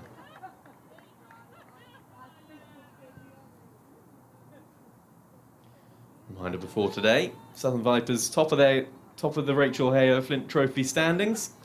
Lightning in 6th. Both teams just played the 2 games. Next up for the Lightning, they take on the Diamonds. They travel to the Diamonds next Saturday. Southern Vipers are at home to the Sunrisers. And that's helped on its way from Harmer down towards Fine Leg. Too fine for Fine Leg to cut it off. It was quite wide, and that has gone for 4. Lovely shot. Just a little straight from Tara Norris. Helped on its way from Harmer. And she picks up another boundary and moves to 15, 35 without loss, and continuing the good start for the Lightning. I said Sarah Bryce would do well. You did. Maybe it's too early to call her. Albeit that was Harmer who picked up that boundary. True. But nonetheless, both batters making a good start here for the home side. As Harmer settles once more. In comes Norris, driven, lovely down the ground, but it won't beat the fielder. And mid-off, Charlotte Taylor takes a couple of steps to her right-hand side, picks the ball up, and it's a dot ball to end then. 35 for no wicket. We have had 5 overs here in Derby. This 3rd round of the Rachael Heyhoe Flint Trophy. Southern Vipers won the toss earlier on today. They posted 294 for 6 from their 50 overs. Emma McCaughan, 72 from 88 balls. Georgia Adams, the captain, 82 from 93 deliveries. And also a notable contribution from Emily Windsor as well, against the side that she went on loan to for 1 game this season. 47 from 49 balls. Here is Charlotte Taylor to begin her 3rd over, and that's pushed into the offside. And there is no run. some commotion going on below us here on our fix. Yeah. Did you find an ice cream van yet? No, there is no ice cream van. No ice cream van. No ice cream van. That is no good, is it? No. Nudged into the onside. They'll go through for a quick single, fielded by Chloe Hill at square leg. Can't prevent the single though. Is there any food here? I can see it. There's a drink stand, isn't it? I remember Jane They're doing mentioning. what do you call it? Pastries? Pastries. Pasties. Oh, pasties. Yeah, that's it. Too hot for a pasty. Exactly. Straighter this time from Charlotte Taylor. No, just padding up his Harmer. There is no rum. It's too hot for it. The whole point of pasties, were they not, were that you keep the inside warm by wrapping it in pastry. Yeah. Taylor in once more. And that's the top edge. This could be caught. Mid-on comes in and can't get there. Oh, just falls in between all three of them. Looking to try and play that on the onside was Harmer. Just got a leading edge up into the sky and it bounced perfectly between mid-on, mid-off and the bowler. So Harmer survives. 36 without loss. Taylor in once more over the wicket. Bowls. That's defended into the offside. No run. Now, yeah, my memory serves me right. Pasties were for the miners. They were made for miners to keep their stuff warm. Can't have a pasty on a day like today. It's a salad day. Taylor in once more over the wicket, bowls and pushed straight back to her, and there is no run. End of the over, 6 gone here at Derby. 36 without loss. The Lightning, they require 258 runs for victory. Well worth as well, actually, keeping an eye on throughout this game. It's always a good indicator of where a one-day match stands, is that you can, we're not going to get any rain, but you can keep an eye on the Duckworth-Lewis par scores. And at the end of this coming over, well, actually, at the start of this over, the Lightning to be up with Duckworth-Lewis would be on 22, and they have 36 in their name. So they've got off to a good start, that is for sure. They're making good inroads in the power play. And they forced the bowling change as well. Tara Norris out the attack, 3 overs for 27 for her. Been a little expensive, and Paige Schofield is going to have a bowl from this end, the racecourse end, our commentary end that we are at. 3 for 29 for Paige Schofield against the South East Stars this time last week. She's got a good economy rate in this competition as well. Just a fraction over 5, averaging 9. 5 wickets in the competition so far, and she's going to bowl with a slip. Third man, and a deep backward square leg as well. And that first delivery is down the leg side, and she's going to be wided, and it's going to be 5 wides. It is going to race away down that hill towards the boundary on the far side, signalled now by the umpire. And the Lightning move on to 41 without loss. That's because you were big in a row. That's exactly why. That was bound to happen. I big her up. I mentioned how many wickets she's got. And she goes for 5 wides first up. Here she is to have another go once more over the wicket bowl. Shorter this time and cut away, but finds the fielder at point from Bryce. And there is no run. First wicket of the second semi-final of the day gone down as well at Edgbaston. And the Hampshire Hawks captain James Vince has gone. So Hampshire 47 for 1. We will keep you updated in that game. Those Southern Vipers and Hampshire fans listening. This one edged past Georgia Adams, who dives to her right-hand side at slip, and it's going to run away to the boundary for 4. Thick edge from Bryce, and Georgia Adams realistically never had a chance of taking that. Even if it had come straight to her, it might have come too quickly. But she had to dive away to her right-hand side, couldn't get it, and the Lightning move on to 45 without loss. There's a very passionate fan out there. Watch out when they hit it that way. Just watch this woman. Where's the fan? Over there. I think it's pink, in the pink. Towards the far side in the pink. Oh, I see. Very passionate. Here is Schofield again, bowls, and that's played late down towards third man, past the fielder at point as well. Charlotte Taylor running towards her right-hand side, cuts the ball off, and it's fielded, I think, by Nancy Harmon, who does the pick-up job and pick-up and throw. They come back for a second. I can see. So there's a... Yeah, I think I've got like a foam finger as well. So there's a woman in... Yeah, I can see, just to the left of the sight screen, city end of the ground, sitting in those white seats in lovely light pink. This is edged once more. Similar area, thick edge, but not as much on it, not as much pace this time, and it goes down towards third man. They come through for a single. What was she doing? She was just like standing up, and I love it. The passion. Having a dance. The energy, it was great. Having a dance. Yeah. We don't mind a dance at the cricket. Too hot for dancing, but don't mind a dance at the cricket. Yeah. Never know. There's a gentleman next to her. It might be Anton Dubek or something. Schofield again in wraps. Harmer on the pads, and she's given. Gone. And the first wicket falls for the Lightning. It was, well, I don't think Harmer's too happy about that, actually. She's walking really slowly off and took a couple of seconds to look back at the umpire. It was maybe, just looked like on the angle it could have been going down the leg side, but she has to go. She's been given out. LBW to Paige Schofield for 15, and the Lightning lose their first wicket. 48 without loss. 48 for 1. That look out to you? No. You're saying no, going down the leg side. Yeah. Okay, well, there we have it then.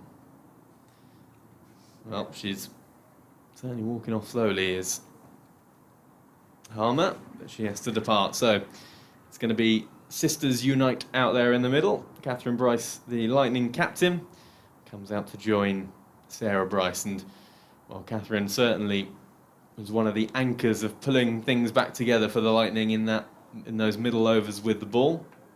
Really impressive. Got the ball to swing in quite drastically from this end, the racecourse end here at Derby. Picked up a couple of wickets, a couple of really key wickets actually in those middle overs. It was part of the time where the Vipers lost 3 wickets for just 2 runs, and Catherine Bryce managed to get one of those wickets. If you can't tell, I'm filling time whilst my scorecard loads. Yeah, 2 for 55 from 9 overs for Catherine Bryce. Picked up the wickets of Georgia Elwes, second ball, and also Paige Schofield for 18 as well. And ironically, Paige Schofield is going to bowl her first delivery to her. She's going to bowl it from this racecourse end, running away from us. Slip in place still. Fielder's out, a third man, and deep fine leg, who is a little wider than your conventional fine leg. And covers come in a little closer as well, catching cover, and that's missed outside the off stump. She tries to cut that away, and Paige Schofield has her hands on her head, but it's a good over for her. It's gone for 12 runs, but she's picked up an important wicket, the first one to go. 7 overs gone, and Lightning 48 for 1.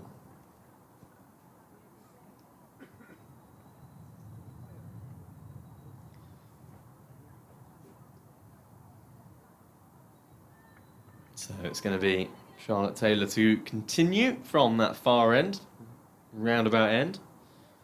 3 overs for 9 so far for the off-spinner, part of our commentary team, often on BBC Radio Solent, of course, as well. I've heard her at the Aegeus Bowl commentating on Hampshire versus Warwickshire in the county championship earlier on in the week. She's going to bowl now to Sarah Bryce. Over the wicket, bowls, flighted a little more, a little slower, and just pushed into the onside from Bryce. No run, slip in place still. Cover, and a deep mid-wicket, the 2 fielders out. Here she is once more. Bowls, that's pushed up towards mid-off, and there is no run. Lightning 48 for 1, 246 runs for victory. And that run rate currently just over 6.5 and over. That's pushed back to Taylor, and there is no run. Acquired rate 5.8 runs and over. It started at 5.9. Plenty of work for the Lightning to do to try and pick up their second win of this competition. Pushed out into the offside once more from Sarah Bryce. Fielded by Point, and there is no run.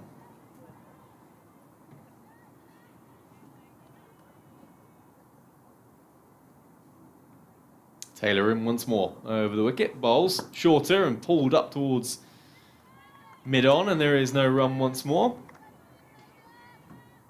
Ellie, I want to know more about the podcast. I want to know more about Women's Cricket Ramblings.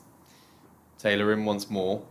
Final ball of the over, and it's defended straight back to her in the onside, and there is no run. End of the over, a maiden from Charlotte Taylor. 8 overs gone, 48 for 1. So talk to us, is it just you? Yeah, it's just me. So you host the podcast? Yeah. And it's a rambling about women's cricket. That's going to be my initial take. Yeah, literally anything. From what? Explain to us what was last on the last pod.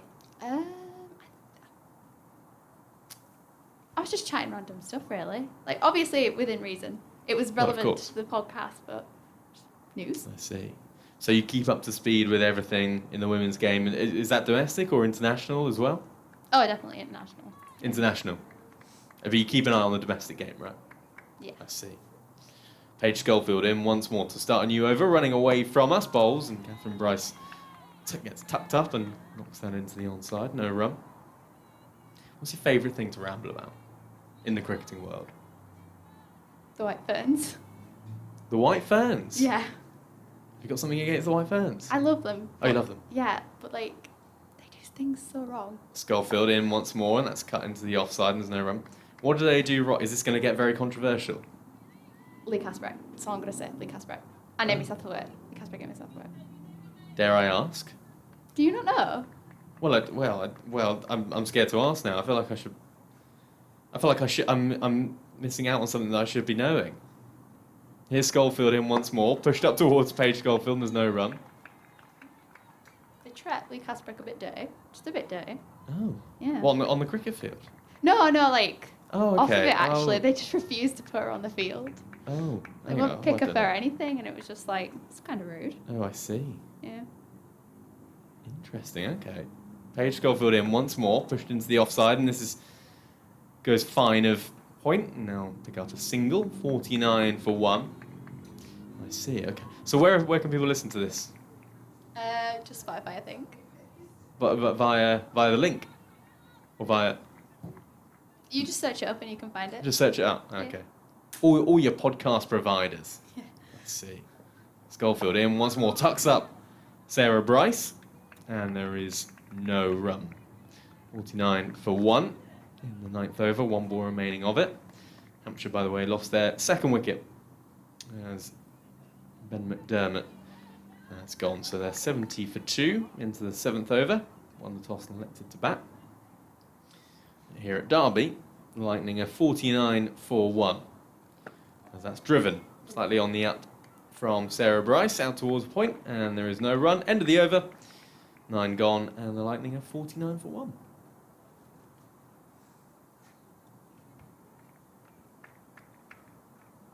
A smattering of applause from below us here at Derby. See those tents out towards our right-hand side, the hospitality tents. A few benches just outside.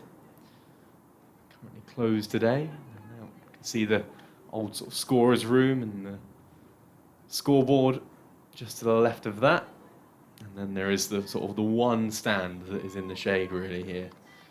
Up at Derby, it's a small little stand with a little bit of roofing, and it's, well, I can see a few Vipers fans in there with their orange caps and orange shirts, taking shelter from the heat. Charlotte Taylor begins the new over, and that's straight, pushed into the onside and fielded by Chloe Hill at square leg. No run. And as you make your way across, there's that big stand out in front of us at the roundabout end of the ground, open stand, full white seats. Sight screen makes up part of it as well. It's probably taken up a good 200 seats or something like that. Pushed up towards mid-on, no run. Because of the sort of linen, what's it called, big black sheet that's put across as the sight screen. As Taylor's in once more, and this is a leading edge from Bryce, but it's going to fall safe, just fall in front of the fielder at mid-on. And there's no run. Good couple of overs here from Charlotte Taylor. 4.5 overs, 1 maiden, no wickets for 9 runs. She's in once more, bowling to Catherine Bryce, who has 1 to her name. Lightning captain. Pushes that into the offside, and there is no run. And to the left of that stand, there's the old where the old dressing rooms and old sort of pavilion area was.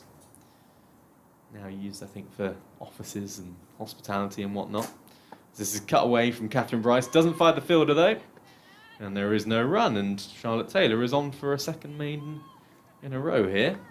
She's got 1 ball to bowl. To the left of the...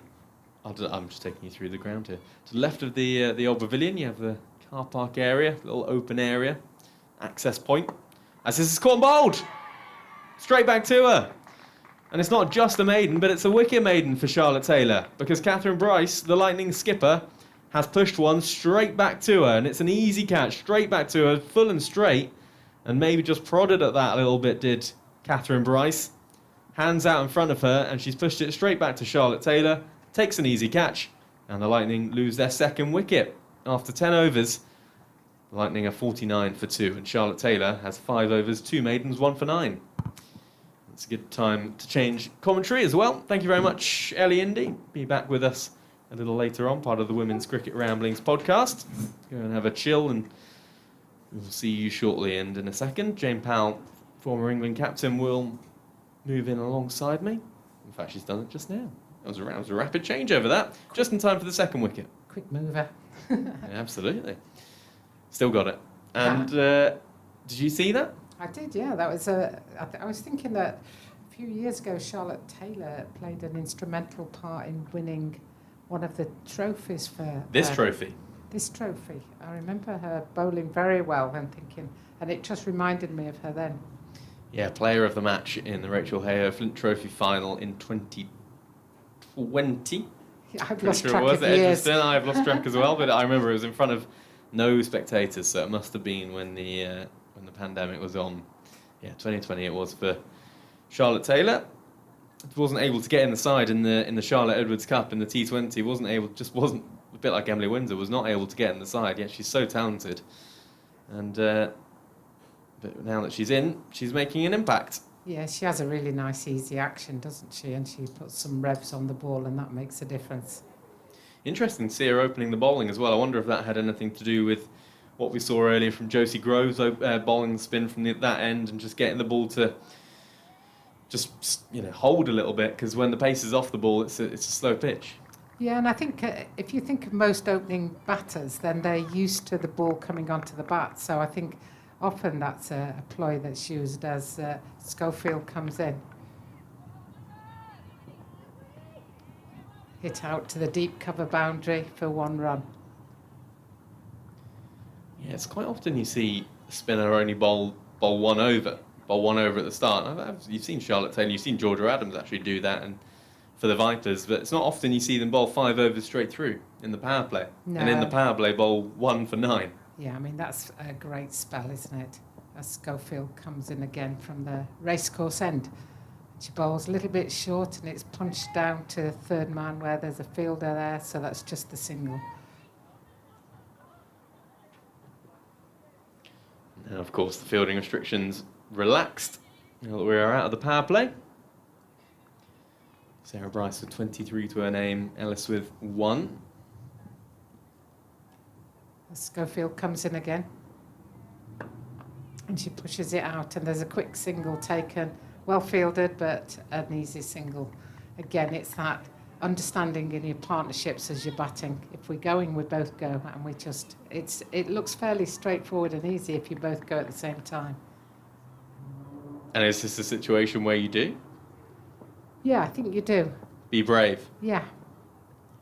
You've got to keep the score moving. I mean, when I came up, I think the run rate was above what was required, and now it's every ball now, the pressure's on because the run rate starts to build, and once it starts getting up to 8, then you're struggling, and it's already at 6.2. So Schofield comes in again, trying to squeeze it, and she does. So there's a dot ball to Ellis, and the new batter will take a while just to get used to the wicket, as we've seen all the way through the day, that the wicket's not been easy for anybody coming in.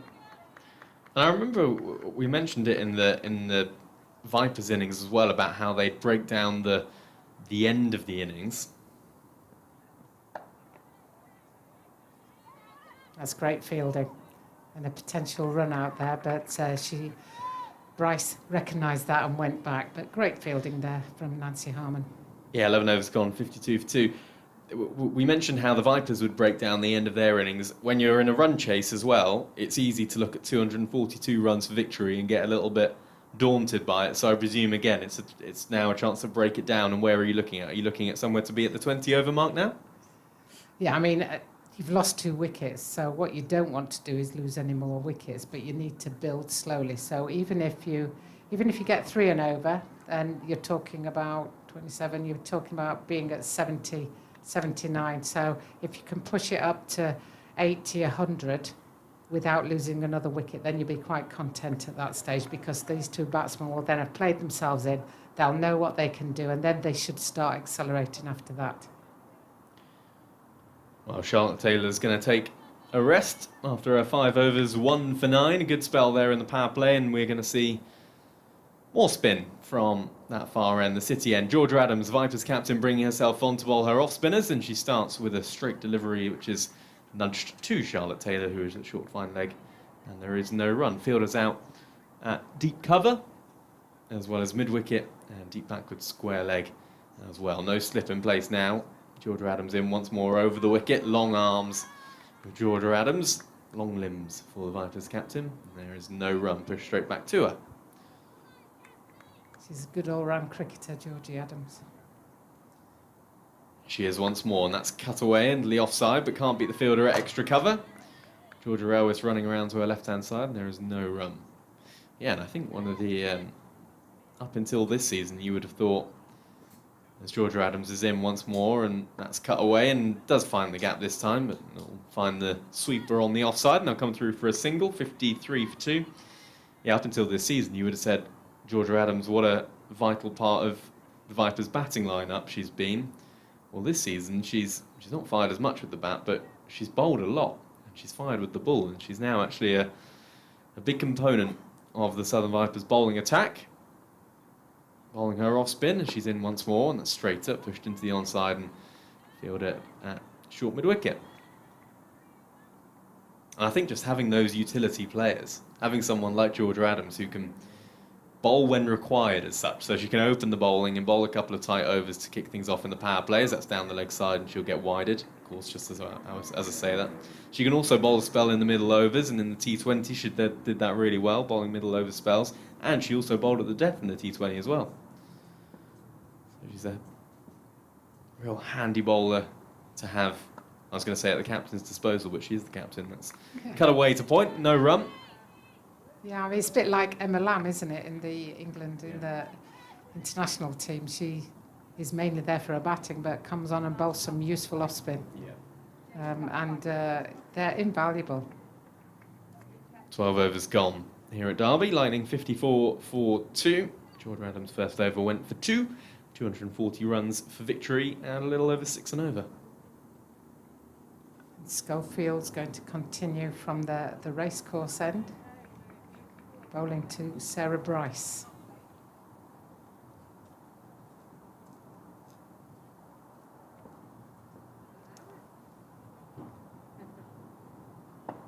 Which is just played out to the point fielder for no run. They're just starting to squeeze it, aren't they, the Vipers? They're trying to sort of almost pincer move, sort of don't let them get an easy boundary.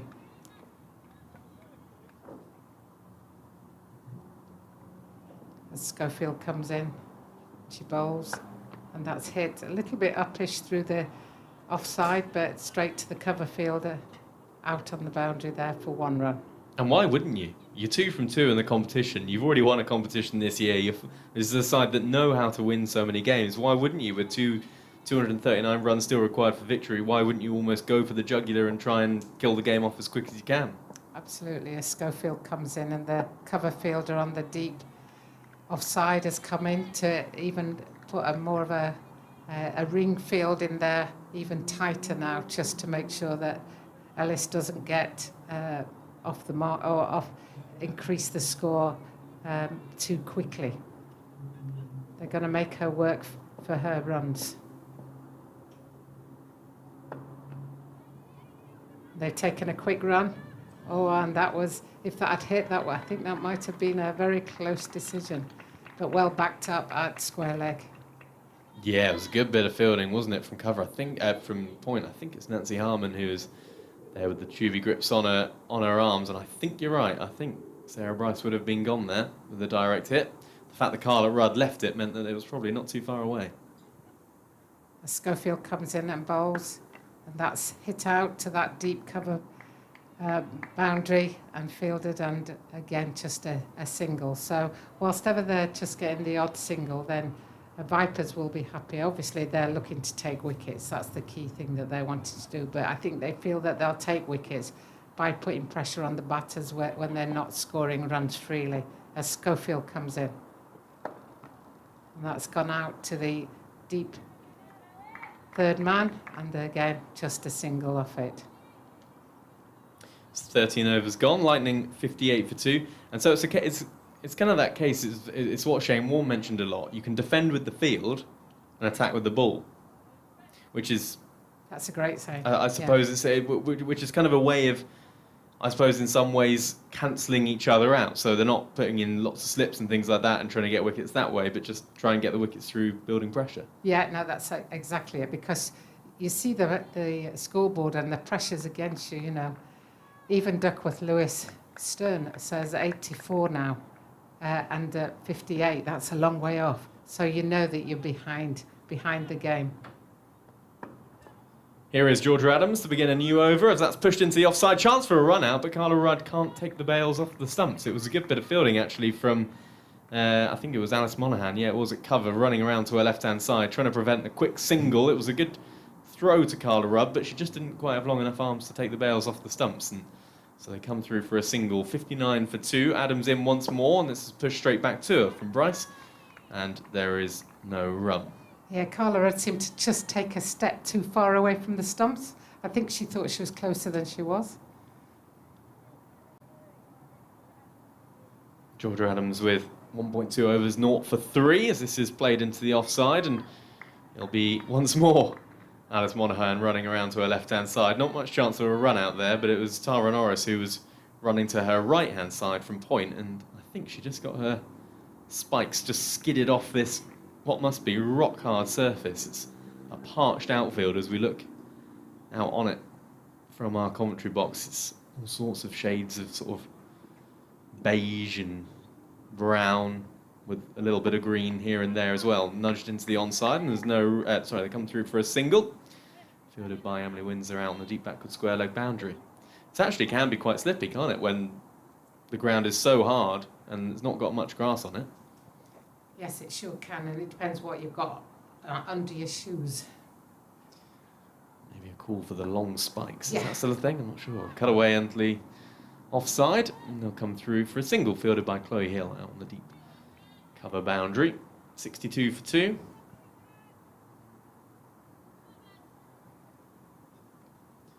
Certainly the optimal end of slippery, though. We don't want it to be slippery because it's wet. Don't mind it being a little slippery because it's so dry. Pushed into the onside, and they'll come through for a single. And Ellis moves to 6. Sarah Bryce has 29. 14 overs gone. The Lightning 63 for 2. They need a further 231 runs for victory. Yeah, and the other thing that's happening here, not only are they squeezing it, but they're being fairly rapid between overs. So they're getting through their overs quite quickly. And if Lightning aren't paying attention, they'll suddenly realise they're at 30 overs and they're way behind them because you didn't realise that they bowled 30 overs. You know, they're getting through them so quickly. And that's, what is that? Is that smart captaincy, or do you think it's something smart that the Vipers chat about beforehand? I think it'll be a whole team thing because in order to do it, everybody's got to move quite quickly as there's a change of bowling. And Georgie Elwes is coming on to bowl. She comes in from the racecourse end. And that's played uppishly onto the onside, but just for the one. Club cricketers will know, won't they? When you do that as the team, and you say, don't be the last one into your position, and then if you're the last one, the wicketkeeper looks at you and goes, I've been here for ages. The wicketkeeper's had to go 22 yards. Yeah, that's true. I've seen that. It's very village. As Georgie always comes in, she bowls and it's hit, but straight to the point fielder who sends it into the keeper. Yeah, not always so easy when you're running from fine leg to fine leg. No, that's when you've drawn the short straw, I think. Yeah, come on, get through. Come on, everyone, come on, we're in position. Yeah. I'll just run 3 miles. But you can see that they're all trying to do the same thing as Georgie always comes in. And that's hit out with quite forced out to the deep offside boundary. But there's still only the 1 run there.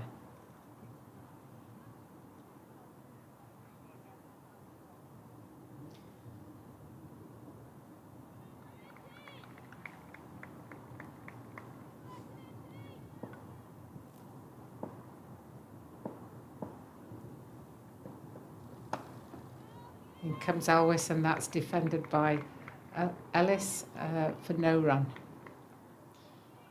Just saw some shots from T20 finals day at Edgbaston. All sorts of fancy dress today. And I'm looking, and I'm wondering, do we have any fancy dress at Derby? And I hate to say it, but I don't think we do. As Elwes comes in, and that's hit straight up the pitch to mid-on, and there's no run there.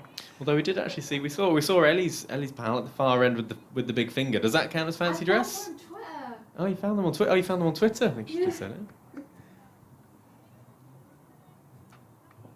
I found a World Cup winner in the audience. No.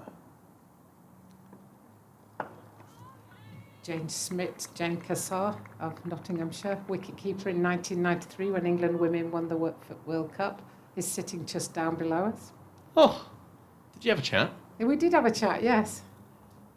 I have to say, she said Jane Powell first before I could say Jane Smith, so it was nice to catch up with her. It's a long time since I've seen her, so it was really nice to see her. And we were saying how much the game had moved on and how much these girls get now for playing, and how much we would have loved to have been professional cricketers. Georgia Adams, the beginner new over from the City end, jogs towards us, skips towards us, and bowls her off spinner, and that's cut out towards the fielder, a deep cover, and they'll come through for a single, 66 for 2. What are your memories of that World Cup? My memories were that I wasn't selected for that one, so I was captain of the previous World Cup, 88, but the girls won it, and that was the great memory. Miss from Ellis outside the off stump, trying to cut it. And how did you take it? Oh, look, times move on. You can choose how you take selection or deselection, can't you? I was just very pleased that they won the World Cup. Most of the team were the same team that I'd had as youngsters in 88, so I felt I'd done my part in that, in getting them to that stage, so all credit to them. Adams in once more. Sarah Bryce and bowls, and that's nudged into the onside, and they'll come through for a single, 68 for 2.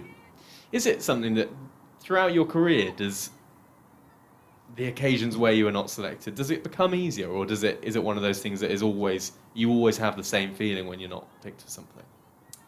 Not that it happened to you very often. Yeah. Adams in once more, over the wicket, and bowls, flighted a little more, so straight back to her, and there's no run. I think as a player you always want to be selected. I've just seen the T20 and the Commonwealth Games squad, and I'm sure there's people playing for England today who are devastated that they've not been picked.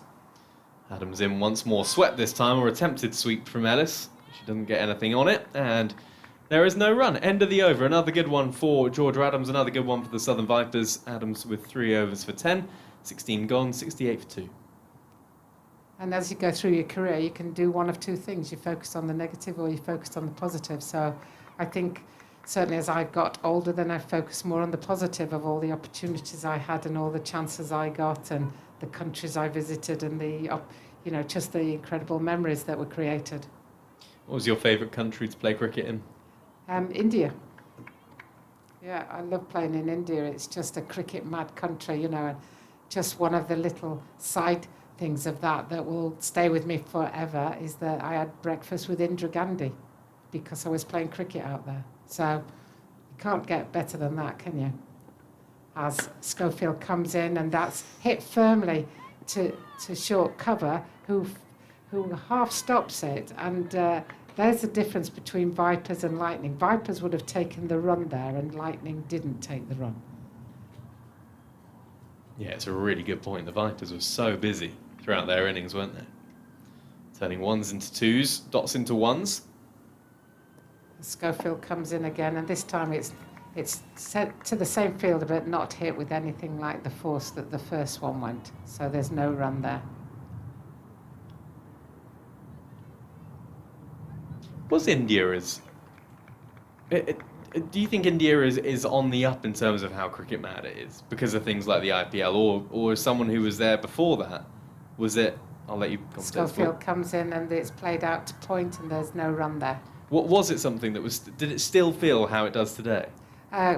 India have been cricket mad forever and a day, I think. You know, when we went out there in 1981 for a 7-week tour, we had crowds of 20,000, 30,000. So, yes, the IPL has added to it, but they were cricket mad back then. This was a women's game and there was 20,000 people there as Schofield comes in and it's defended by Bryce and there's no run.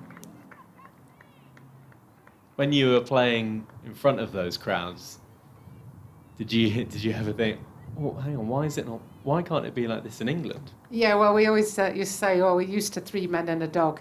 You know, that was our crowds, really. So as Schofield comes into bowl, and that's hit backward of point, and that's going very quickly over the boundary, and a good shot there by Sarah Bryce for 4. What was your greatest moment in front of that? In front of one of those big crowds, a moment where you just thought, oh, I nailed it.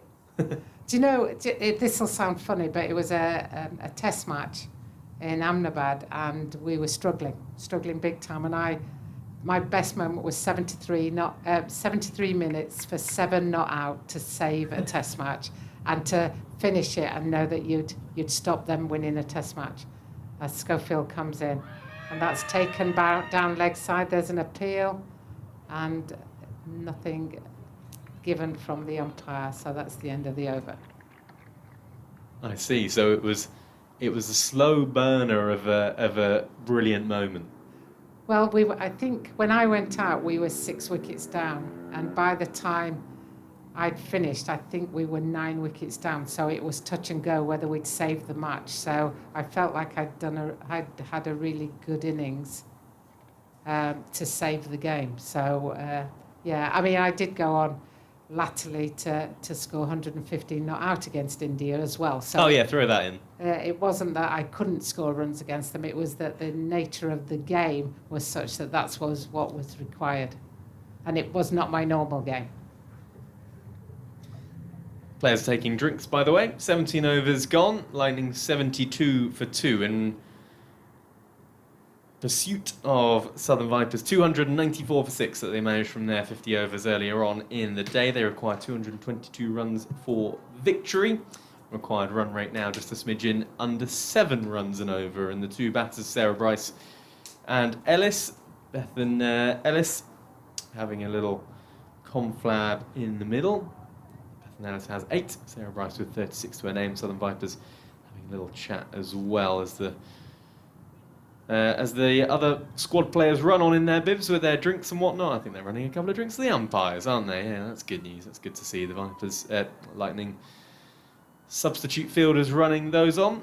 We've got Ellie Indy, part of our commentary team today, part of the Women's Cricket Ramblings podcast, and just been chatting with Jane Powell as well, former England captain. And in terms of, we mentioned when you were playing and mentioned that the road that women's cricket is on, sort of in this country especially at the moment, and what we've seen over the last 5-6 years and whatever it is, we've seen, of course, the likes of the Kia Super League and the development of the Southern Vipers and the regional teams, and then of course the 100 last year. We've made a lot of progress. What do you think is the next step? I think we are making good progress, and I think the regional setup is great. I think what we do need now is to increase. In all of these teams, there's a percentage of them that are full-time professionals, and then there are a percentage that aren't. And that's quite difficult to manage as a coach, or, you know, when you've got people who you're expecting to come to training and they're full-time professionals, that's easy. But then the other 5 or 6 people in the squad are not professionals. So you're trying to work around either their education, if they're at university, or their jobs. And that makes it quite difficult. I think the only way that we can move on further is if all the squad are professional and a few backup players as well. And then obviously to concentrate on the academies and make sure that you have a pipeline of players coming into the regional teams. And in terms of spectators as well for these competitions, we saw the 100 last year and we saw some really good crowds at those 100 games. Obviously a lot of them were all double headers. And this year we're gonna see some non-double headers in the 100, and the crowds were good. But you look at the crowd for this today, and if we're honest, there's not many people in at all. at the internationals as Georgia Adams comes in after the drinks break, and that's wrapped, I think it was maybe an edge, and Carla Rudd maybe dropped that, and she's had to take her glove off quite quickly to inspect her finger, and she almost gets a ball to the head from Tara Norris as well, and she's going to just take a moment here. That looks to have hurt, I think, her right hand, so we might have a quick stoppage here while she gives it a little bit of shake, might get a bit of deep heat on it as well. And the Lightning 73 for 2. But anyway, on spectators, this gives us a chance to chat. Yeah, the women's international matches have been fairly well attended, but maybe not the attendance that the ECB would have liked. What do you think needs to be done? Is it a price of tickets? Is it the marketing budgets? Where do you think that the incentive to try and get people to a game like today lies? Yeah, today's different, but we're within close vicinity of Edgbaston, and there's the T20 Vitality Blast final, so I think the majority of genuine cricket fans have gone there. But as far as the women's game is concerned, the scheduling has not been great. It's not been favourable. So far they've played a Monday game, a Friday game. They're playing another Monday game. So if you don't play at a weekend, then you're limiting the number of people who are able to get to watch a game. So I'd love to see a lot more women's games, international games being scheduled for the weekend.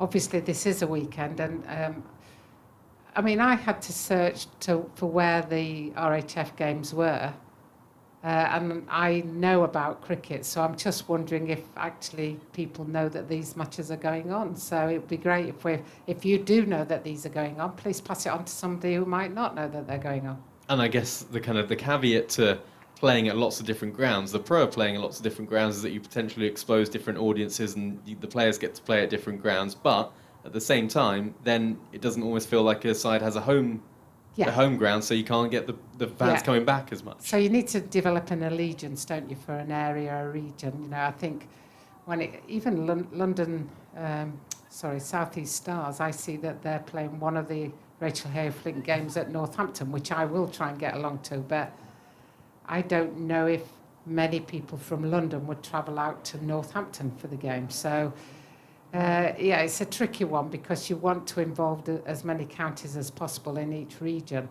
But by doing that, then it's difficult for people to go, oh, that's our team. Whereas I think the London Cup, which was Surrey against Middlesex, had quite a big crowd.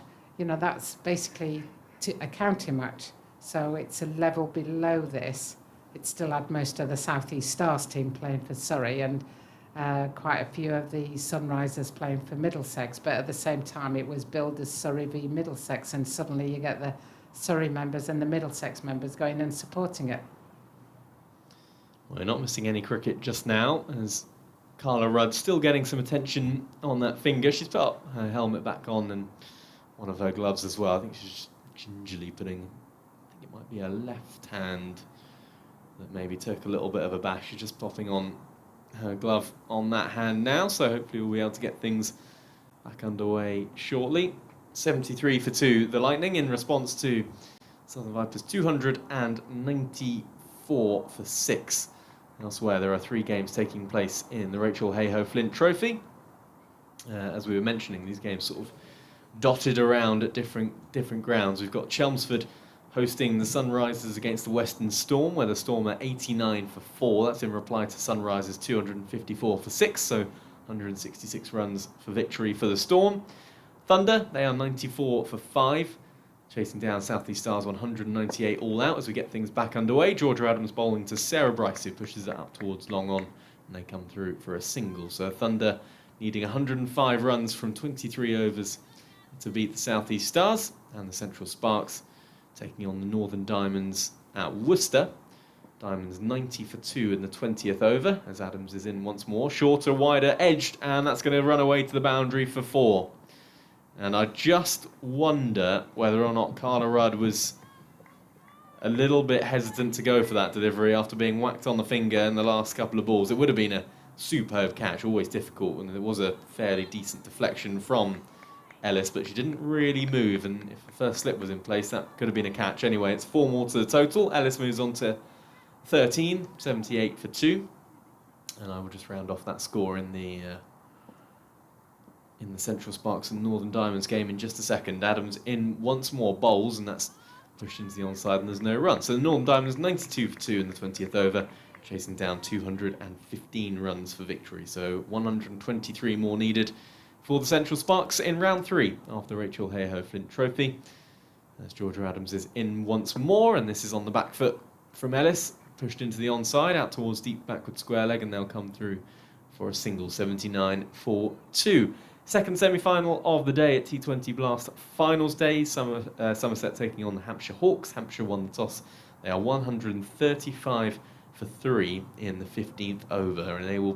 The winner of that match will take on Lancashire, who won the earlier semi-final at edge distance. So that is how things stand from all around the ground. Leg bye to finish the over into the onside, and there are 18 gone here at Derby. Lightning 80 for 2. They need 214 runs for victory from 32 overs. It's great that there's so much cricket going on, and particularly, sort of the women's game.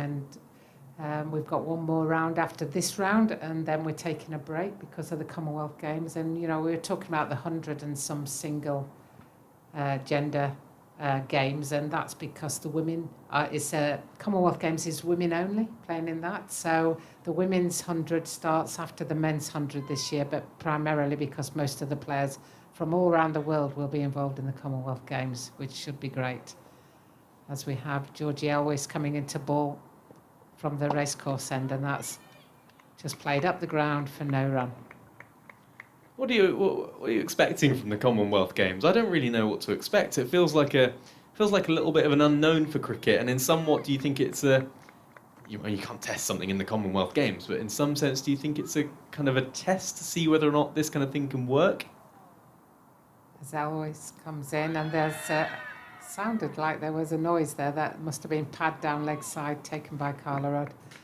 I think it is a little bit of a test. I know that there's a guy in America who's very, very keen to try and get cricket into the Olympics, and he's looking at 2028 potentially as being a exhibition sport. So it'll be interesting to see the Commonwealth as Elwes comes in.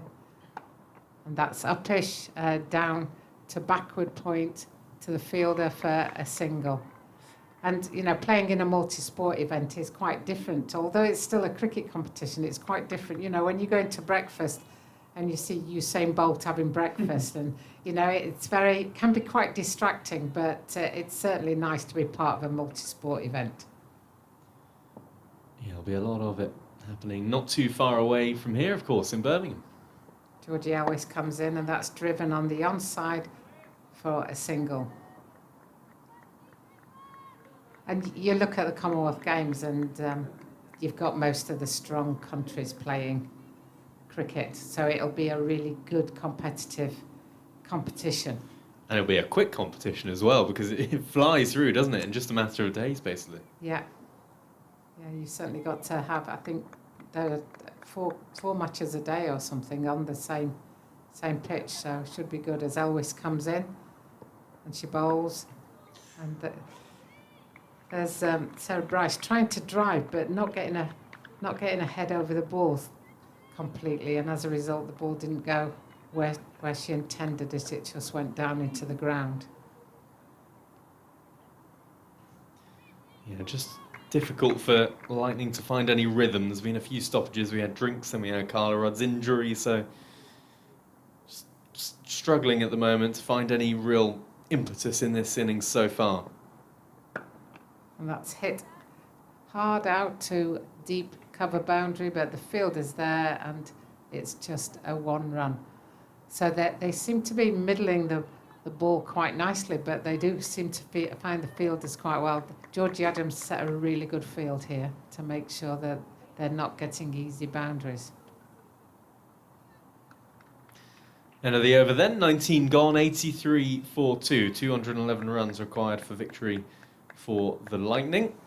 As we see, just a few more spectators. There's been a few spectators throughout the day that have been toing and throwing from the in-shade stand to the non-in-shade stand, which is directly in front of us. It's the city end. It's the end that Georgia Adams is starting a new over from, and she's cut out towards the fielder at deep cover, and there is 1 run. Actually, just seeing that stand is the top maybe 3 rows now, just starting to get into some shade. So maybe you can sit still behind the bowler's arm. If you sit right at the top, you can find a little bit of shade. Nudged into the offside, and no run from Ellis. I guess the locals will know exactly where the shaded seats are. Yeah, you move your way around the ground as the day goes on. This is edge from Ellis down towards third man. There isn't a third man, so it's going to be a chase for Tara Norris down towards our right-hand side, and she picks up with her left arm and throws it in. Her cap just stays on thanks to her ponytail, which I think kept that on her head. And they come through for... They might have picked up a couple. Yeah, they picked up a couple. 86 for 2. Sarah Bryce has 40. Ellis has 17. Ellis facing up on strike now to Georgia Adams as she tries to cut that, but just gets a little bit too close to her and she can only find the fielder. Chloe Hill at extra cover, no run. And that run rate just creeping up a fraction more. 6.9 runs and over now required for the Lightning. 208 runs needed. Advancing is Ellis, just down the pitch, 1 step. And prods it straight back to Georgia Adams, and there is no run. Georgia Adams, for the final ball of the over, pushes mid-on back onto the fence.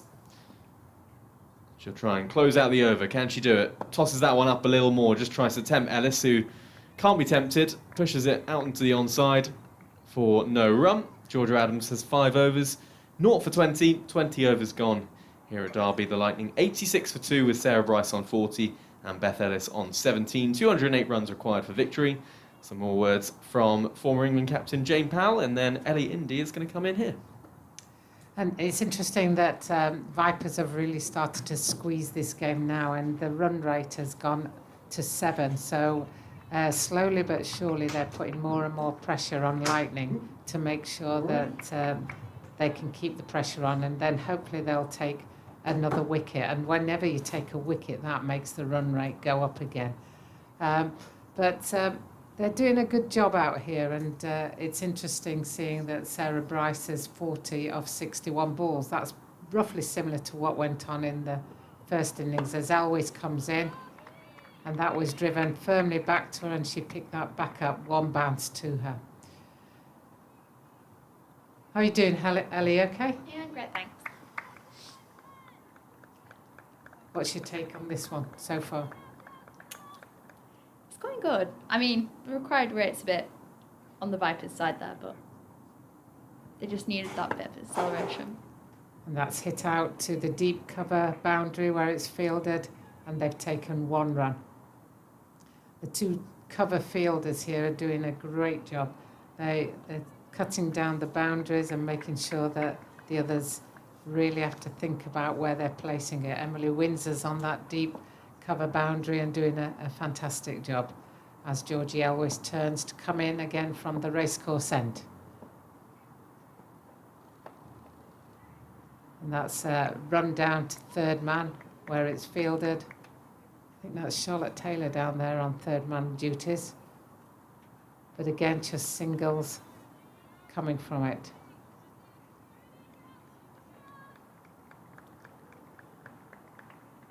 Georgie Elwes pulls her sleeves up. Looks like she means business, turns and comes in.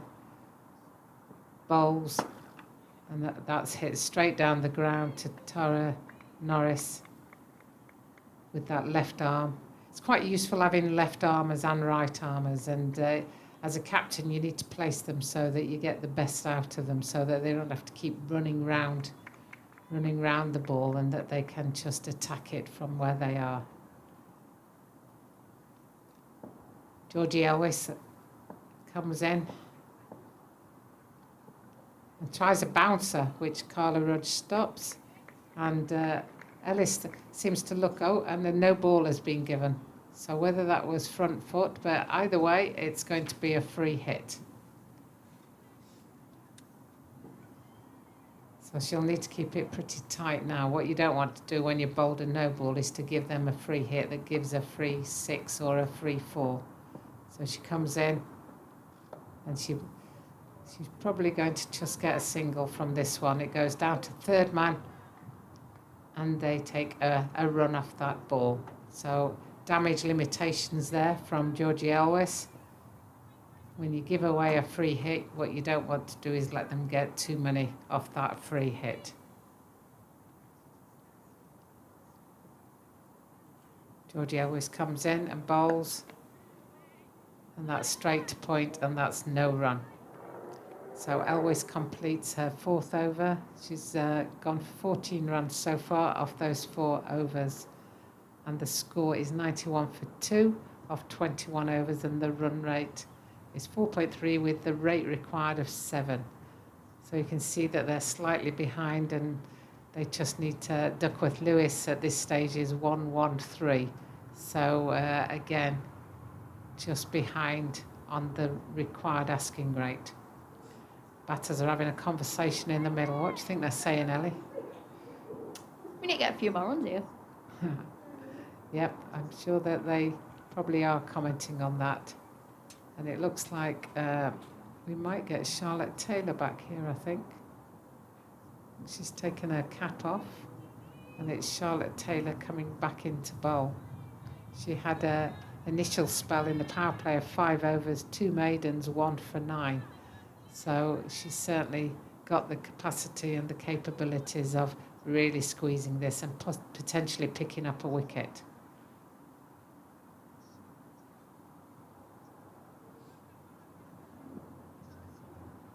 Georgie Adams waving her arms around, manoeuvring the field, switching players.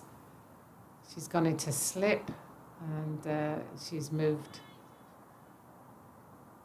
Tara Norris to gully as Charlotte Taylor comes in with that flighted ball, and that's gone out to the offside, and they take 1 and they're coming back for 2, and again Carla Rudd takes it, but if she wants to effect a run out, she probably needs to stay closer to the stumps, because she's never going to really reach the stumps from where she's taking the ball. So they ran 2 runs there.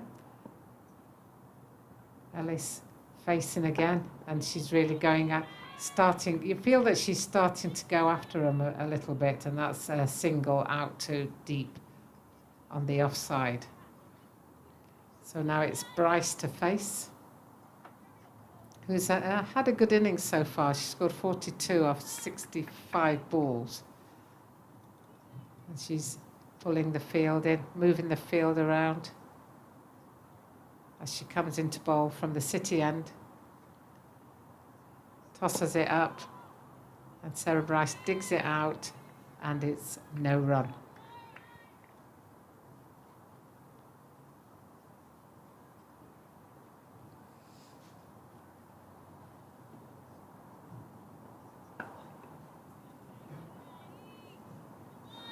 So that's hit out to the deep offside boundary, and there's 1 run to that one.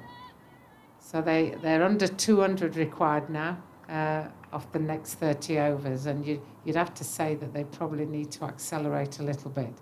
As Charlotte Taylor comes in, bowling to Ellis, and that's played straight back to the bowler. So no runs for that one.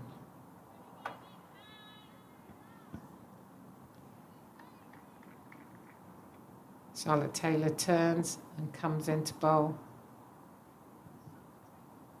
And that's an attempted sweep, but missed, and it goes through to the keeper. And that's the end of that over. So that's 22 overs gone, 95 for 2. So what made you start a podcast, Ellie? I talked to myself in the mirror too much about women's cricket. I was like, someone might as well hear about this. And why women's cricket? What's your inspiration for women's cricket? I don't know, I just think I know more about women's cricket. And does that come from being involved, reading, or where's it come from? I just guess over the years I've watched men's cricket, and then I've watched women's cricket, and I found women's cricket easier to follow. And it's just gone from there, really. Excellent. And how many podcasts have you done to date?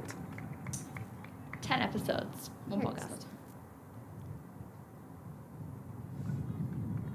So, Harman coming into bowl from the racecourse end.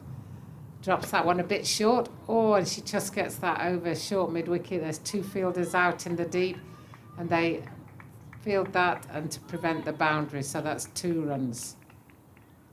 So Nancy Harmon bowling now.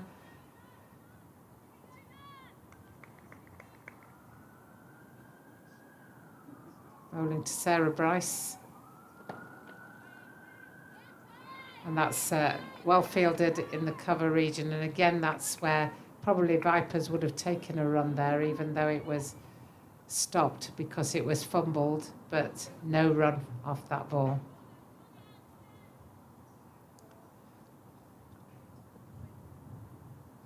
Nancy Harmon coming in again from the racecourse end, putting a few revs on that ball out to the deep cover boundary where it's fielded for 1 run.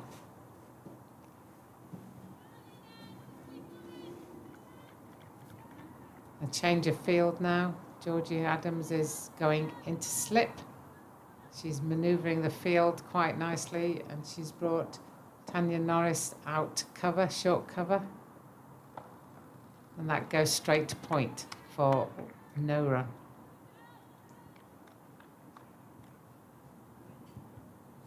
Nancy Harmon getting told off for running down the wicket.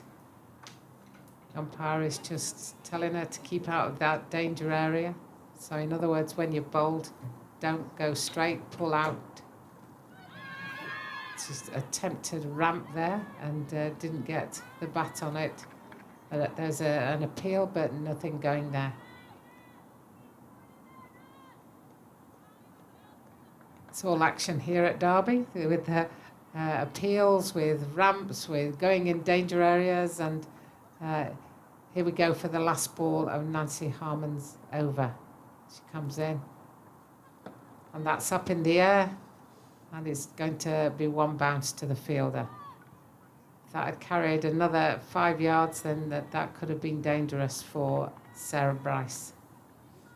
And the umpire again is looking at the danger area, having a word with Nancy Harmon and just explaining to her that when you bowl, you can't follow through into that area. And one of the reasons for that is that if you rough up the pitch, then it becomes more difficult to bat on. So there's a protected area in front of the stumps where no bowler should be following through into that area. So hopefully that warning, that little reminder to her will be enough without this stage for a warning. I don't think she received a warning. I think it was more friendly information about you've got to keep out of this area.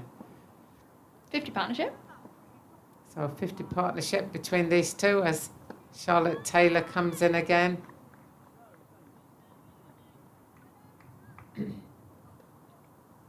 Yeah, 1 run out to the deep cover boundary. And that's the 100 up. 100 for 2 for Lightning. So they need another 194.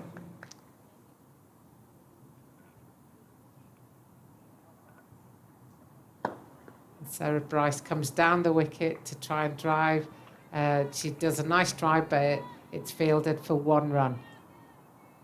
Sarah Bryce moves on to 47, so getting close to that half century as Ellis faces Taylor now, and she goes forward, comes back, and then pushes it out into the offside for a single.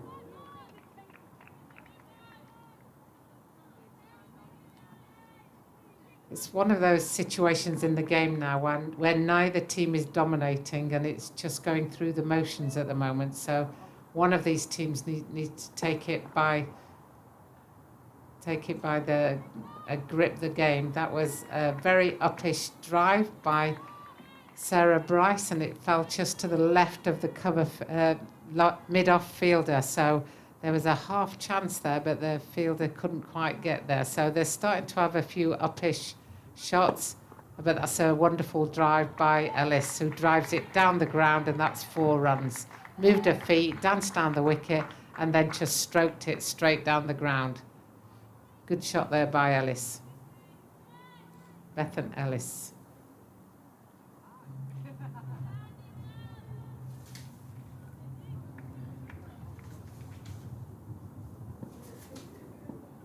Charlotte Taylor comes in again from the city end. And this time there's no run.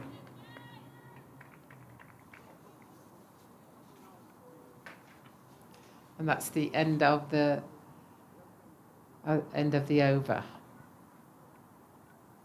Charlotte Taylor's bowled 7 overs now. 2 maidens, 21 runs for 1 wicket.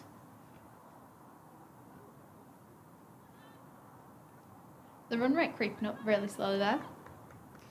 Yeah, but it's creeping up, and that's what you don't want. You'd rather see it starting to come down rather than going up gradually, you know. So at one stage it was 5 point something, and now it's gone to 7.2 as Harmon comes in again, Nancy Harmon, and that's well fielded on the onside.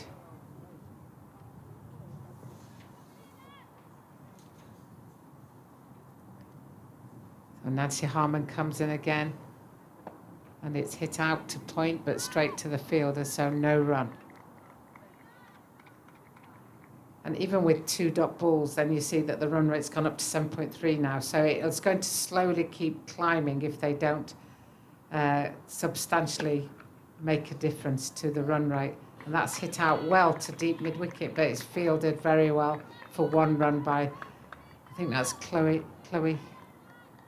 No, it's not. It's Alice Monaghan out there. Great fielding by Alice Monaghan.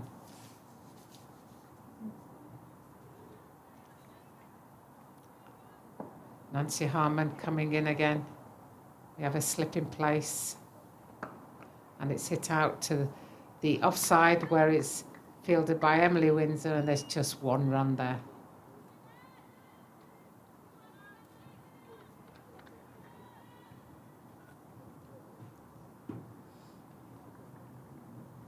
Nancy Harmon comes into bowl.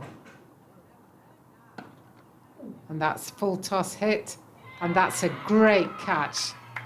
Amazing catch by Alice Monaghan. And that's not what Lightning wanted. Sarah Bryce on 49 going for the boundary hit. Moved her feet well.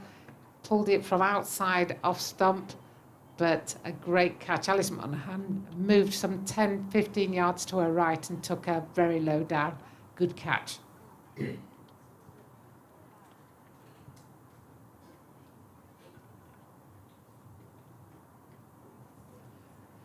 So the drinks are run out to the Vipers fielders just to make sure they keep hydrated.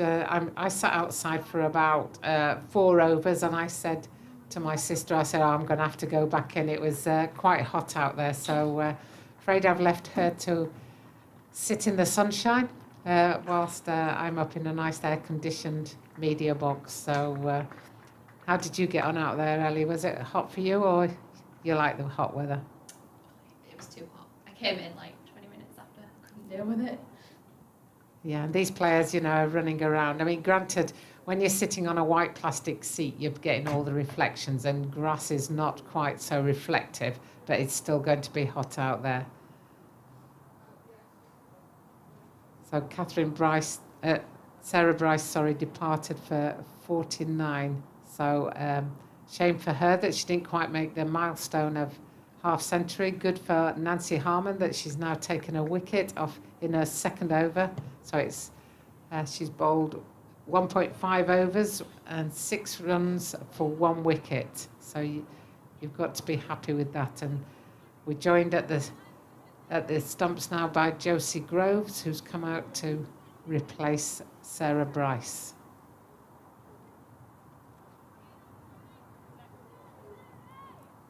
So we still have a slip in place as Nancy Harmon comes into bowl. A little bit wide, and it's given us a wide. There was a wild swing at it from Josie Groves that made no contact, and it went through to the wicketkeeper, and there's no run there. So Nancy Harmon re-bowls it, but as she re-bowls it, this time she bowls a no ball. So we've gone from a wide to a no ball.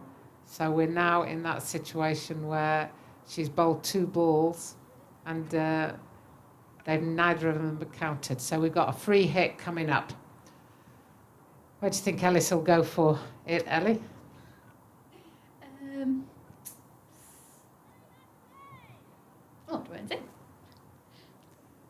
Yeah, I think if I was out there now, if I've got a free hit, then I'm going to come out to meet it. You move my feet and go back over her head. And actually, that's what she tried to do. She sent it over the bowler's head, but just didn't quite middle it, and it went to mid-on for 1 run. So again, they damaged limitations from the no ball and managed to protect the boundary. So we're 113 for 3 after 25 overs. So we're halfway through the overs. Considerable distance to go for Lightning. They still trail by 181. So it looks like having lost 2 or 3 of their main batters, they've still got to accelerate the scoring rate to get close to Vipers.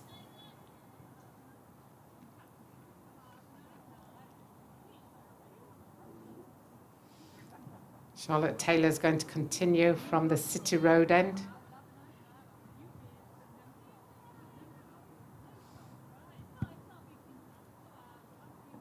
So Charlotte Taylor bowling to Bethan Ellis. Bethan Ellis tries to get that one through, but can only send it straight to the fielders at backward point.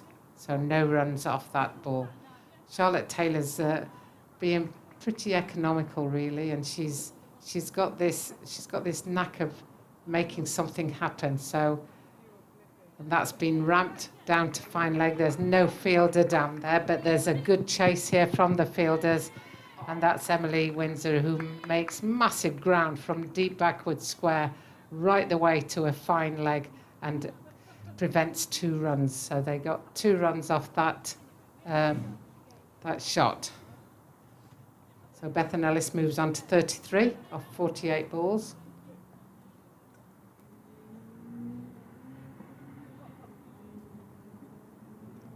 Charlotte Taylor turns and comes in from the City end, bowls, and there's a big appeal, and she's gone caught behind.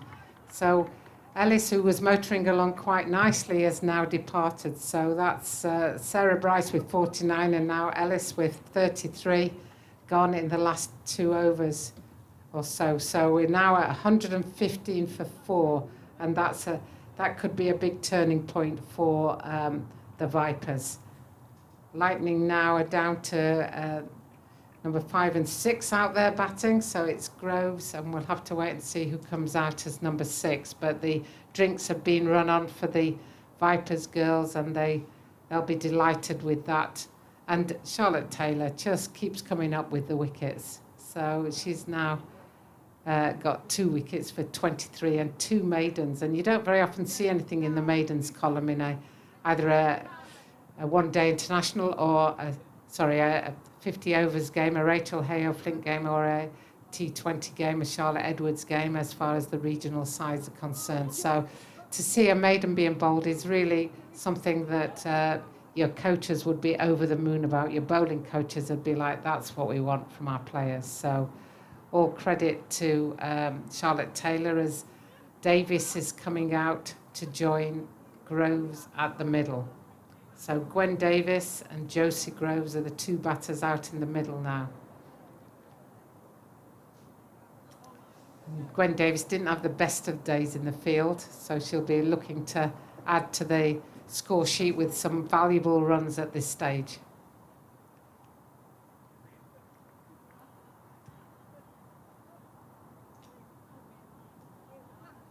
So left-handed Gwen Davis taking her guard, while Georgia Adams and Charlotte Taylor are discussing the field. Georgia Adams is now moving fielders around. No slip in place at the moment for Gwen Davis, but we've got short cover, short mid-wicket, and then we've got deep square, deep mid-wicket, and the cover fielder on the offside. And that's drilled straight back at Charlotte Taylor, who stops that. So that's no run off the first ball, firmly driven by Gwen Davis. So she'll be pleased that she found the middle of the bat on that one.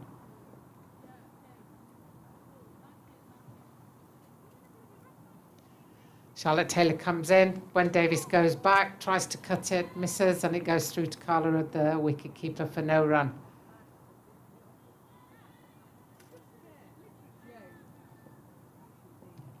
I don't think she needs to attempt these shots, though. I think it is just a matter of rotating the strike again. Yes, I think it is. But, you know, when you see, as that was played back to the bowler for no run, so that's the end of the 26th over. I think as we see the run rate climb, then the danger is, or mentally you're sort of thinking, I've got to hit it, because we're now at 7.5. So in 2-3 overs, we've gone up from 7.2 to 7.5, which is quite a big jump in the space of 2-3 overs. And that's why, as a batter, you'll be saying just rotate the strike, but also you're like, I've got to hit it, and you end up hitting it hard, but straight at fielders, and then that puts more pressure on you. So it does take a calm head to sort of play in these circumstances, and that's why this competition is so good. Georgia Adams is coming on from the racecourse end, so Harmon's just bowled 2 overs, and Georgia Adams is now coming on. She's already bowled 5 overs, so she's halfway through her allotted overs, and that's hit straight down the ground just for a single. And that's all they need to be doing right now, really. It is, but mentally you're like, there's only 6 balls in the over, we need 7.5, so you need to get more than 1 a ball, because if you don't get more than 1 a ball, then the pressure rises incrementally, because if I get 1 a ball off this over, that means another 1.5 I've missed out, and then the next over, that's 3, and then before you know it, then we'll need 8 and over. So you do need more than 1 a ball at the moment, but you could play yourself in as long as you know that you can go big later on. But there's a play and a miss from Gwen Davis, from Georgia Adams coming round the wicket to the left-hander. So Georgia Adams comes in and she bowls, and that's played down the ground by Gwen Davis, but again straight to a fielder for the single. Georgia Adams has set a really good field here for the left and the right-hander. She has a deep long on for both of them, knowing that she's safe to be able to give it a little bit of air, because if they want to go aerial, then that's the risk they take. And again, a play and a miss, this time from Josie Groves. Georgie Adams bowling a good line and length here. There it's driven for a single, a chance of a run out, but misdirected, but well backed up by the Vipers players. Single down the ground there to Josie Groves. Field changes for the left-hander, so we go from right-hander to left-hander, so the field has to keep changing just to make sure that they've got the field in the right place. Gwen Davis faces the next ball, and that's straight down the ground, and whilst Georgie Adams dives and misses it, she'd no need to worry, because she was backed up in the field by Chloe Hill. So there was no run there. So at the end of the 27th over, we're 118 for 4. Lightning trail by 176. So they need to step on the gas at some stage. But with Groves only facing 4 balls so far and Davis only facing 6, they've got to try and build that partnership and try and build up what they can potentially do. They do have Piper Cleary to come in later on, who's quite a big hitter if she gets the ball in the right area. So they do have 1 or 2 others still to come in that may be able to contribute to that as well.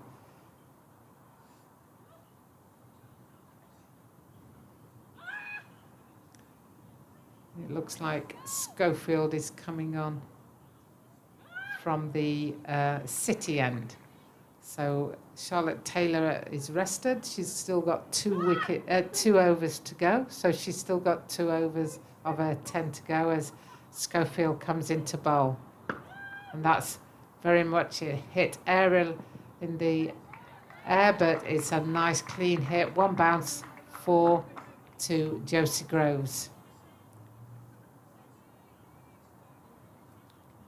Josie Groves obviously decided that was in a hitting zone and just had a full swing of the bat and very good shot out deep mid-wicket.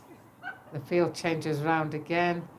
We've now got a deep mid-wicket and the boundary, as well as a deep square as a long on as well. So there's 3 fielders on that leg side boundary, 1 on the cover boundary, and the rest are in the inner ring. And that's gone over the top of Gully, and it's going to run down to the boundary for 4. And Josie Groves has obviously decided now is the time, and I'm going to just swing and hope for the best here, as she hits 2 4s in subsequent balls. So she's gone on to 11 runs off 6 balls.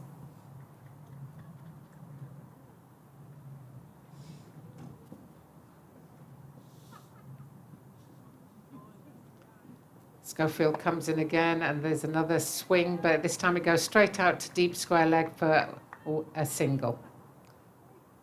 So now we've got the left-hander facing Schofield. The field changes. There's lots of arms waving around, different people going to different spaces.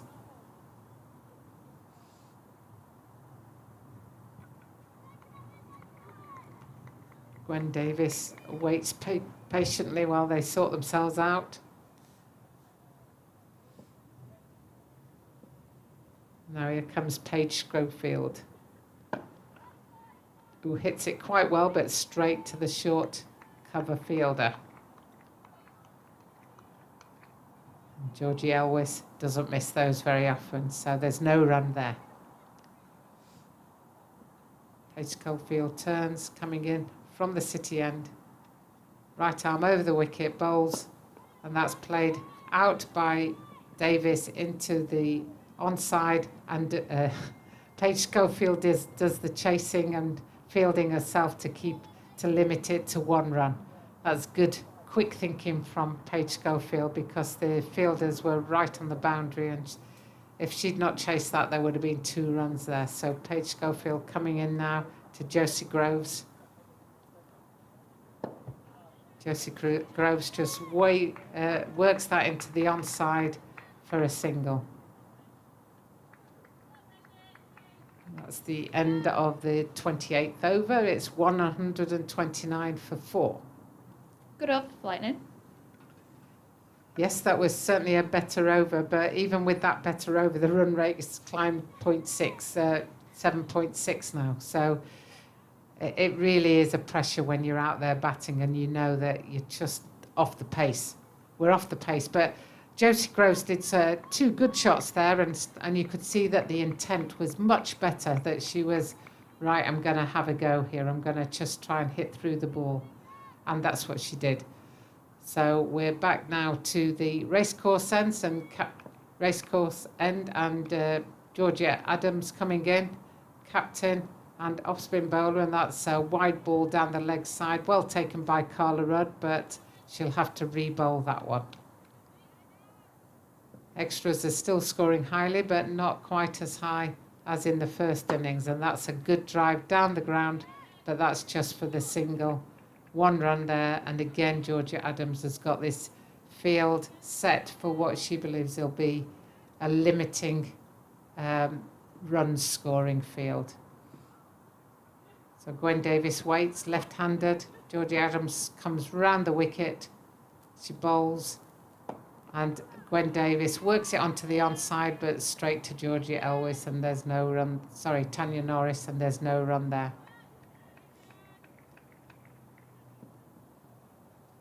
Georgia Adams comes in, and there's a delicate cut there from Davis, but the single is taken. So 1 run to Davis. Davis has 3 runs off 10 balls, and Groves 14 runs off 9 balls. So these two are trying to build that partnership which goes to 17 runs off 18 balls. So they're starting to build it, which is what Lightning need. And another single there to Groves, who again hits it down the ground. And again, it's fielded by Lucy Hyam. So Georgia Adams comes round the wicket. 4 fielders on the 1 on the offside, 1 fielder on the leg side on the 1, and Davis hits it straight to that 1 fielder. So last ball of this over, Georgie Adams comes in, and that's a bit of a full toss, which she pulls round to the leg side, diving stop, and well fielded there by Nancy Harmon. To me, that's one of the differences between watching the Vipers field and the Lightning field, that the Vipers are diving and stopping it, and the Lightning were trying their best out on the boundary, but they rarely stopped it if they needed to dive for it. So there's a difference in quality of fielding that's going on out there. Putting the effort in there, yeah. Yeah, I think both teams put in the effort. I just think that on today's showing, the Vipers have had greater effect, because I think the Lightning were trying. They were almost trying too hard at times, certainly with the bowling as well. So Paige Schofield coming in again for her 6th over. And there's a swing and a miss there from Josie Groves, taken by Carla Rudd. And that's a dot ball.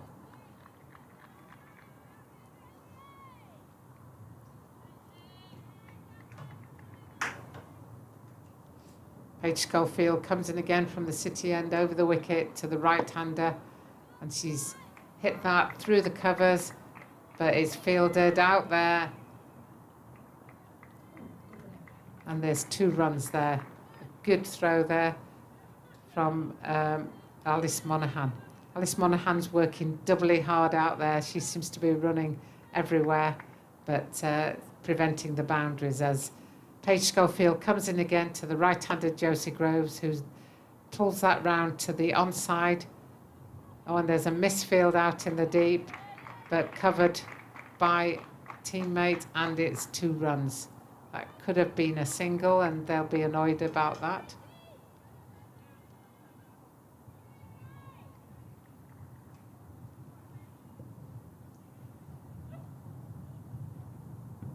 Paige Schofield in from the city end. And that's a high hit, and that could well be a 6. And that's a 6, a big hit that from Josie Groves. And if Josie Groves can do this for a few overs, then the game will get closer, that is for sure. For the first time in a long while, the run rate has gone down a point. So good shot by Josie Groves. 7.7 at the start of this over, now 7.4. Nice.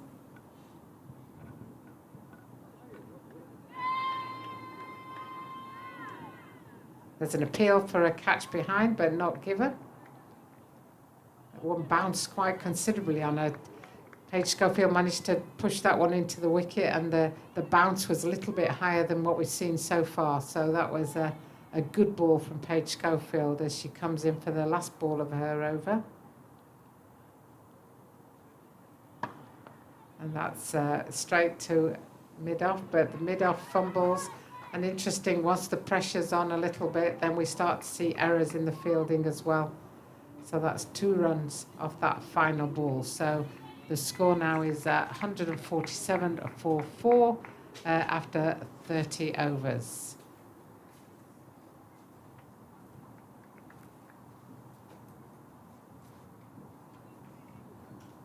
Thanks, Jane. Lovely stuff. Thank you very much. You're welcome.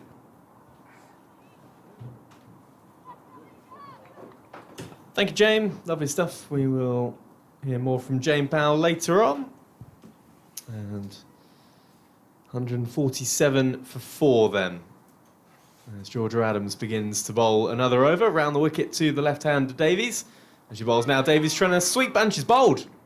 I think she might have got a little inside edge onto that. And you can see just the leg side bail, I think, just trickled off. The stump's not really been too moved, but the bail has. And well, Davies has gone. 5 runs to her name for 13. She's been bowled by Georgia Adams, and that partnership that was worth 32 comes to an end. And the Lightning lose their 5th wicket, 147 for 5. And that little partnership, Ellie, was just starting to build, wasn't it? And there was just starting to be a little bit of momentum applied for the Lightning. So a big old wicket, that. So then, a breakthrough for the Vipers. Things were just starting, as it was a really good point made by you and Jane on the last over, that run rate was just, for the first time, starting to come down in the previous over. But suddenly another end open for the Vipers. It has felt like they've been in control of this game pretty much from the get-go, but they've just tested in the last few overs or so. And it'll be interesting to see where they go from here, and whether or not as well. It'll be interesting to see whether or not Groves continues to play in the same style that she was playing in before that wicket. 27 from 16 deliveries. Will she continue to be as positive as she was, or will she rein it in for a couple of overs? Funny you mentioned Groves. Our friend over there is her mum. Oh, that's who the. Yeah. So no Olivia wonder, Groves. no Yeah. wonder they were getting excited. Yeah. So that explains it. So there was a fan over on the far side, in bright pink. I can see them now actually, wearing a lovely sort of summery, maybe a slightly paley rosé pink, and they were getting very excited with a foam finger, and it's Groves' mum. Well. She'll be pleased with how Groves bowled earlier in the day. Won't be too unhappy with the way that she's batting as well. Heyhoe facing up to her first delivery from Adams, pushes that into the onside, and there is no run. Lucy Heyhoe, the new batter for the Lightning.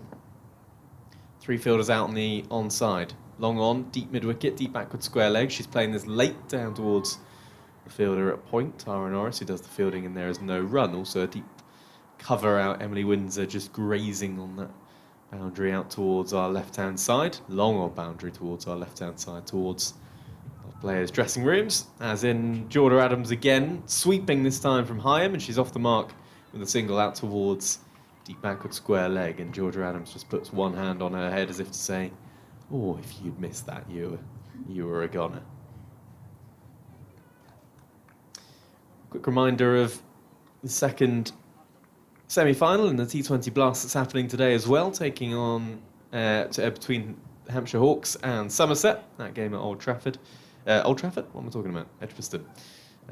Hampshire batted first in that one. 191 they managed from their 20 overs, as that's pushed back towards Georgia Adams, and there is no run. And they're into the 3rd over of the Somerset reply. Somerset 20 without loss, chasing 191 runs for victory, and to join Lancashire in the final later on today, as that's swiped out towards the leg side and picked up by Chloe Hill on a deep mid-wicket boundary, and they come through for another single. End of the over, 31 gone, and Georgia Adams has 1 for 31 from 8 overs, wicket taking over for the Vipers, Lightning 149 for 5. And I mean, if you take wickets out of the equation here, Ellie, then suddenly things don't look as bad for the Lightning, because you say, supposedly, you look to double your score after 30 overs in the remaining 20 overs, and well, they'd be on for the target, which is 295. But it's the 5 wickets that's the difficult bit. And they have to go 7 and over to get that. Exactly, 7 and over, 7.7 the required run rate. Currently going at just a fraction under 5 and over. And it's going to be Georgia Elwis to bowl from the City end, far end, running towards us. 0 for 14 from 4 overs. And she's running in now, over the wicket, bowls, giving herself some room is Groves, and she doesn't connect with that. She has 28 from 19. If you're Groves now, are you continuing to play in an expansive way, or are you reining it in at all? Well, new batter. You kind of don't want to lose another one. You've got to play a bit safe for a while, but then I would go back to what she was doing. So you think a few overs of conservative. She's in once more. Well, she is trying to swipe that one through the offside, maybe just trying to give herself some room, but misses it. So you're saying a few overs? Yeah, give it a few overs. A few overs and then go again. She's assessing the field now. Hair just coming out the back of her helmet as Georgia Ellis is in. This time she moves across her stumps, trying to work that into the leg side, because there is a vacant area just to the right of deep mid-wicket, who is fairly straight, and now square leg is inside the circle, but she didn't get anything on it, just tucked her up, and there is no run. So it looks like she was, for the start of this over, trying to go over extra cover, and now she's trying to move across her stumps and find that gap on the leg side. What will she do now? Elwes in once more. She's doing the same, very similar thing, actually, working towards the offside and trying to work the ball into the leg side, and she clips it towards square leg, and it just falls in front of Emily Windsor at square leg, who just sits back for a while because that ball pushed her onto her backside, and I think is a little frustrated that she wasn't able to jump forward and try and claim a catch. As it is, they come through for a single, and Emily Windsor makes her way back out to the deep backward square leg boundary for Heyhoe on strike. Here is Elwes bowling once more, and this is played late by Heyhoe, and it beats Tara Norris diving to her left-hand side at point. And Charlotte Taylor will do the fielding at third man, and they'll come through for a couple. And Heyhoe moves on to 3, score 152 for 5.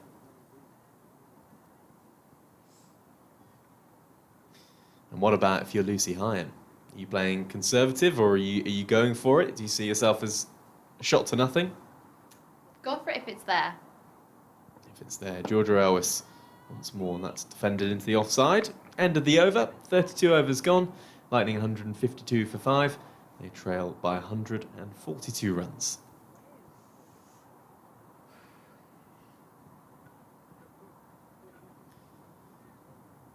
As the sun continues to blaze, and I think that's the quietest we've seen that roundabout all day. I know. Not many cars there. It was busy earlier. Now just a car here and there, really. It's because she was off commentary. You've got to wait, and then everyone will come back. Oh, I see. Now I'm back on commentary. Oh yeah, there are a few See? more now, actually. Yeah, it's already getting. The more I look at it, the busier it gets. Oh well. Do go easy out there if you're out on the roads today. Maybe enjoying the sunshine, or maybe if you're working, good on you, and making the nation turn round. Change of bowling then at this racecourse end. We're going to see. We're going to see Nancy Harmon into the attack. Here we are. 2 overs, 1 for 10 for Nancy Harmon so far. She's going to bowl over the wicket to Josie Groves. 3 fielders out on the leg side. Deep backward square leg, deep mid wicket, and a long on. She's in once more over the wicket bowls, and that swipes into the leg side from Groves, but finds the only fielder in the ring. So there is no run. There's also Emily Windsor out on the deep cover boundary as well. The siren goes past the county ground at Derby. Harmon in once more over the wicket, and this time swiped on the top edge, but it's going to fall safe. Is it? Yes, it is. Just goes over the wicket-keeper's head. Carla Rudd up to the stumps.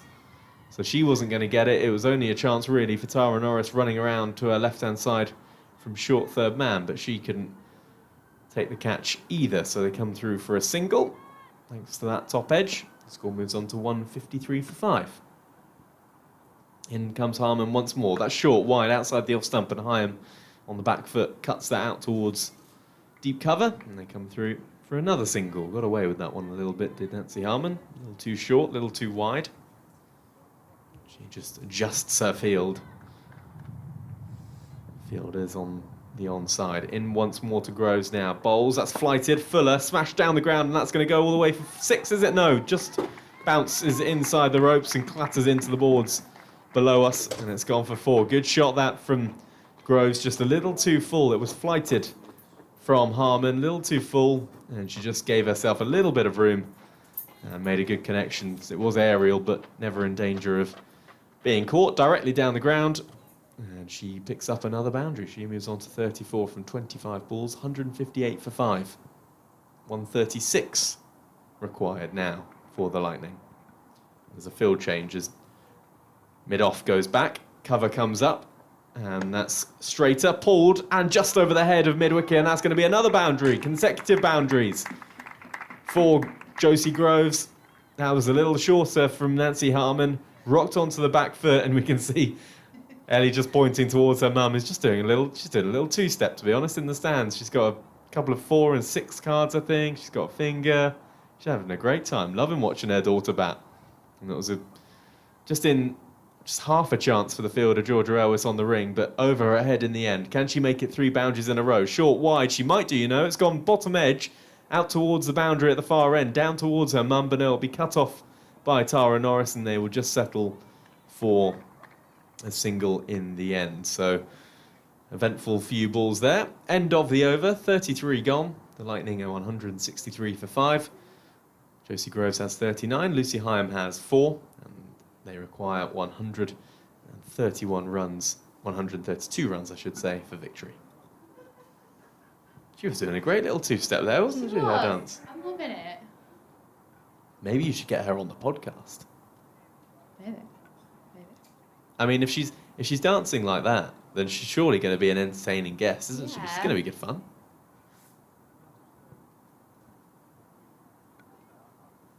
Settling into the shade. She's one of maybe 10, 15 spectators who have all just made their way into the top few rows of that stand at the city end of the ground. Just because over there now, they're in a little bit of shade. There's some as well way to our left-hand side. Just finding some shade underneath those old changing rooms. Deep mid-wicket as we look at it. Here is Elvis in once more. Now, this has gone up in the air from Groves. This could be a catch for Georgia Adams, running around to take it. No, down. And the Vipers cannot get the wicket of Josie Groves. It was full, pitched up and hit straight up into the sky from Groves. And Georgia Adams, running around from extra cover to her right-hand side, had to try and take the catch over her right shoulder. And if I'm honest, it didn't look ever like Georgia Adams was particularly comfortable out to take that catch. So she misses it, and Groves survives. This time, thick inside edge out towards Emily Windsor on the deep backward square leg boundary, and they come through for a single. And the Lightning 166 for 5, and they still have a chance in this game. And you do feel like maybe Josie Groves holds the key if the Lightning were to pull off an unlikely victory. Hyam on strike this time.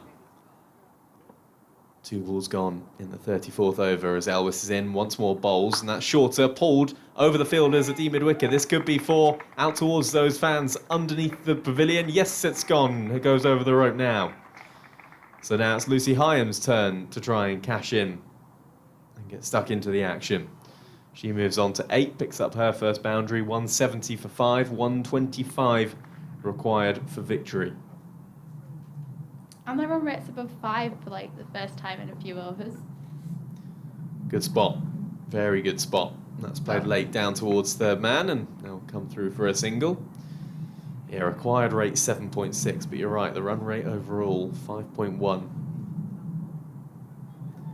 Just about keeping yourself in the game, isn't it?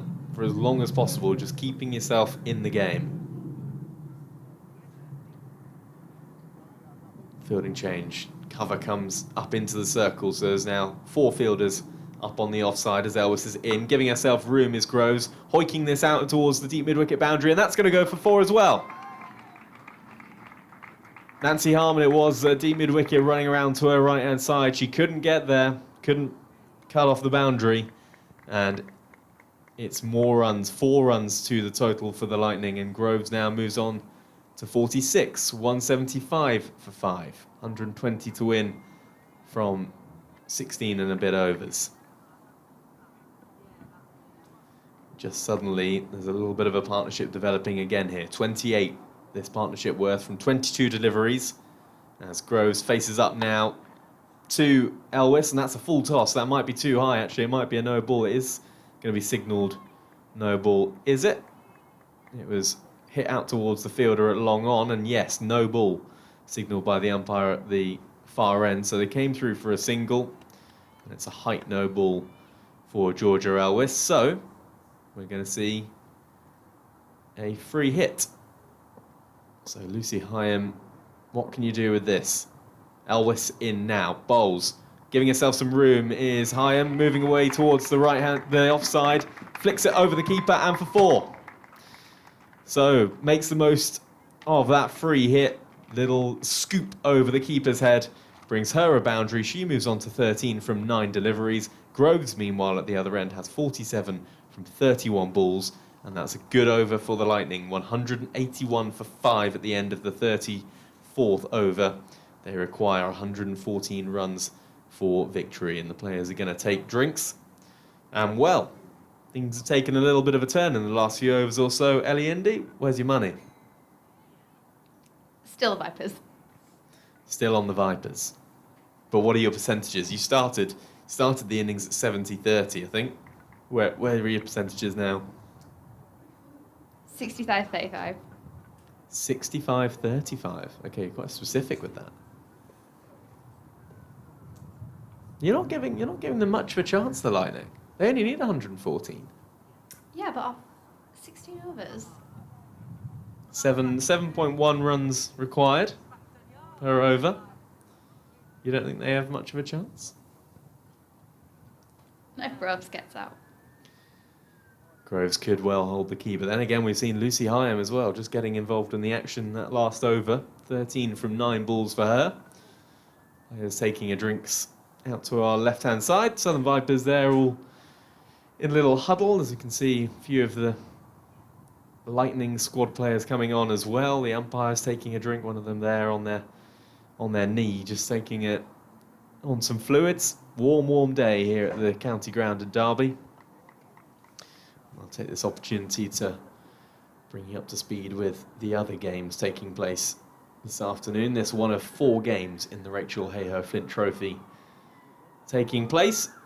Elsewhere at Chelmsford, Sunrisers taking on the Western Storm. The Storm 201 for 5, chasing down Sunrisers 254 for 6. So they need 54 runs for victory from the remaining 8 overs. Central Sparks, they're taking on the Northern Diamonds. Diamonds 191 for 2 in the 36th over, chasing down 214. So just 24 more needed for the Northern Diamonds to claim victory in that one. And the other game that took place this afternoon has already been completed. The Thunder losing to the Southeast Stars. Southeast Stars won that one by 52 runs after chasing down, bowling the Thunder out for 146. So one game completed so far. Here is Nancy Harmon to bowl the first over after the drinks break, and it's pulled up towards long on, and it's gone for 4. Well, that was a little innocuous, and that's going to be 50 as well for Groves. That's not the way that the Vipers wanted her to bring up her 50 at all. Or horrible little moment for Paige Schofield. That was just knocked down with no real pace to her here at long on, and she missed it and the ball went for 4. So Groves goes to 50, 51 from 32 deliveries, 6 fours and 1 6 in that. This time she's swinging and missing. How impressed have you been with Groves? Very. Oh my God, very impressed. She is just manoeuvring her side into a position of giving themselves half a chance in the last 10 overs of this game. This time she's pulling it out towards Paige Schofield again, below us to our right-hand side, who this time does pick up cleanly. And there's just a single. 186 for 5, 109 runs required for victory, and that run rate now at exactly 7 runs per over. Harmon in once more, this time to Hyam, right-handed Hyam, who tries to just paddle that round the corner, and there's no fine leg, so it's a good shot, and it's going to run away to the boundary for 4 at the far end. It hits the rope now. So excellent manoeuvring of the field, this from Hyam, just moving across her stumps, paddling that one down towards fine leg. There was no fielder there, and so runs were on offer. So a little straight that from Harmon. Just needs to have a little think about her field here, because she's got 3 fielders out on the onside, but they are all in front of square. And if she's going to bowl straight, she needs a fine leg in place, and that's why Georgia Elvis has now moved from mid-wicket to short fine leg. So that now looks like she can bowl a slightly straighter line and get away with it. And that's nudged into the onside this time by Hyam, and they'll come through for a single. They'll look for 2. Harmon's after it as well, but it's well fielded by Chloe Hill, who keeps it to just a single. Alice Monaghan, actually, it was the fielder out there. 191 for 5. And that run rate for the first time in a long time is below 7.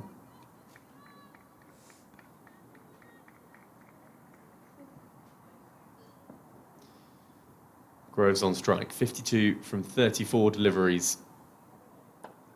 She sweeps this out towards Alice Monaghan once more at deep mid-wicket. And they've come through for a single. End of the over. Good one that for the Lightning. 4 overs, 1 for 32 for Nancy Harman.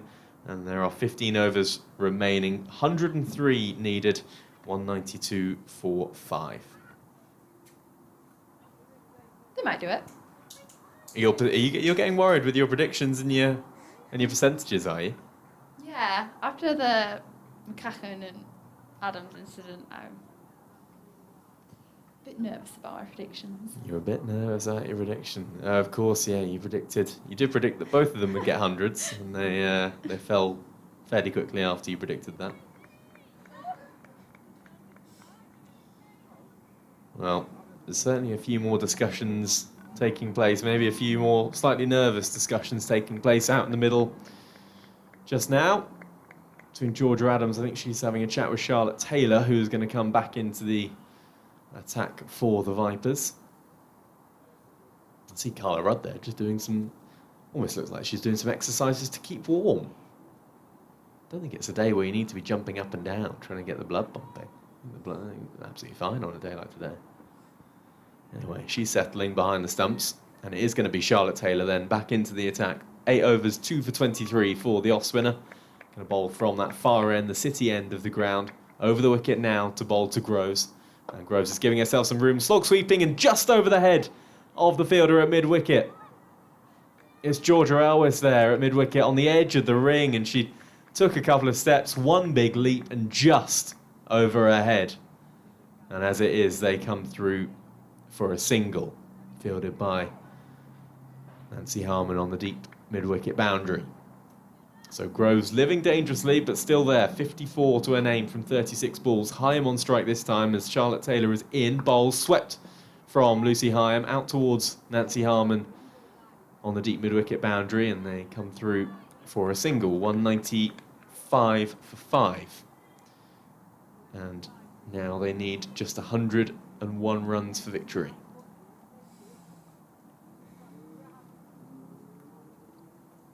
One runs for victory, I should say. As that's played and missed from Groves.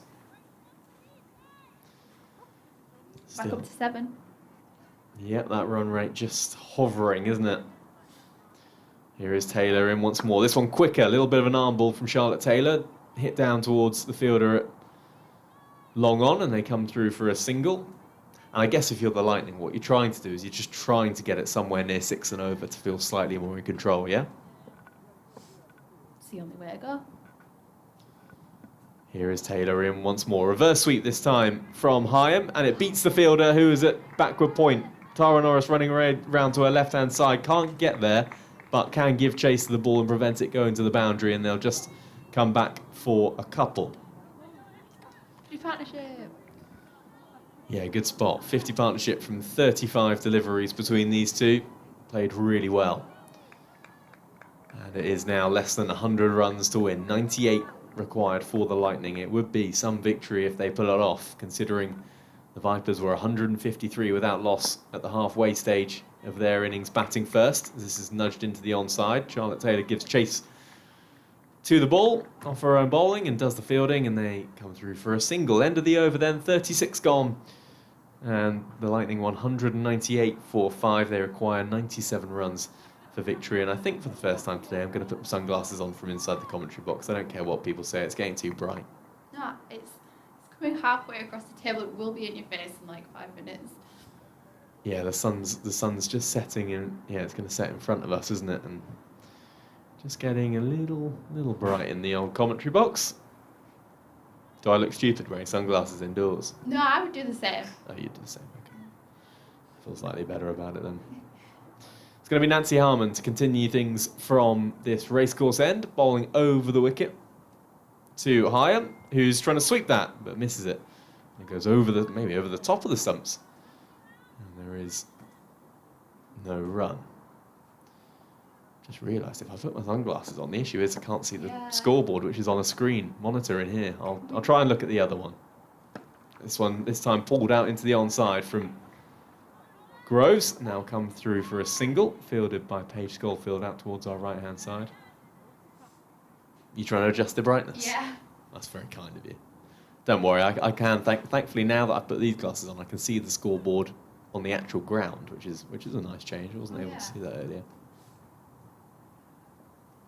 Yeah, the sun's moved in a slightly more practical direction. Hey, this time gone up in the air. This could be caught. Yes, it is. There's the wicket of Groves. Nancy Harmon with the breakthrough with the leg spinner. Just trying to hit that on the upwards. Groves trying to get it over the fielders who are all in the circle on the offside. And it just spooned up to backward point who took the catch. And that could be a huge turning point in the context of this game. 199 for 6. Groves goes for 55 from 38 deliveries. Really good knock from Josie Groves. But she has to depart. 199 for 6.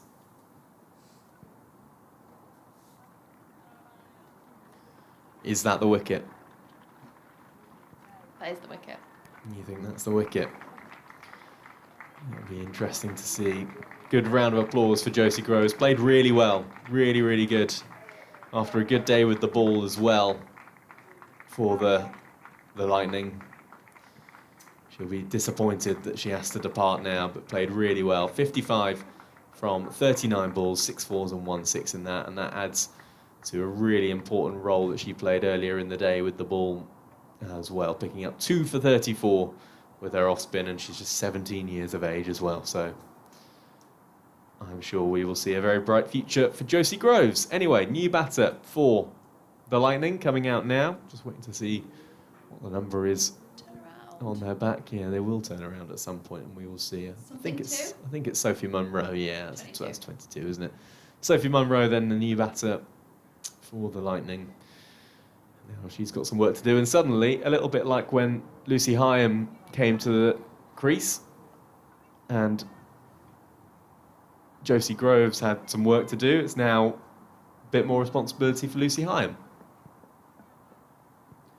Munro going to face her first delivery from Nancy Harmon over the wicket, bowls her leg spin, and that's cut away out into the offside, and Emily Windsor will run around to her right-hand side. They'll come back for a second, so 200 up for the Lightning in the 36th over.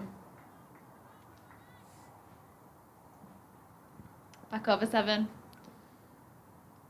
Run rate just creeping over 7 and over. 94 runs required for victory. This time pushed out into the offside. Some more work for Emily Windsor to do, running around to her right-hand side. She'll be blowing after those couple of balls. And she does the fielding, and this time they just come through. They just come through for a single. They do. Good work from Emily Windsor. Nope, they came through for 2 again. I can't count. So Munro has 4, 203 for 6. This time Fuller, and pushed out towards Georgia Adams, who misses it at short extra cover. And she won't be too happy with that. The Vipers skipper, that was hit straight to her, and she couldn't pick it up cleanly. And so they do come through for a single. End of the over. Wicket taking over for Nancy Harmon. She's bowled 5 overs, 2 for 38, and the Lightning 204 for 6. They need 91 runs for victory. Sunglasses are coming off. It's annoying not being able to see that monitor. It's all right, I'll just squint. Yeah, it's fine. I'm quite lucky on this side of it. You're lucky on that side, yeah. You're in the shade, aren't you? I'm starting to become more and more in the sunlight. That's all right. Quick update from Edgbaston, by the way, for any Hampshire fans listening. Somerset now 51 for 3 in the 9th over. And big wicket for Hampshire. Riley Russo is out, so some work for Somerset to do in pursuit of 191 runs for victory. The 9th over, 51 for 3. That game taking place at Edgbaston. Charlotte Taylor in to begin a new over, and has she bowled Munro? Yes, I think she has. I'm not sure she was too sure what had happened there, whether or not it might have been caught behind, but as it is, I think it's been bowled. The umpire didn't even have to signal out, and I can see there is a bail that has come off. So Munro departs then for 4, bowled by Charlotte Taylor, and the 7th wicket goes for the Lightning, and they are running out of batters here if they're going to try and chase down this 295 target, because they are still 91 runs off. 204 for 7. Munro goes for 5. You just feel now that even if Lucy Hyam continues to motor and continues to play her shots, she's 23 from 16. The real question is whether or not anyone can actually stay with her. I'm saying 80-20 now. Your percentages for the win: 80% for the Vipers, 20% for the Lightning. Not giving them much of a chance. I'm just the human win-viz. The human win-viz. Human win-viz. Oh, I like that. Maybe that's the title for your new next podcast episode. The human win-viz. So then, some work for the Lightning to do if they're going to chase this down. It's been a odd afternoon. This game has ebbed and flowed a little bit. Been a good game of cricket, but you feel now like the Vipers are on the brink. 7 down are the Lightning. 91 runs still required for them to get as Taylor's in, and that's a paddle sweep this time from Hyam down towards fine leg, which there isn't a fine leg, so it's once again Emily Windsor who's running around to her right-hand side. I can see she had a smile on her face there, Emily Windsor. She was running in a little race with Tara Norris, who was in pursuit from third man. She had such a smile on her face as she ran towards that ball that she didn't pick it up cleanly. And they ended up coming back for I think they picked up 3 there, did they? Yes, they did pick up 3. So the score now 206 for 7.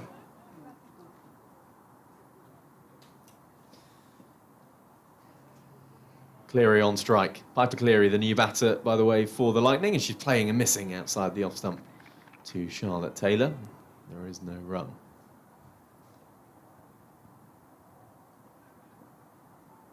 You know what we don't have enough of in adult life? You don't have enough running races. Pushed out into the offside and there's no run. We forget, don't we? We should do more in our adult life. We should have more running races. Very easy in this world to forget to have fun. That's really deep. Well, it's true. Bring back the running race. No? This is pushed up towards Charlotte Taylor, no run. You know what I mean? It's just don't see it very often. It is fun. Yeah, supermarket car park. Oh, actually, maybe not a supermarket car. Maybe not a car park at all, actually. That's Derbyshire car park? Yeah, well, maybe here. Yeah, there's fewer cars in this one. Maybe I probably shouldn't put out the advice to have a running race in a car park. Outside the off stump and left from Cleary. And it's the end of the over. 206 for 7. 38 overs gone. And the Lightning require 89 runs for victory. You know what I mean, though? Yeah, It'd be nice just here and there, just, running race. Happens all the time as a kid. Yeah. You quick? I just think so. You think you're quick? Oh, right. See, I wouldn't do it on a day like today. No. That's the only caveat. Maybe if it's, a nice sort of 18 degrees, I don't mind doing a running race, but maybe just think about it. Just over the course of the weekend, if you just maybe going for a walk with a pal or something like that, just quick 100 metres. Go. Loser buys dinner or something. Just an idea, anyway. Nancy Harmon to begin a new over then. She's bowled 5 overs, 2 for 38, and she's bowling over the wicket now to Cleary, who's pulling that into the onside, and they'll come through for a single, 207 for 7.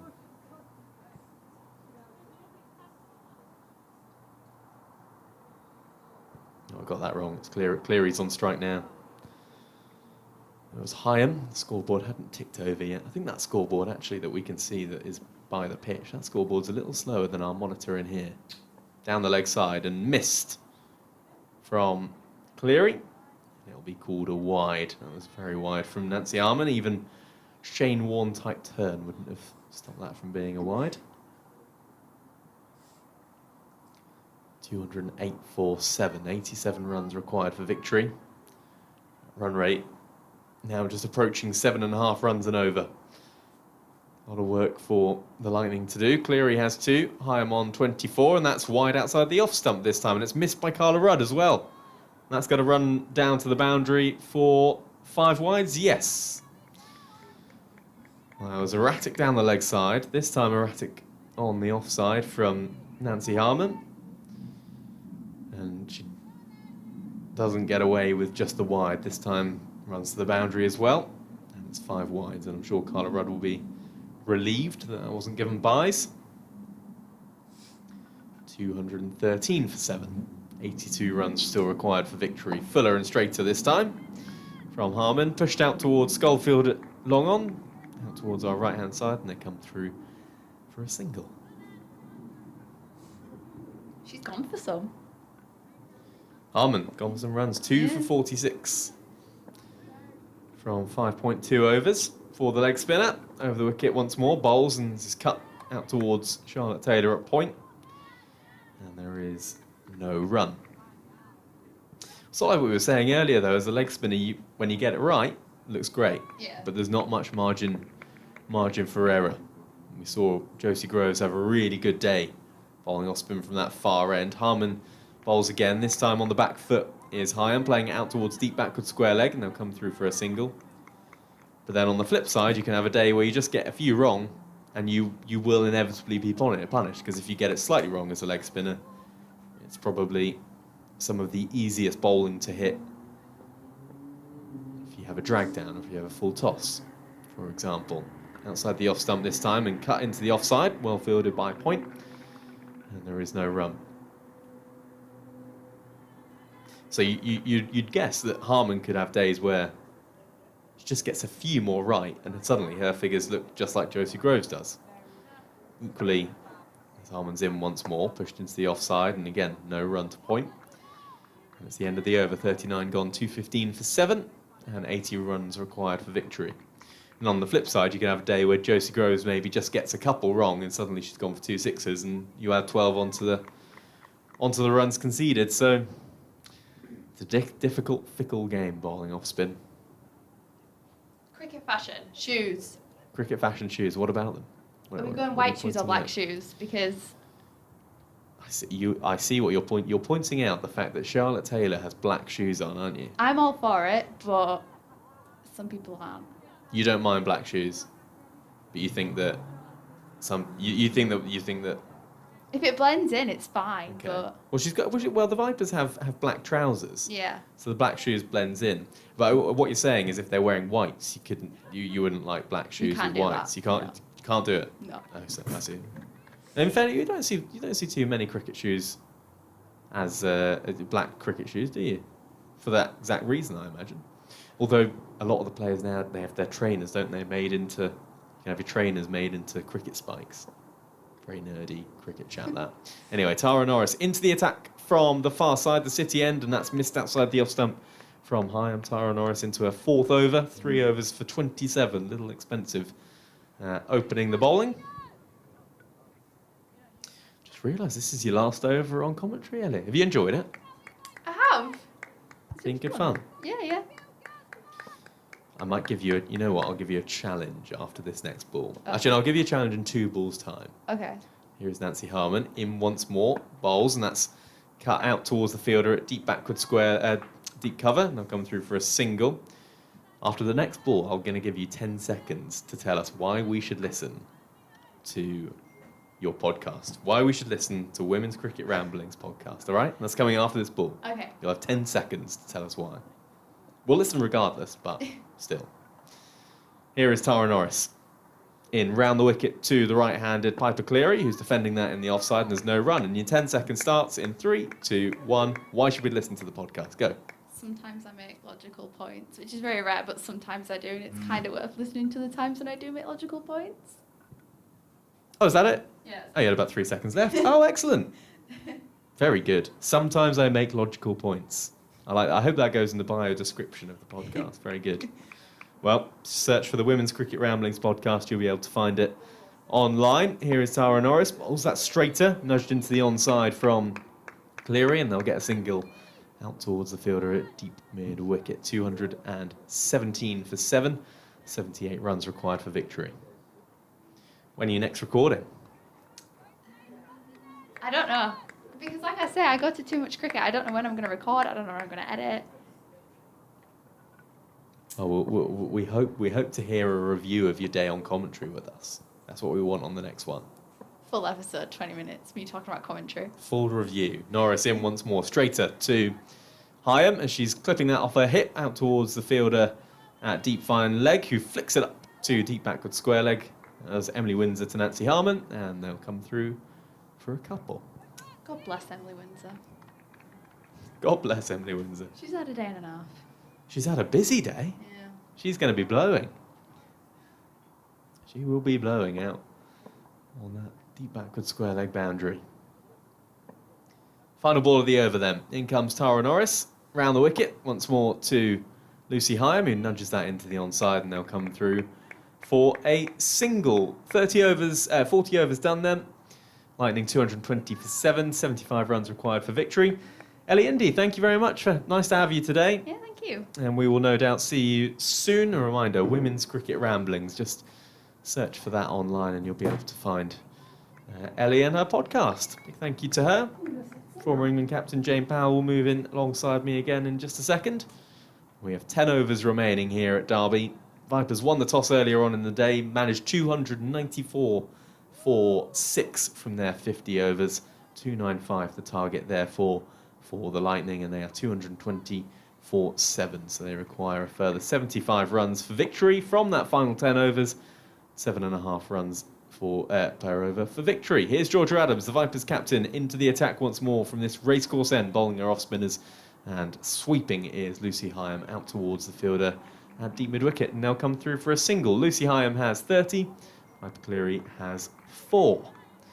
And you feel, Jane Powell, like Lucy Heyhoe holds the keys to what would be a miraculous victory for the Vipers, as down the pitch comes Cleary, pushing that up towards mid-off, and there's no run.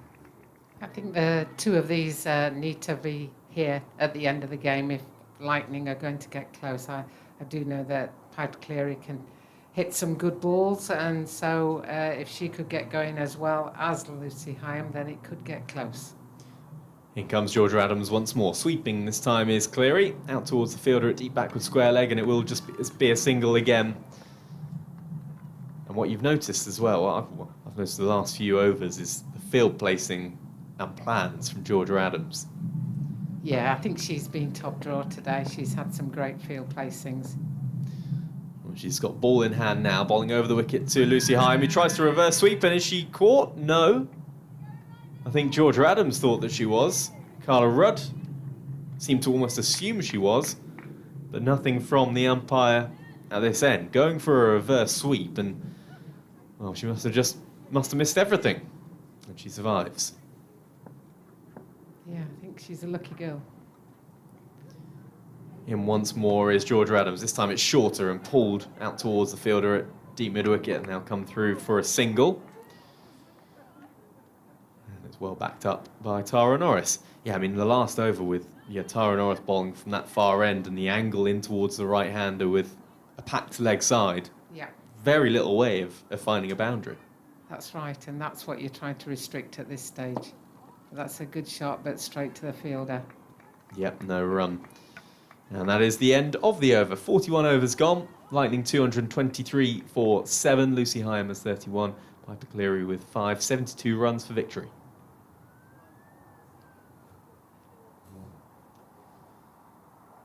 And that was a lovely innings by, was it Josie Groves who started using the long handle almost? It was a good way of describing it, long handle. She had a good day. Josie Groves for a 17-year-old as well. Yeah, some great shots. She did very well because the pressure was on her, and she just went after her shots and did some great shots. 55 from 39 balls for the 17-year-old. Couple of wickets to her name earlier on in the day as well, bowling her leg spin from that far end of the ground. So Norris to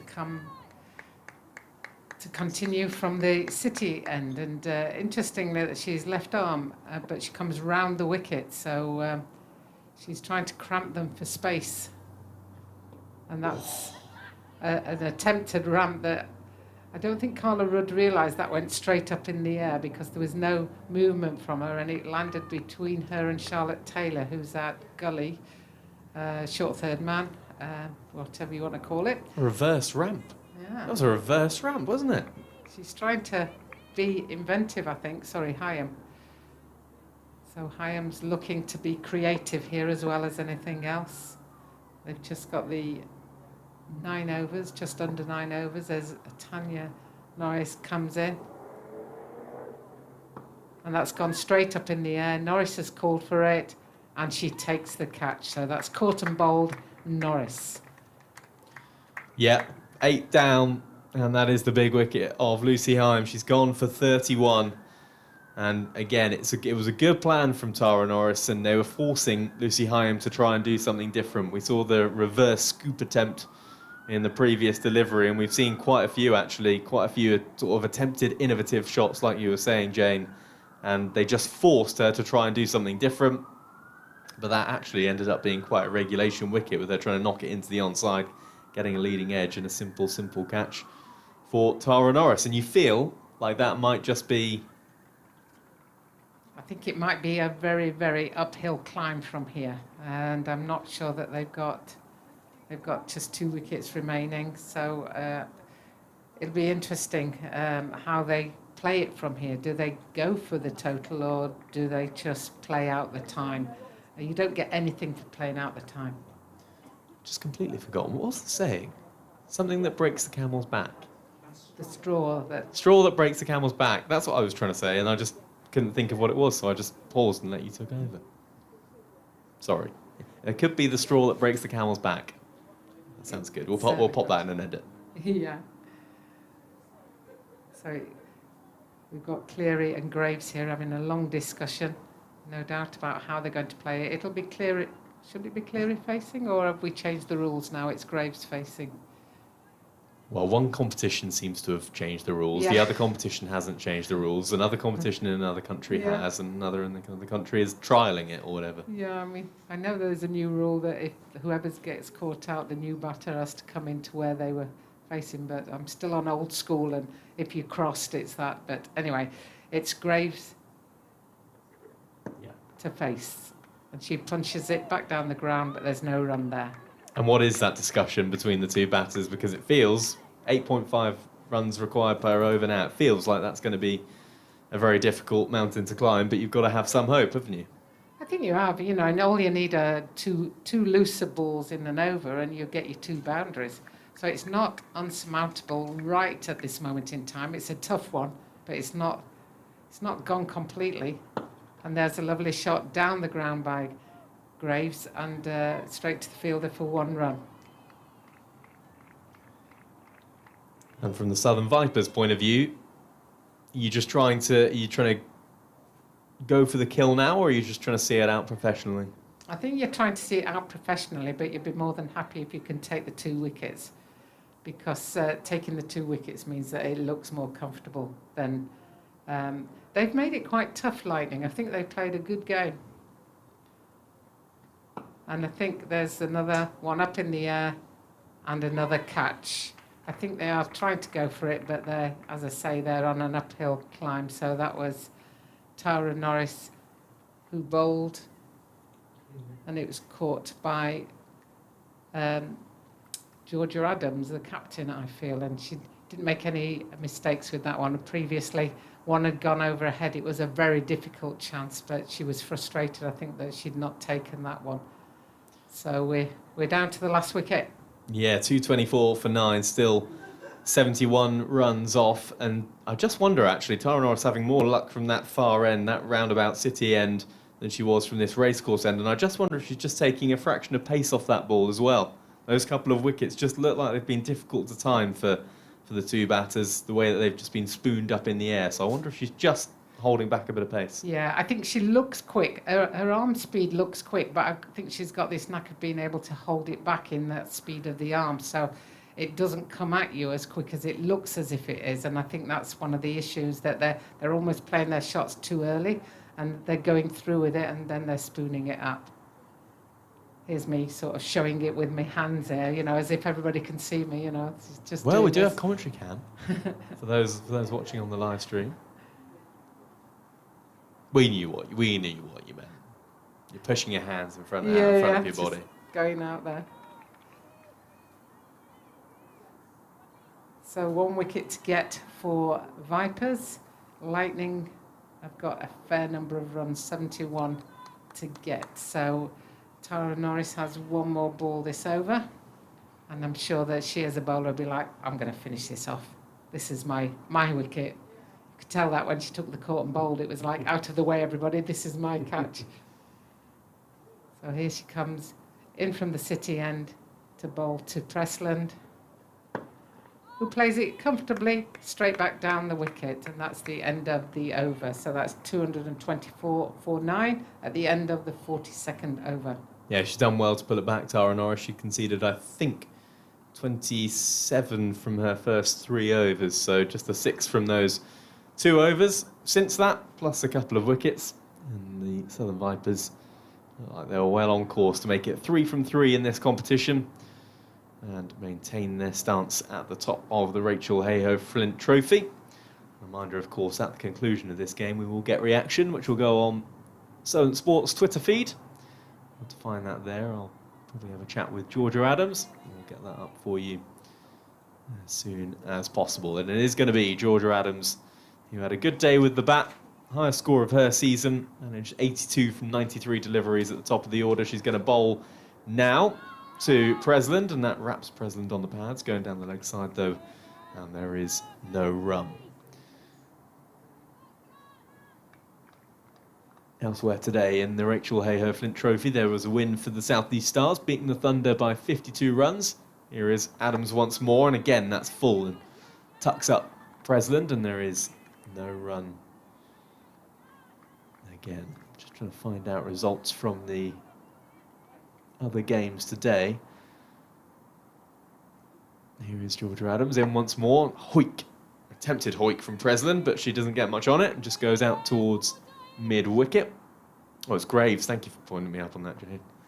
I'm looking at the scoreboard, which says Presland, and this scoreboard here, which is the right scoreboard, says Graves. Anyway, Graves trying to slog sweep that one, doesn't get anything on it, and it's another dot ball. Not sure how that one missed the stumps then. That looked like it was going to knock them over, and great ball there from Georgia Adams. She's just keeping it in and about the right place. Here she is once more, into Graves, who's advancing down the pitch this time, takes a couple of steps and punches it up towards long on, and they'll come through for a single. Elsewhere today, the Western Storm beat the Sunrisers by 3 wickets, chasing down 254. And the Northern Diamonds, they beat the Central Sparks by 5 wickets, chasing down 215. So those are the other results from the Rachael Heyhoe Flint Trophy today.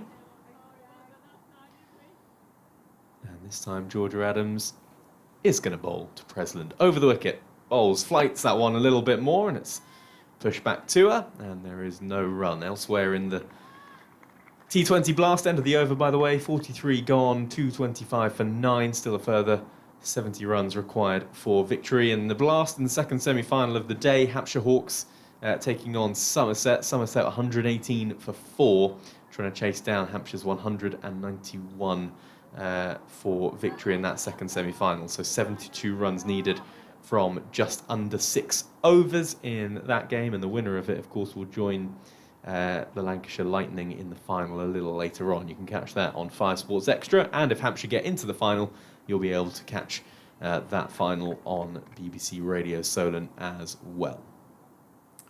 So Tara Norris to continue from the city end. She's bowling to Graves. She comes round the wicket, and that's a good hit by Graves, and it would appear that Graves is just going to go out fighting. You might as well go out fighting. Good aerial shot down the ground, but for 1 run. But this then puts Presland to face the next ball, and I suspect that she's a youngster who's not had much batting experience, so this might be a pressure on her, but the only way you're going to develop is by doing this. So Norris comes in around the wicket, and she places a nice straight drive straight to the fielder for no run. Now, I know, Jane, that you weren't very often coming in at number 11, but if you are a number 11, and like you said, you don't have much experience, you're trying to take a bit of a moment to soak it up and kind of understand it. You can actually learn a little bit from a situation like this. Yeah, I think, and that's right, I'm just trying to play it straight. The safest place to hit the ball is back down the ground. So try not to use your crossback strokes too early as Norris bowls, and she hits down the ground. She's hit it to the fielder, but runs straight after she hit it, and that's a good signal. So that's exactly what I'd be wanting the number 11 to do. That was a lovely play by Pressland. She was quite happy with herself, actually, at that non-striker's end. You were doing off the mark. Yeah, it's a good shot. She middled it. She did middle it. So Graves is facing Norris now, as Norris turns and comes in from the city end or the Robbie roundabout end. Mm-hmm. Off the pads, chance of a run out, but a misdirected throw from the field. Emily Windsor, who's been running around the outfield all day, suddenly forgot that she was quite close and didn't need to throw it so hard there. She threw that and it landed about 7 strips away from the strip that they're playing on. Yeah, I think she forgot she wasn't on the boundary because she's done an incredible job out on the boundary today. She's saved so many runs. Often think that, if we could add the runs that you save in the field onto your batting score, that's a true reflection of your contribution. As Norris comes in and bowls to Pressland, who punches it back down and straight to the bowler. Yeah, she's been busy. It's one of those outfields that it's so quick, but it's so dry and it's a little bobbly as well, isn't it? It is, and it appears to be running nice and true, and then at the last minute it just jumps or bobbles, and it's like, make sure you've got your body behind it as Norris comes in. And I think she is gone, and that's the end of the game. It was a stumping from Carla Rudd there, and she turned straight away to look at the square leg umpire, only to see that the square leg umpire wasn't in the square leg position and was instead at a point. So she had to turn round, but there it is. There's the game. And then, so the Southern Vipers win by 66 runs, and they bowl out the Lightning for 228, and they go on in this competition. They are now 3 from 3. As for the Lightning, they have played 3, won 1 and lost 2.